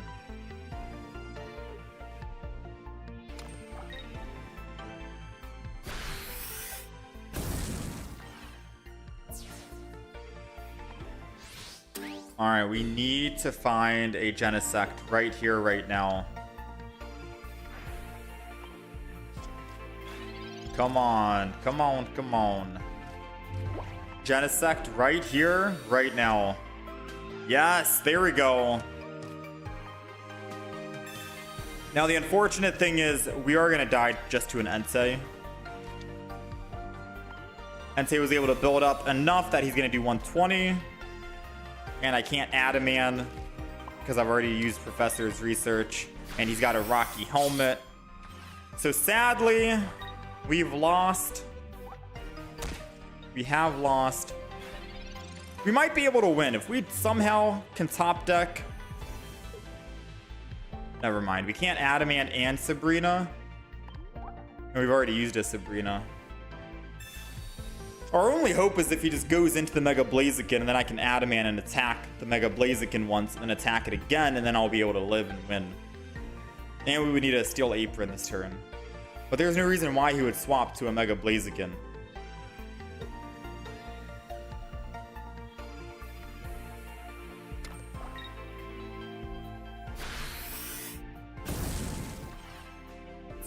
Yeah, maybe May is not good in the deck. Maybe we run double Copycat.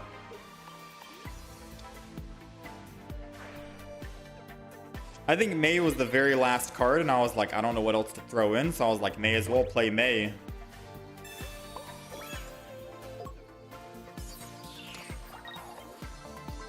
Adamant goes down.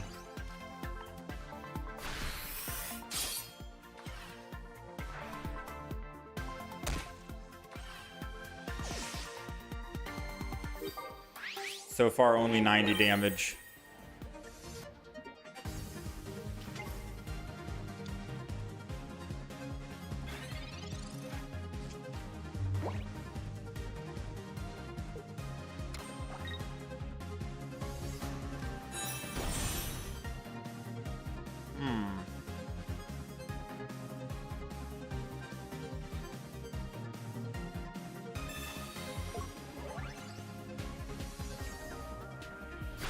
That still kills, right?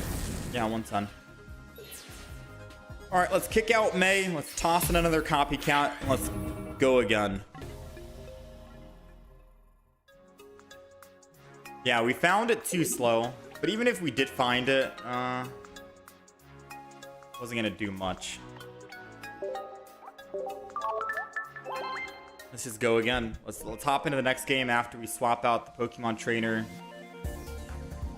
Too early to see if this deck is bad or not, but if we don't win a single game and we go 0-4, then I think that's going to be a clear indicator of, yeah, let's try a new deck, right? But we'll give this deck an actual opportunity. Someone wanted me to play it. Now, they did say go Dialga, but I feel like Dialga wouldn't be that great. This way, you can go Probo Pass, build up, go second Probo Pass, continue building, and then you have so much energy. Dialga is a one and done. Once it's dead, you have to go Genisect, and then once Genisect dies, then it's game over.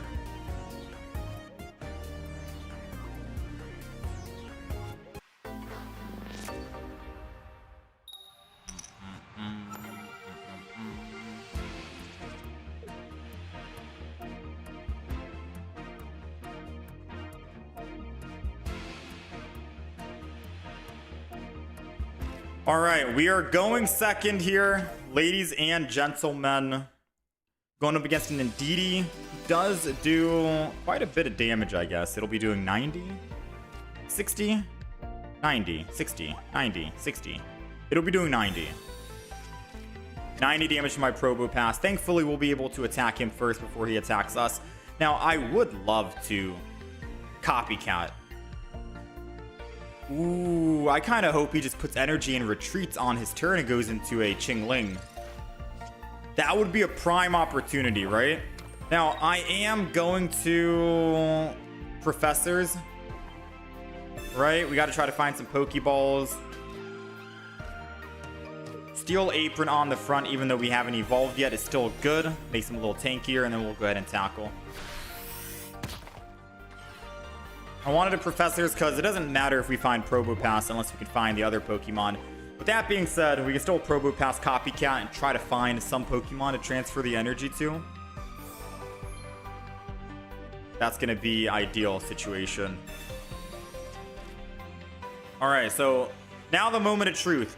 Does he put energy on Indeedee to swap it to Chingling? Or does he just build up the Altaria and accept that Indeedee's going to die? I mean, it's not going to die. We were doing 40 damage, but you know what I mean? Does he go into the Chingling? I think he's trying to read what deck I'm playing right now, and if he thinks I'm playing like Onyx, then Chingling's not going to be the best case. He's still going to go Chingling anyways, though.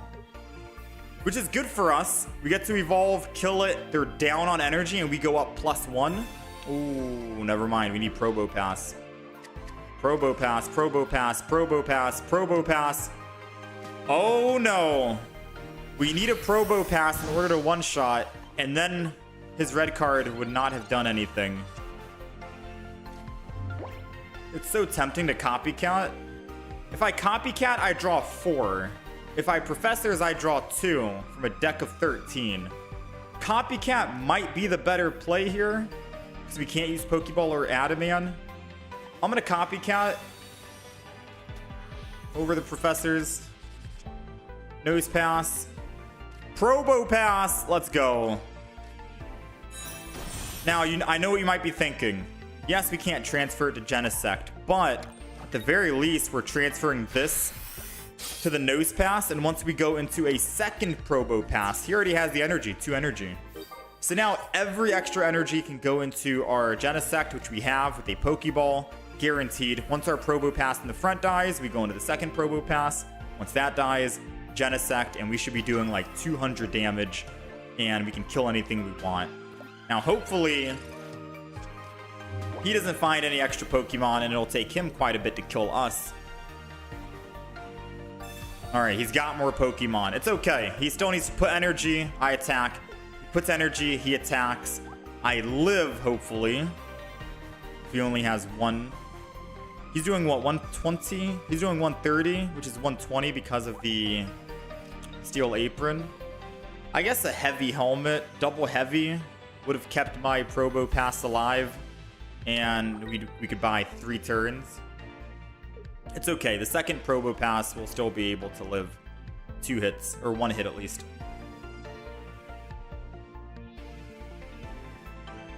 Alright, so now it's just waiting on him. We get to attack. This guy's weak to metal. This guy's weak to metal. And we have a Cyrus to bring it back whenever we need to.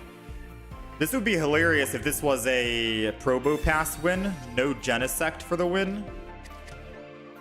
Right? Alright, extra energy there. Probo Pass there. Our hand is thin. Let's go ahead and attack.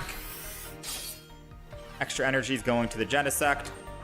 Now we're doing 20 per energy, 20, 40, 60, plus the 10 here, which is 70. We're doing 70 damage at the moment, plus the type weakness, 90. So not enough to kill the Mega Altaria just yet, but one more Probo Pass swing on the back here should seal the deal, and if he doesn't have a basic Pokemon, we get to live and build up even more, which is crazy to think about. He does have another one. All right, well played.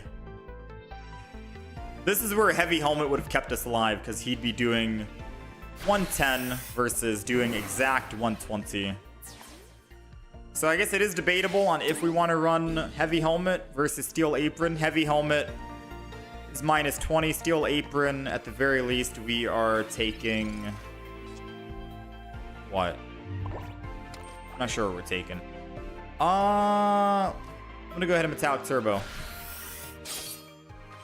We're taking no status effects, which is good. Alright, so now we're doing 120 plus 10, 130. Mega Altaria dies even with Indeedee healing. The only way he can win right here is if he uses Sabrina to kill the Genisect.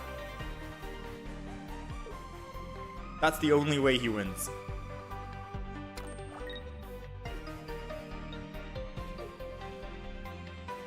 I'm holding my breath right now. He does not have it. I think he just wanted to go in for the kill, go up +2 for the record, so his profile has it, and then he's going to concede. Right? Unless he's going to let me smash and let me actually hit here for the big damage, he is going to let me hit. What an honorable gentleman this guy is. 170 damage. Knocking out the Mega Pokemon. Absolutely wild, man. That was some pretty quick ramping. And now, not all decks we go up against like is going to one-shot our Probo Pass twice in a row. Ideally, Probo Pass is supposed to live a big hit and then live another big hit. And then you could have like a lot more energy. We only had 7 energy here. So hopefully in the future we can try and build that up and double it to 15. This 15 energy would be crazy.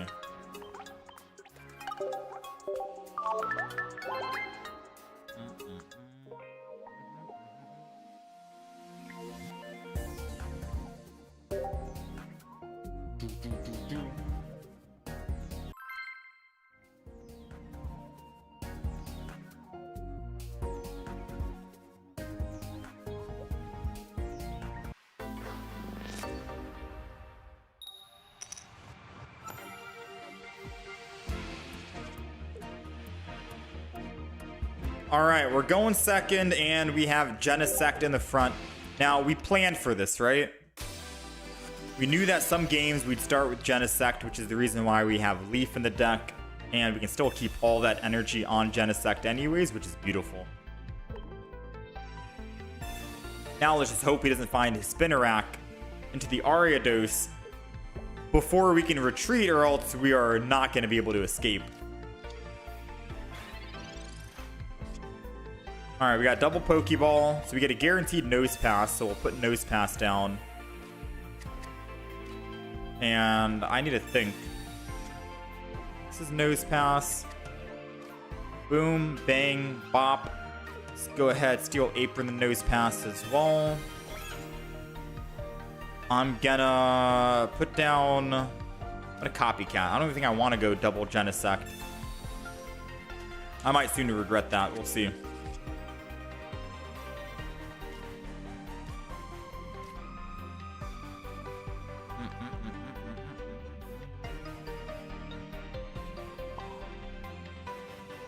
Yes, energy and Steel Apron. I can't really think too much right now, right? I think I needed to put energy on the back Nose Pass, because if I do find Leaf and he doesn't find Ariados, then I could technically drop over and then attack with 2 energy. But I feel like they're gonna have Ariados. It's a grass deck, and they have double Ariados plus double Quick Extract.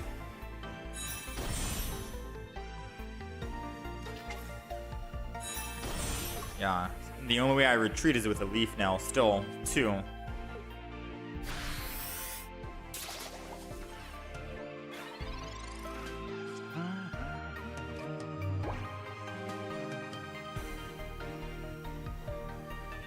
Let's go ahead. We're gonna Professors, I think, right?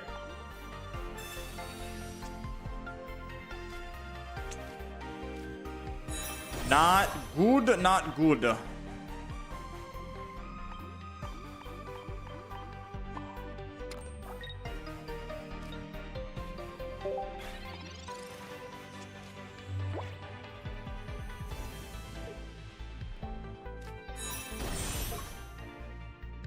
I think we're cooked here.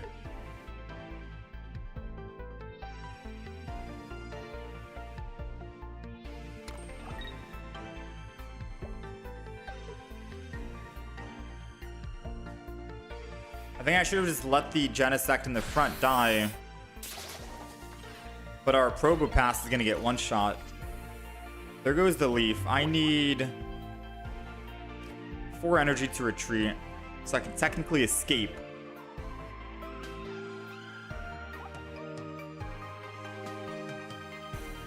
And if I escape, I'm dead.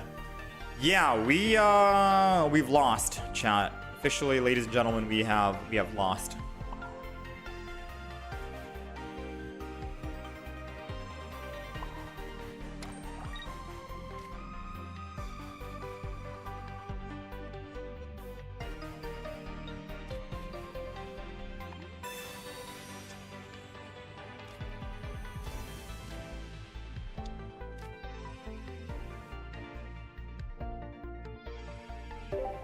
Now I feel like I should have just built a second Genisect and let this one in the front die. Could have had a lot more energy on it to kill the Whimsicott whenever we needed to. He swaps the Whimsicott here, most likely.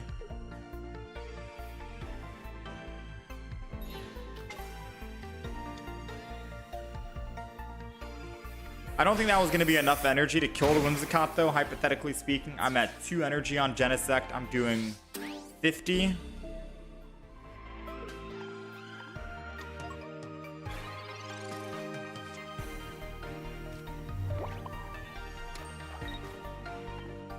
Yeah, we are absolutely 220 damage is nothing to... So I'm doing 20, 40, 50. I guess the other 2 energy, 50, 100, I'd kill the Whimsicott. Yeah, I guess I could have killed the Whimsicott right here.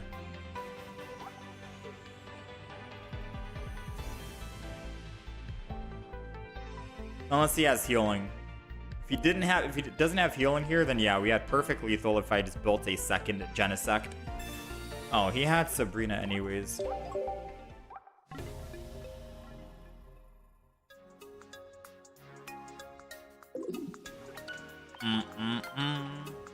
What if I threw in 1 Probo Pass EX and Heavy Helmet, took out 1 Leaf? Probo Pass EX.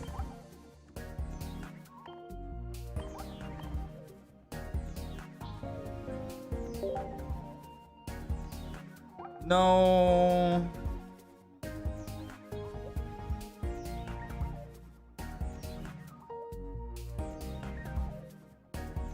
Could make a very defensive Probo Pass EX though. Heavy Helmet and defensive unit, you're taking minus 40 per turn.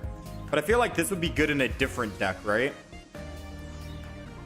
I feel like this would be good in like a Skarmory Probo Pass deck maybe. Got Skarmory,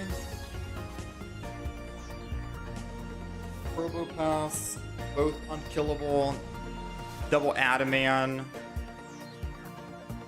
Jasmine. Yeah, we had a bad start as well this game. Could all just come down to the bad start. Why not? Let's just hop in and do another one. I think we're 1-1 so far with this deck, right? Unless I forgot to update the counter. Should be 1-1.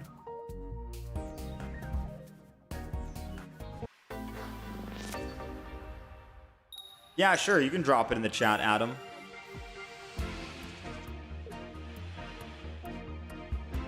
Okay, we're going second here. And this is the ideal start you want. You want Nose Pass, you want Genisect.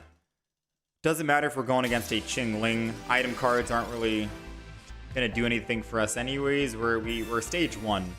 We don't need quick grow, we don't need rare candies, we're stage 1. Now we do need to find the stage 1. Hear me out. We do need to find the stage 1. Probo Pass is in. Let's go ahead and go Steel Apron.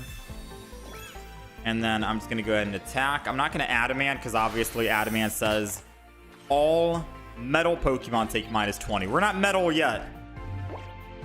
We're not metal just yet. And Steel Apron doesn't do anything either just yet because we have to evolve.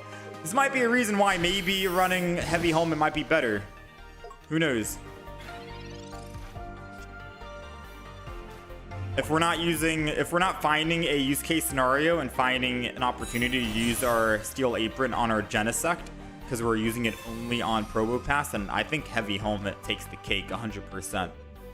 Alright, so I can't use Pokeball. Let's just go ahead and Metallic Turbo. He's most likely going to go into the second Qingling, I'd assume.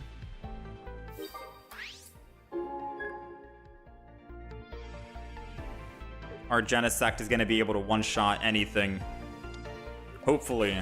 We just need to get to 170 damage, which is 8. 8? Yeah, we need 8 energy on Genisect, and we can one-shot Mega Absol. Next turn, we're going to go from 2 to 5. And then we're just missing a couple more. Come on. We got to try and find our 8. I think we do get it. If he doesn't have rare candy right now for the Greninja, Probo Pass lives. I think he still lives. Probo Pass still lives against. He's gonna swap. I mean, I get to Pokeballs, that's fine. He'd probably get rid of my Cyrus, I'd assume. Because then if he doesn't, I can just Cyrus his Mega Absol back after I attack for 40, and that's 2 less energy I need on Genisect to kill him. He got rid of Professors. No shot he got rid of Professors. There's absolutely no way this guy is real, right? There's no way he's real.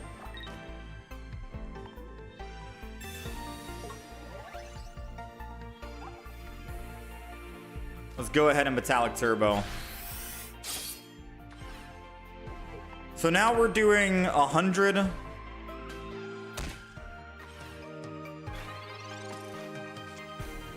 We're doing 120, 100. Actually,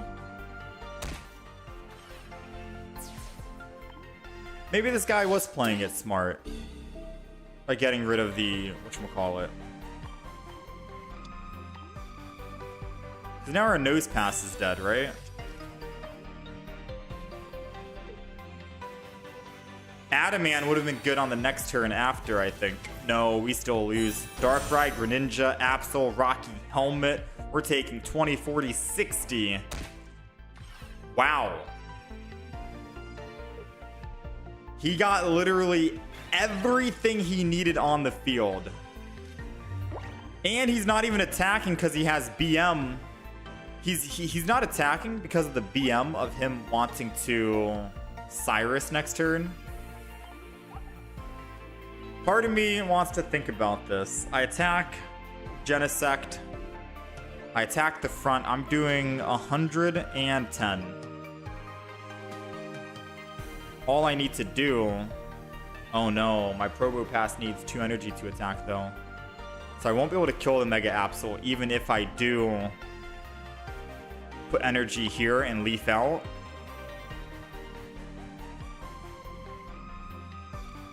Red card is the only thing I can do to hopefully get rid of his Cyrus in hand.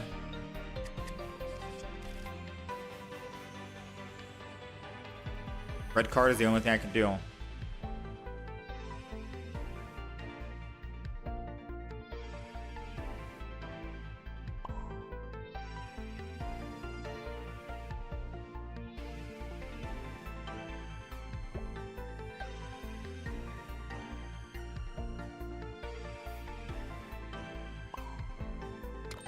Energy and attack is the threshold, right? Because either he attacks and kills my Nose Pass, and then I die and I retreat and I put energy Genisect to kill, or I leaf and then I put energy and I kill. Either way, we needed to red card, and hopefully we got rid of his Cyrus in hand. Since he chose not to attack and kill the Nose Pass originally, let's see if this is going to work out in our favor then. I really hope we got rid of his Cyrus, because he didn't take the opportunity to kill last turn. Did not get rid of it, unfortunately.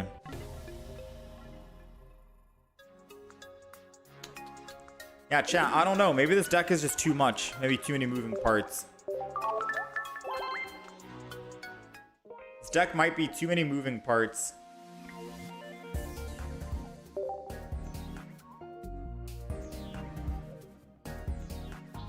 Even if I were able to swap, I could have swapped, right? I could have swapped. I attack for 110. Mega Absol goes down to 20 HP. Us not having a Rocky Helmet doesn't do us anything, and Probo Pass needing 2 energy to attack doesn't help. Unless our Probo Pass, let me see.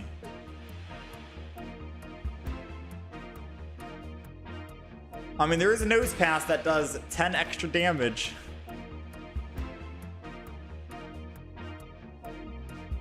There is a Nose Pass that does 20 extra damage if it flips lands heads. That would have got us the win. All right, we're going first. which means we get to evolve into Probo Pass first, which is nice. Energy would have been better, realistically speaking, but to each their own. Yeah, let's Steel Apron the top. Let's hold on to the cards we have. We'll Probo Pass and Copycat next turn. We don't need Leaf, and I think we're okay. We're good to go. We are good to go. We are good to jump in. They've got Suicune. Max they're doing is 60 right now. I think we'll be okay. All right, so they're telegraphing that they have a Greninja EX in hand, which means we need to find a red card, right? So let's go ahead and Copycat. We're going to draw 5. We need one single red card. Throw them off. Come on. 2 more. 1 more. Ooh. All right, I think we're cooked. So we're going to take 100 damage next turn. We'll at least be able to attack the Greninja. Yeah, at the bare minimum, we're attacking the Greninja and doing 40. Nose pass in case he's Sabrina's, and we'll end turn. Alright, so here comes Greninja EX. And now we have to think about what to do after. Sabrina's not going to save us, so this next turn, I most likely Professors. Or maybe I'll just Copycat, and then we'll find a second Probo Pass.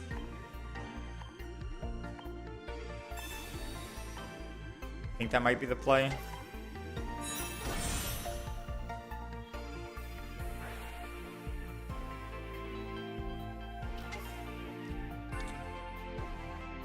Let's see, let's see.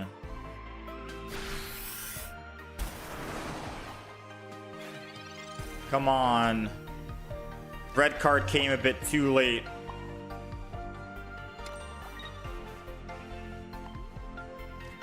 I can still red card Professors.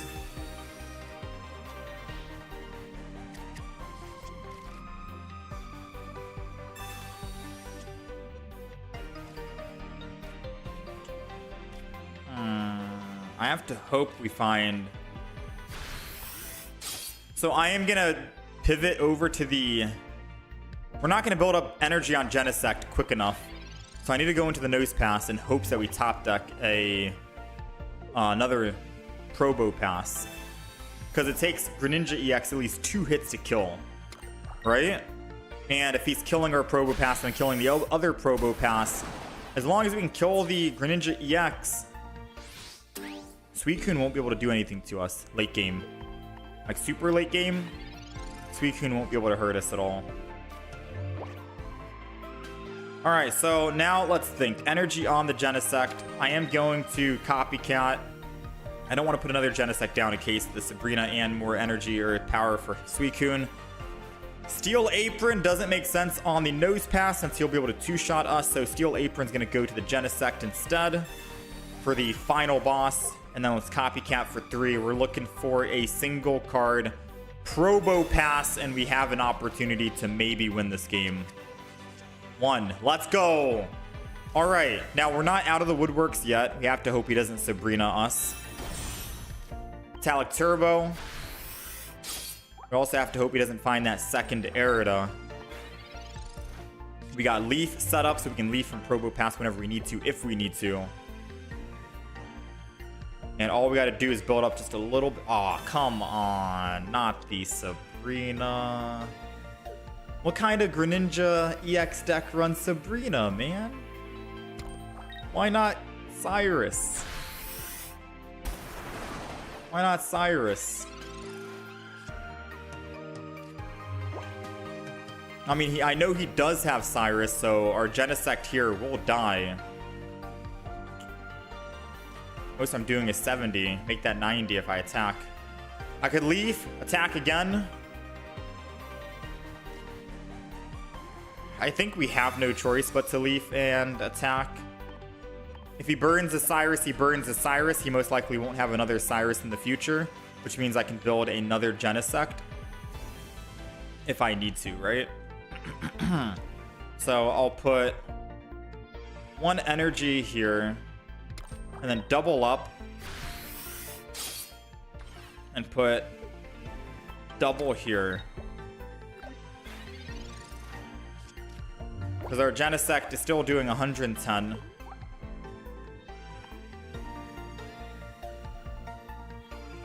He attacks, or he uses Arida, but I negate it by using Metallic Turbo.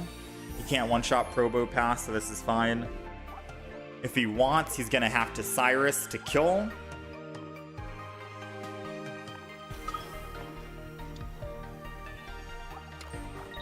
Alright, so he's giving up on that.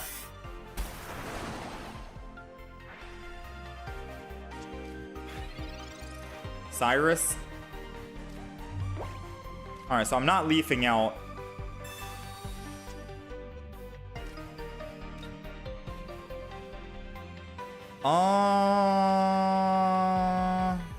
This is a battle of who finds their Cyrus first, right? So obviously I can't retreat off of the Probo Pass here. Dang, if I went all in on this Genisect, I could have theoretically killed the Suicune when he swapped. I didn't expect him to swap, and I needed to pivot. Now, if I do full go in on Genisect with Probo Pass, he kills my Probo Pass, I kill his Greninja, he'll be able to kill me back. So I need to pivot and go into a different Genisect, which is not a good idea. But this is the only way I can kill the Suicune at 100 HP. And then hopefully deal with the Greninja EX after. I have to pray for one that he doesn't Swapperoo. I forgot. Free swaps.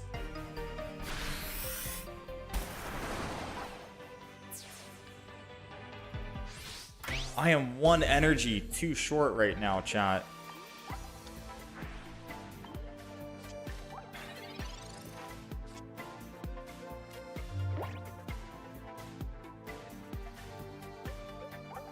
I'm one energy too short on both regards.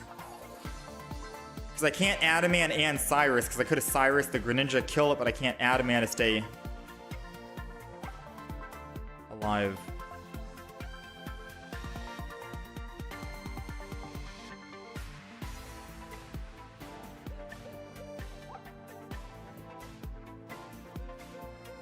I think I just attacked the front.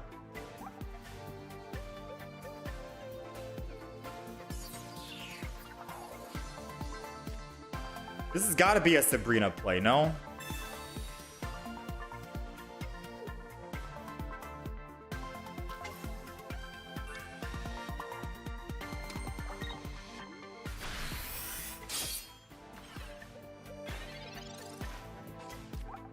Maybe that should have been a Cyrus play. Kill the Suicune. No, he had Cyrus. Yeah, it's so rough, man. That Sabrina hurt us bad. If not for the Sabrina, we had this game.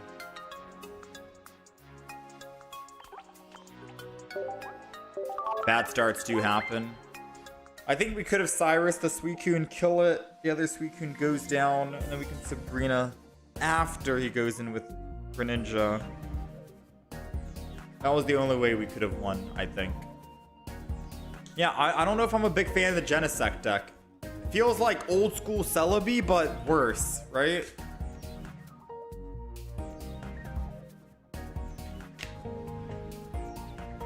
Feels like old school Celebi, but worse.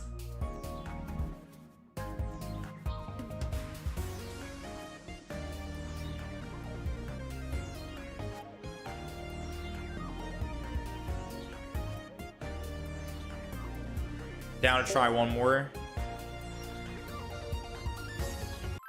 But this is gonna be a scrapped deck, I think.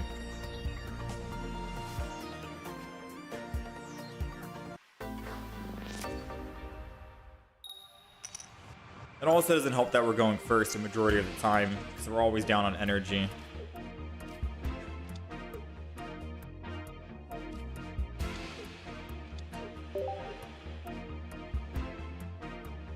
Sabrina cost us? Yeah. It happens. It happens. I mean, Genisect, I think, does have some legs. I think there's something there.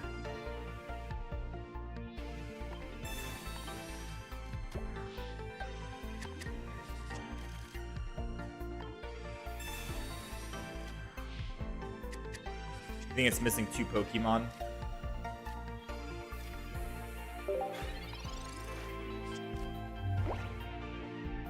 Genisect requires too much energy to do decent damage, and its HP is kind of too low. Yeah, at that stage, you might as well put all that energy onto a Reuniclus, right?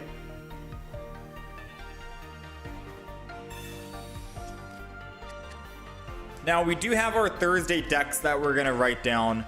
Lurantis plus Decidueye plus Quick Grow Extract. I'm going to play tomorrow. Someone said Mega Blastoise with Swanna, or no one said that, but we went into another deck earlier today. We went into another deck earlier today, and they were running Swanna with Gyarados, and I was like, wait a minute, Swanna and Gyarados seems kind of big, right? Seems kind of good.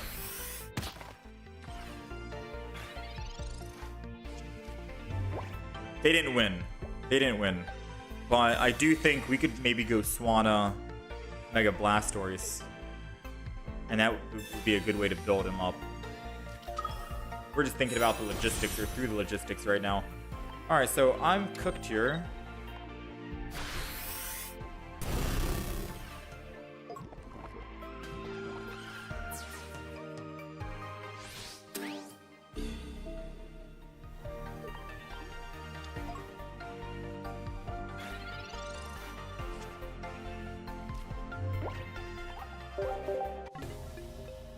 No, the deck didn't do so hot, chat.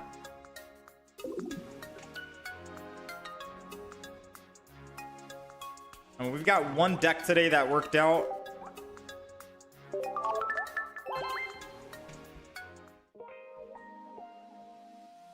Genisect is kind of like Blissey before. I'm gonna delete the Genisect deck. I'm not really a fan of it, to be honest.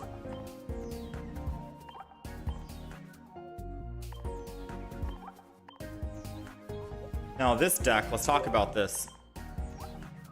Lurantis, Romantis, or is it Fomantis?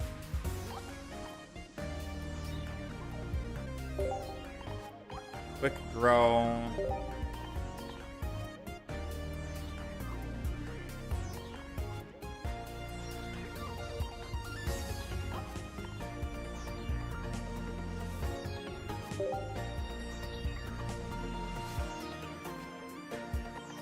Double Rowlet. Am I running base Decidueye or one Decidueye, one EX, you think?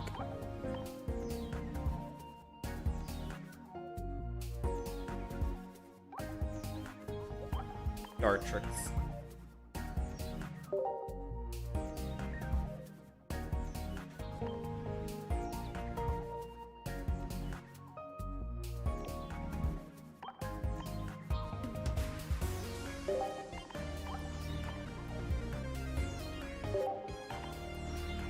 Alright, so this is a very quick deck. Let me know if I'm missing anything you think.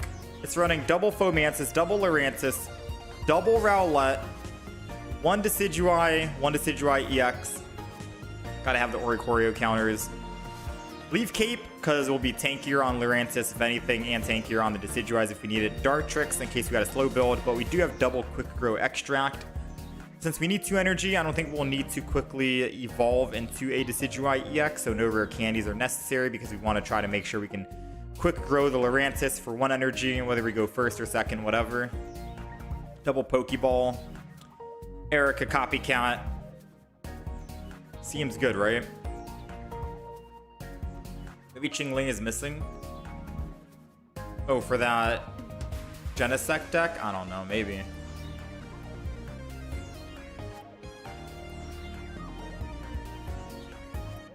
Maybe. So this is the Lurantis Decidueye deck. Lurantis is able to attack all Pokemons. We ran this back in the day and it was very fun and very good because Lurantis is only a stage 1 that needs 1 energy. And if it was good back then, it's got to be better now because you have even more consistencies of finding Lurantis thanks to Quick Grow Extract, and you're able to Petal Blizzard easily. So I'm excited to try this deck. Unfortunately, we're not going to be playing this deck today. We're going to be playing this deck tomorrow.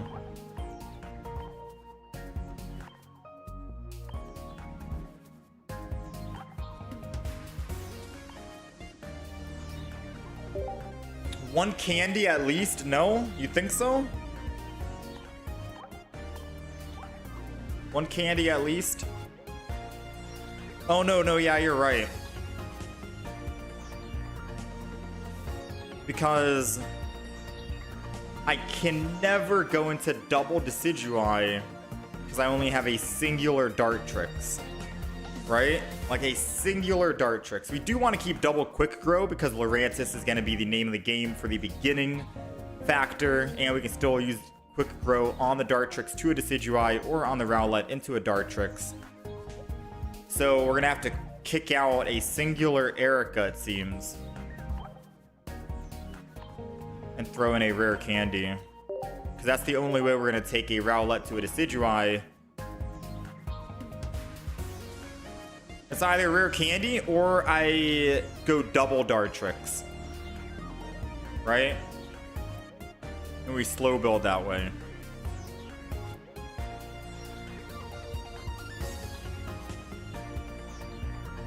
But I can do one rare candy. I think one rare candy would make sense, right? It feels weird running Quick Grow and no 2 stage 1s.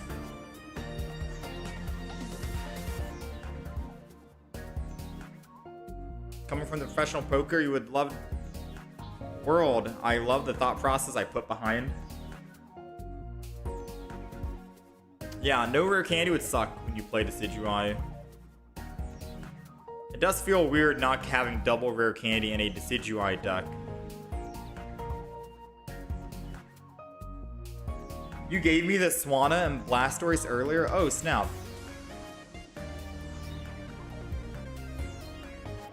I must have missed that message, Mark.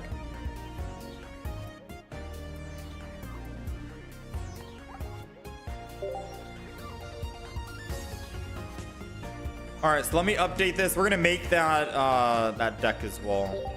So the deck list right now looks good, yeah? You say? Deck list looks good for this Lurantis. Do you think it's okay? Do you think it's fine if we're not running Kingdra? Do you think it's fine if we're not running the Double Trouble? This is the other Decidueye deck with Qingling. I'm gonna delete this one.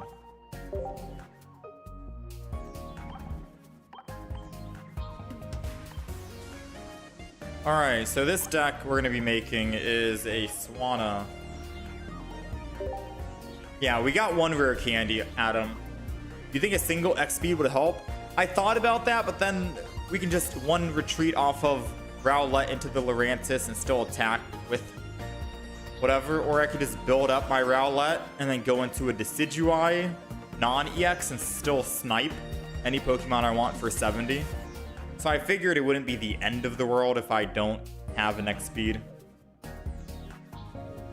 So this Swanna is 2 energy, and it says move all energy from this Pokemon to one of the bench. And it has a 0 retreat cost as well. So, and it's a stage 1, so it's kind of like Mismagius in that sense, right? So I'm down, we do this. I'm down, we try it out. Double Ducklet. Yeah, you can retype the deck list if you want, Broken. At least one rare candy, or at least replace Quick Grow with candy. So the thing is, I kind of want to keep both Quick Grow extracts on that Lurantis deck. Right? I kind of want to keep both. Mainly because... Hold on, I'm trying to think and build.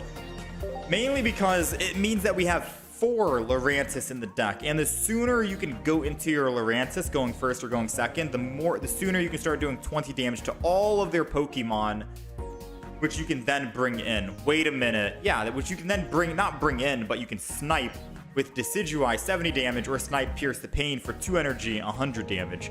So That's the main reason why. That is the main reason why we have it like that.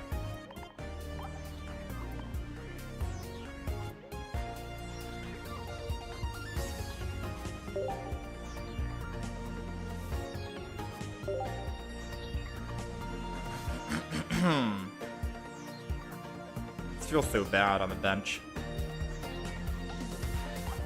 Can't be a water deck without Misty, am I right, chat?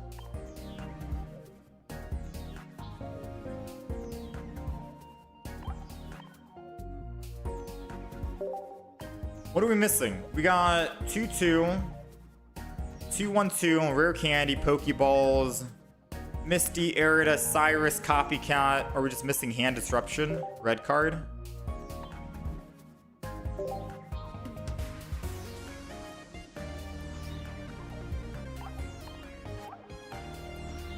Is that the deck? We ideally want to have Swannas. It doesn't even matter if I Misty a Swanna because it says move all energy from it, so I could still Misty a Swanna and then still transfer all that to Mega Blastoise.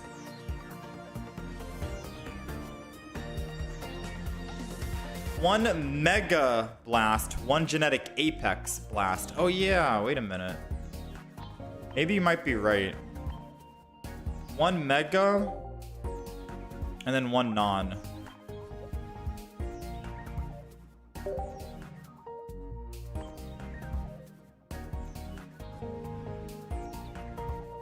Genetic Apex is Hydro Pump, 3 energy, 90 damage. We'll go with the other new one. Alright, is that it? Is that the play? You said one Mantike, 2 Rare Candies, 1 Boat, 2 Oaks, 2 Balls, 1 Cyrus, Pokecenter Lady, a copy. I don't think Team Rocket Grunt. Team Rocket Grunt I don't like. I don't understand the boat. Unless you're trying to put a boat on Squirtle. But if you have Mantike, it feels counterintuitive trying to put a boat on Squirtle to retreat from Squirtle to go into Mantike and then put the energy. Yeah, you get to keep the energy on Squirtle, but you're missing out on other cards that could be better.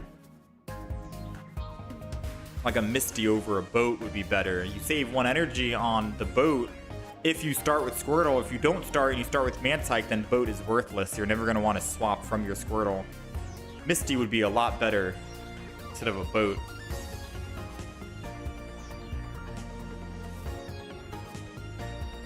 And I like the new one. I like the new Blastoise, not the old Genetic Apex. Could use a May. Only one big man, because we got the other smaller guy here.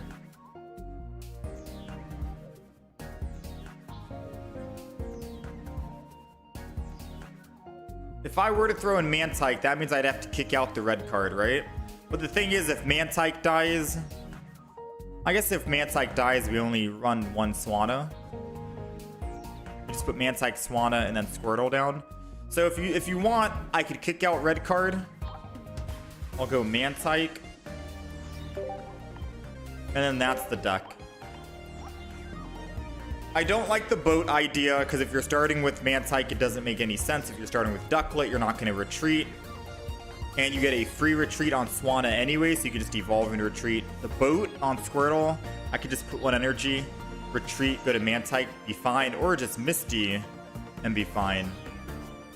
You said Pokecenter Lady, which could be good over the Ariados. It's 10 less healing, but if we do get put to sleep, or if we get a status effect, we can cleanse that. So there is an argument to be made for Pokecenter Lady over Ariados. The difference is this Ariados can heal everything in case we're getting sniped.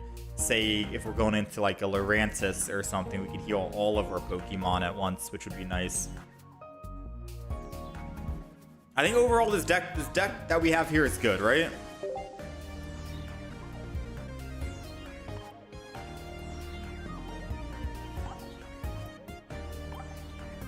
Trust me, me and this other dude have been curating the list. It worked super well. Yeah, but I just don't see it, you know what I mean? Like, you gotta talk me through it. Kind of like how I'm explaining my thought process on all the cards and why we want the cards and why we want to add them and not add them. Why would you want old Blastoise and not this new one where you're doing 10 more damage for the same energy, and you're also able to hit a bench if you put 2 more energy, and bench hitting is probably going to be better than front hitting because you still have that Cyrus you can bring in, and you're going to be double hitting anyways for 180 damage. And if you're not killing the front Pokemon with 180, then I'm not sure, right? So why would the older one be better for additional damage? Why would Boat be better when you have a Mantike and you have Swanna with free retreat? Why would Boat be better than Misty? Like, these are the arguments you gotta, like, come in with and try to explain to reach my head. Because I like to think about all the ins and outs and what deck we're going to be going up against and the counters to our deck and our turn 1, turn 2, turn 3 plays, all the nuances and everything going in. Alright, so we're throwing my boy down. We don't have... We got a token here for him, but I don't think we have any background for him, do we? My man does not... Oh, he does got a background. Yo, what up? Let's bring him in. Alright, I'll try one game with this. What does the older one do? This is the deck list. Take a screenshot. It'll be on the right side. The older one, if you want to take a look. The older one is still the same HP, still 3 energy, 80 damage, but if you have 2 extra energy, you do 60 more damage, so you're doing 140. So you're doing 80, and then another 140, which puts you at 220, which can take out some Mega Pokemon, but you're going to be swinging in with Swanna anyways from the get-go, and ideally, you're going to want your other Mega Blastoise here regardless, right? This other one... Same energy, 10 extra damage, and you do 50 to the bench. One of the opponent's benched Pokemon.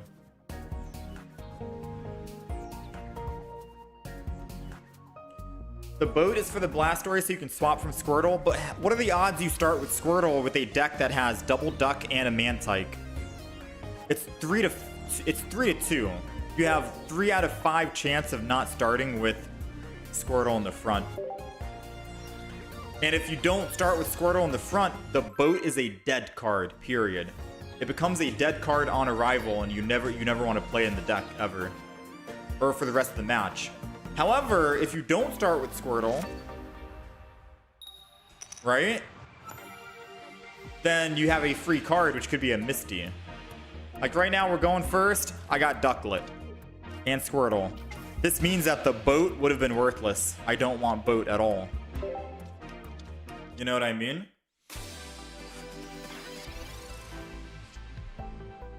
This is still a prime start because I can still Swanna, put all the energy, and transfer it to the Squirtle.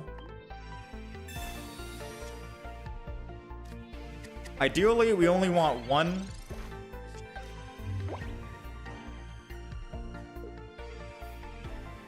The big boys, it gives less retreat cost, Genetic Apex, one-shots, and Oricorio.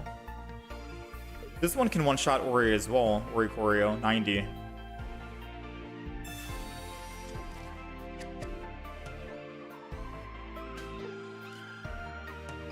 The new Crimson Blaze does 90. Do we need a red in the deck? I want to say no red.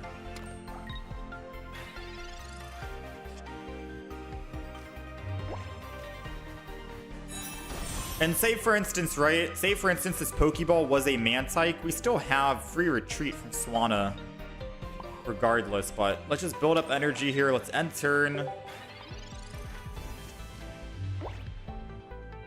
Swanna, I like Swanna because we can build energy on the evolution without having to worry about it being a baby Pokemon still, right?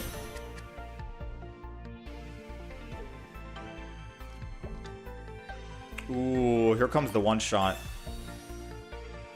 So he's going to put a trainer back in my deck, which means that he'll be able to one-shot, guaranteed. Now, unfortunately, the first game that I showed off, yes, in theory, it did work. My thought process of not starting with Squirtle did work. The unfortunate part is he had everything he needed to immediately do what he wanted. And we'll still be cooked. Yeah, no, he's doing 180. Porygon Z. Sometimes it be like that, sometimes it does not. You gotta go very quick with Porygon Z. We've played that Porygon Z deck. Same exact deck. Mantike, Pichu, whatever, to build it up. Did not perform that well. Very rarely it worked out. Pokecenter ladies for the Venusaur matchup in the TRG. Team Rocket grunts because 5 games Misty compared to the Misty failed. Yeah, but Team Rocket Grunt is the same as Misty, no? In hindsight. Team Rocket Grunt is the opposite of Misty, where sometimes you're gonna land ahead, sometimes you're not. They both have the same odds. And I feel like if you want, I feel like Misty is gonna be helping you more than Team Rocket Grunt is gonna be helping you. Because what if you're going up against a Pokemon that only needs 1 energy to attack? What if you're going up against a Pokemon that only needs... How do we not have a basic?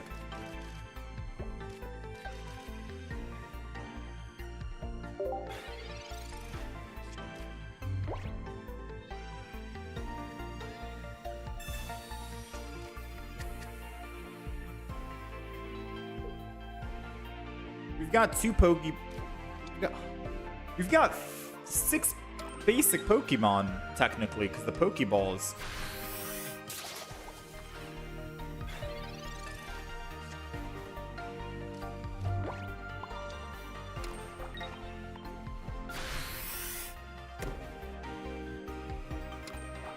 I could have healed, I'm not gonna lie. I could have used Arida. I could have used Arida to heal. I'm just so flabbergasted and shocked at the fact that we just had that happen. I could have technically put 1 energy here and still have Ducklet be at... Oh wait, no, Ducklet would be at 1 energy. No, I don't even want it. I don't even want to heal the Mantike. Not healing the Mantike is better for us, because if we find a Squirtle, we can transfer all this 3 energy over to the Squirtle. Yeah, no, we made the better play by not using Arida. All we got to do is find a Squirtle, and this is a 66% chance of finding one. Nice. Now we can put this down. We go ahead, Swanna Evolve. Go ahead, put energy onto the Squirtle. Let's go ahead and Feathery Cyclone, shall we? Boom. Transfer the 2 energy down to the Squirtle. We can evolve next turn and attack, if I so wish. But I feel like I don't. I feel like I wait.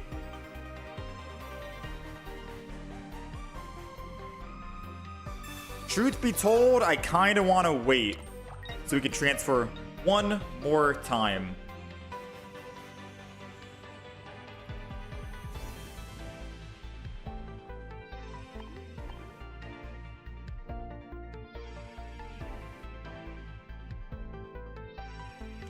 Doesn't matter if the boat is a dead card, it's literally a filler to balance the deck, along with giving Blastoise a better retreat in late game. Nah, if you need a retreat from this big man, the game's basically cooked. You're like you're dead. Once he goes in, he got to stay in. So let's go ahead and rare candy. Mega Blast is going down. He's able to swap and attack, in all honesty, which means that I'm gonna go ahead and put energy here. And I'm going to Arida. We've only got 1 healing item in the game, but I wanted to full heal back up, and then we end turn here. Mainly because once I attack for 60 and kill the Pheromosa, we transfer the 2 energy back down to him. He goes from 3 to 5, and then we put the final 6. We're doing 50 to 2 Pokemon on the bench. Very good, and we don't have to worry about this guy in the back actually taking the damage from the Barb. So all works out.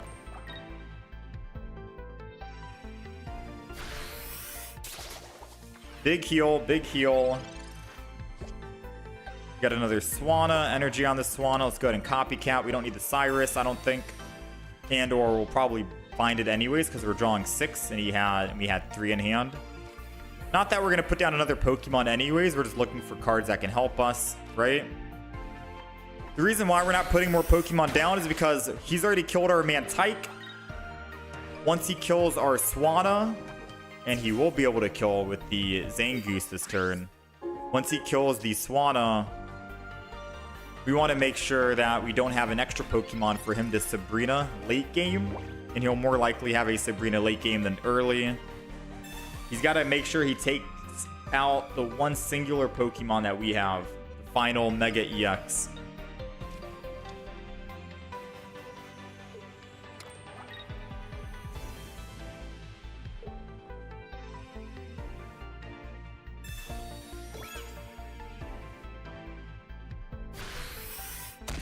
They get +2.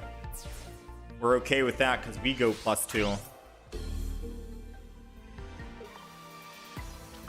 I guess Misty wasn't needed right now. We got the energy very quickly. Misty is kind of like a get out of jail free card, right?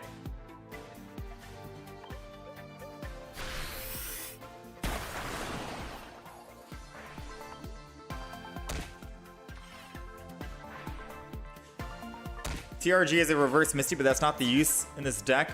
Blastoise can't one-shot Mega Charizard, but if you can destroy his energy, you can handle him better. Along with Venusaur. Okay, fair enough.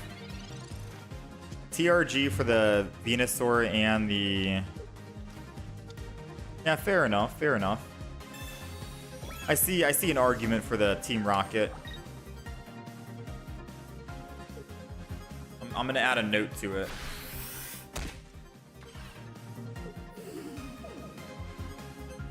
Wait, I looked away when I was typing on my notepad. What just...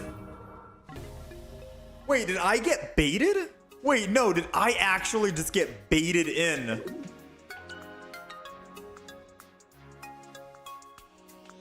I was wondering what the Ditto was trying to build. The Ditto was building just to surprise you with Celebi, because if you knew Ditto was playing Celebi... Wait a minute, wait. If you knew the opponent was playing Celebi, you'd play it differently, right? The way that he played it, though. He had Pheromosa to do 20 damage to everyone. He had a Ditto built with the energy for Celebi, held the Celebi in hand, and then waited for the prime opportunity. Oh, snap, bro. Wait, that is a sneaky deck. Because every basic Pokemon basically has 60 HP or less, right? No more than 60, I think. For the majority.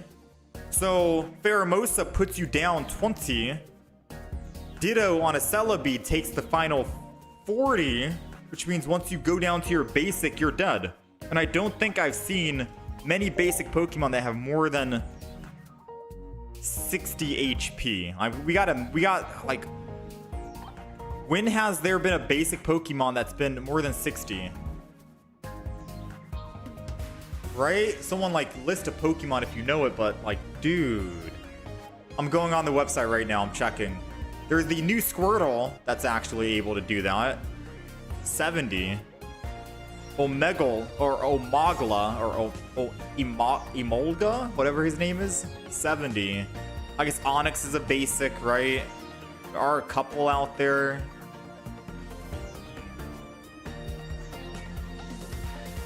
Wait a minute, chat. I'm writing that deck down. Hold on. Celebi to hold in hand, plus Pheromosa to attack bench, plus Ditto to ramp energy to at least 2, plus double Cyrus, I'm assuming, just to bring in. That is a wild deck, man. I'm stealing that. I'm stealing that deck. I'm stealing it for sure. All right, chat. On such short notice, I am going to have to wrap things up here. Let's open up a couple of packs, but I got to wrap it up I got some errands to run today, unfortunately. Now, for the next stream, which is tomorrow, we're going to be playing Clawitzer with Kingdra. We're not finished building it yet. Someone wants me to try and throw in Memory Light, but I'm trying to think about if that's actually a good idea or not. We have Lurantis with Decidueye and Quick Grow Extract. That seems fun. We ended up going against it today. So I just wanted to copy the deck, I guess, from someone else, the opponent. And then we also have the Mega Blastoise deck. I am taking what you said into consideration, Mark, with the Team Rocket Grunt. Team Rocket Grunt does make sense. The Team Rocket does make sense.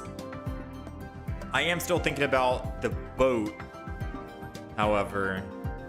But we'll see, right? We'll see. But I like the Team Rocket Grunt idea you have.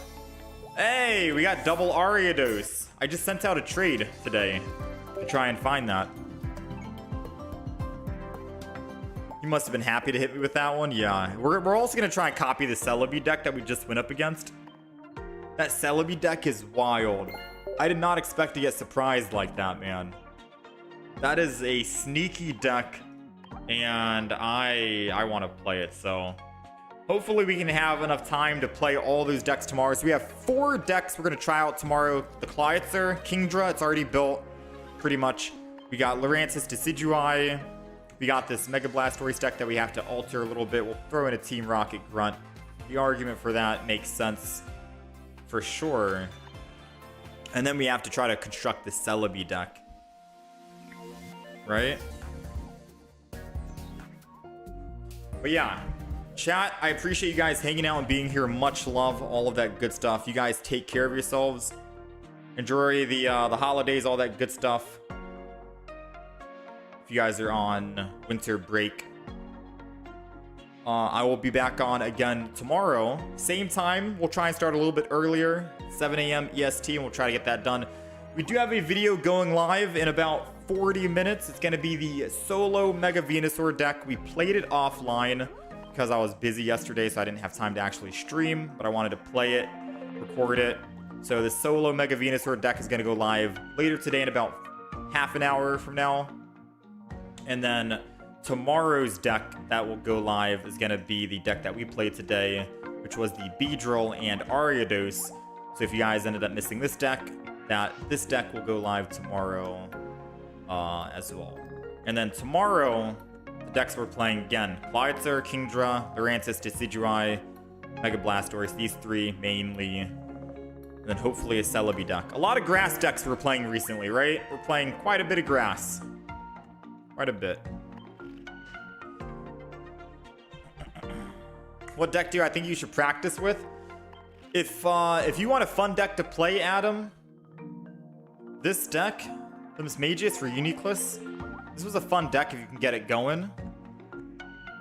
The solo Mega Venusaur deck is also extremely fun too. It's a very simple turn your brain off, don't think. Just enter in with Bulbasaur, find the Ivysaur, Venusaur, you know, Heavy Helmet, stay alive. Those were some 2 fun decks to play. And I'm hoping that the Clawitzer deck will be even more fun, or at least the Lurantis deck. Anything where I'm sniping everything on the bench seems fun. But yeah, I was a big fan of the solo Mega Venusaur. I'm still trying to think about what decks we're going to be playing when ranked mode comes out. This might be a good contender. You know, we got to try and find some good strong decks. Can you see the other Psychic decks? That's the only Psychic deck we have for the new expansion. The other old one is Mega Altaria here. We've only made 1 Psychic deck for this expansion. That's Mismagius for Uniclus. No Gardevoir needed. No Sylveon. Mismagius, you attack, 60 damage. You transfer all energy over to Uniclus. You got Fantinas to help restore the energy. Very good, man. Very good. We also have an X-Speed, just so we can swap from the Solosis over to the Mismagius and stuff like that, just so we can stick to it. Kind of similar to the Mega Blastoise deck we're playing right now, where we have to actually swap. Which I guess you could argue and say, yeah, that inflatable boat's looking kind of prime right now, right? Anywho, chat, I'm running late. I gotta go shower and stuff and quickly head out. But But yeah, you guys take it easy. I'll catch you guys again tomorrow. Much love. Thanks for hanging. Thank you again, Adam, again for the new membership. I'm gonna work on all the finer details, emotes, icons, etc., stuff like that. Yeah, we finally got it, Lee.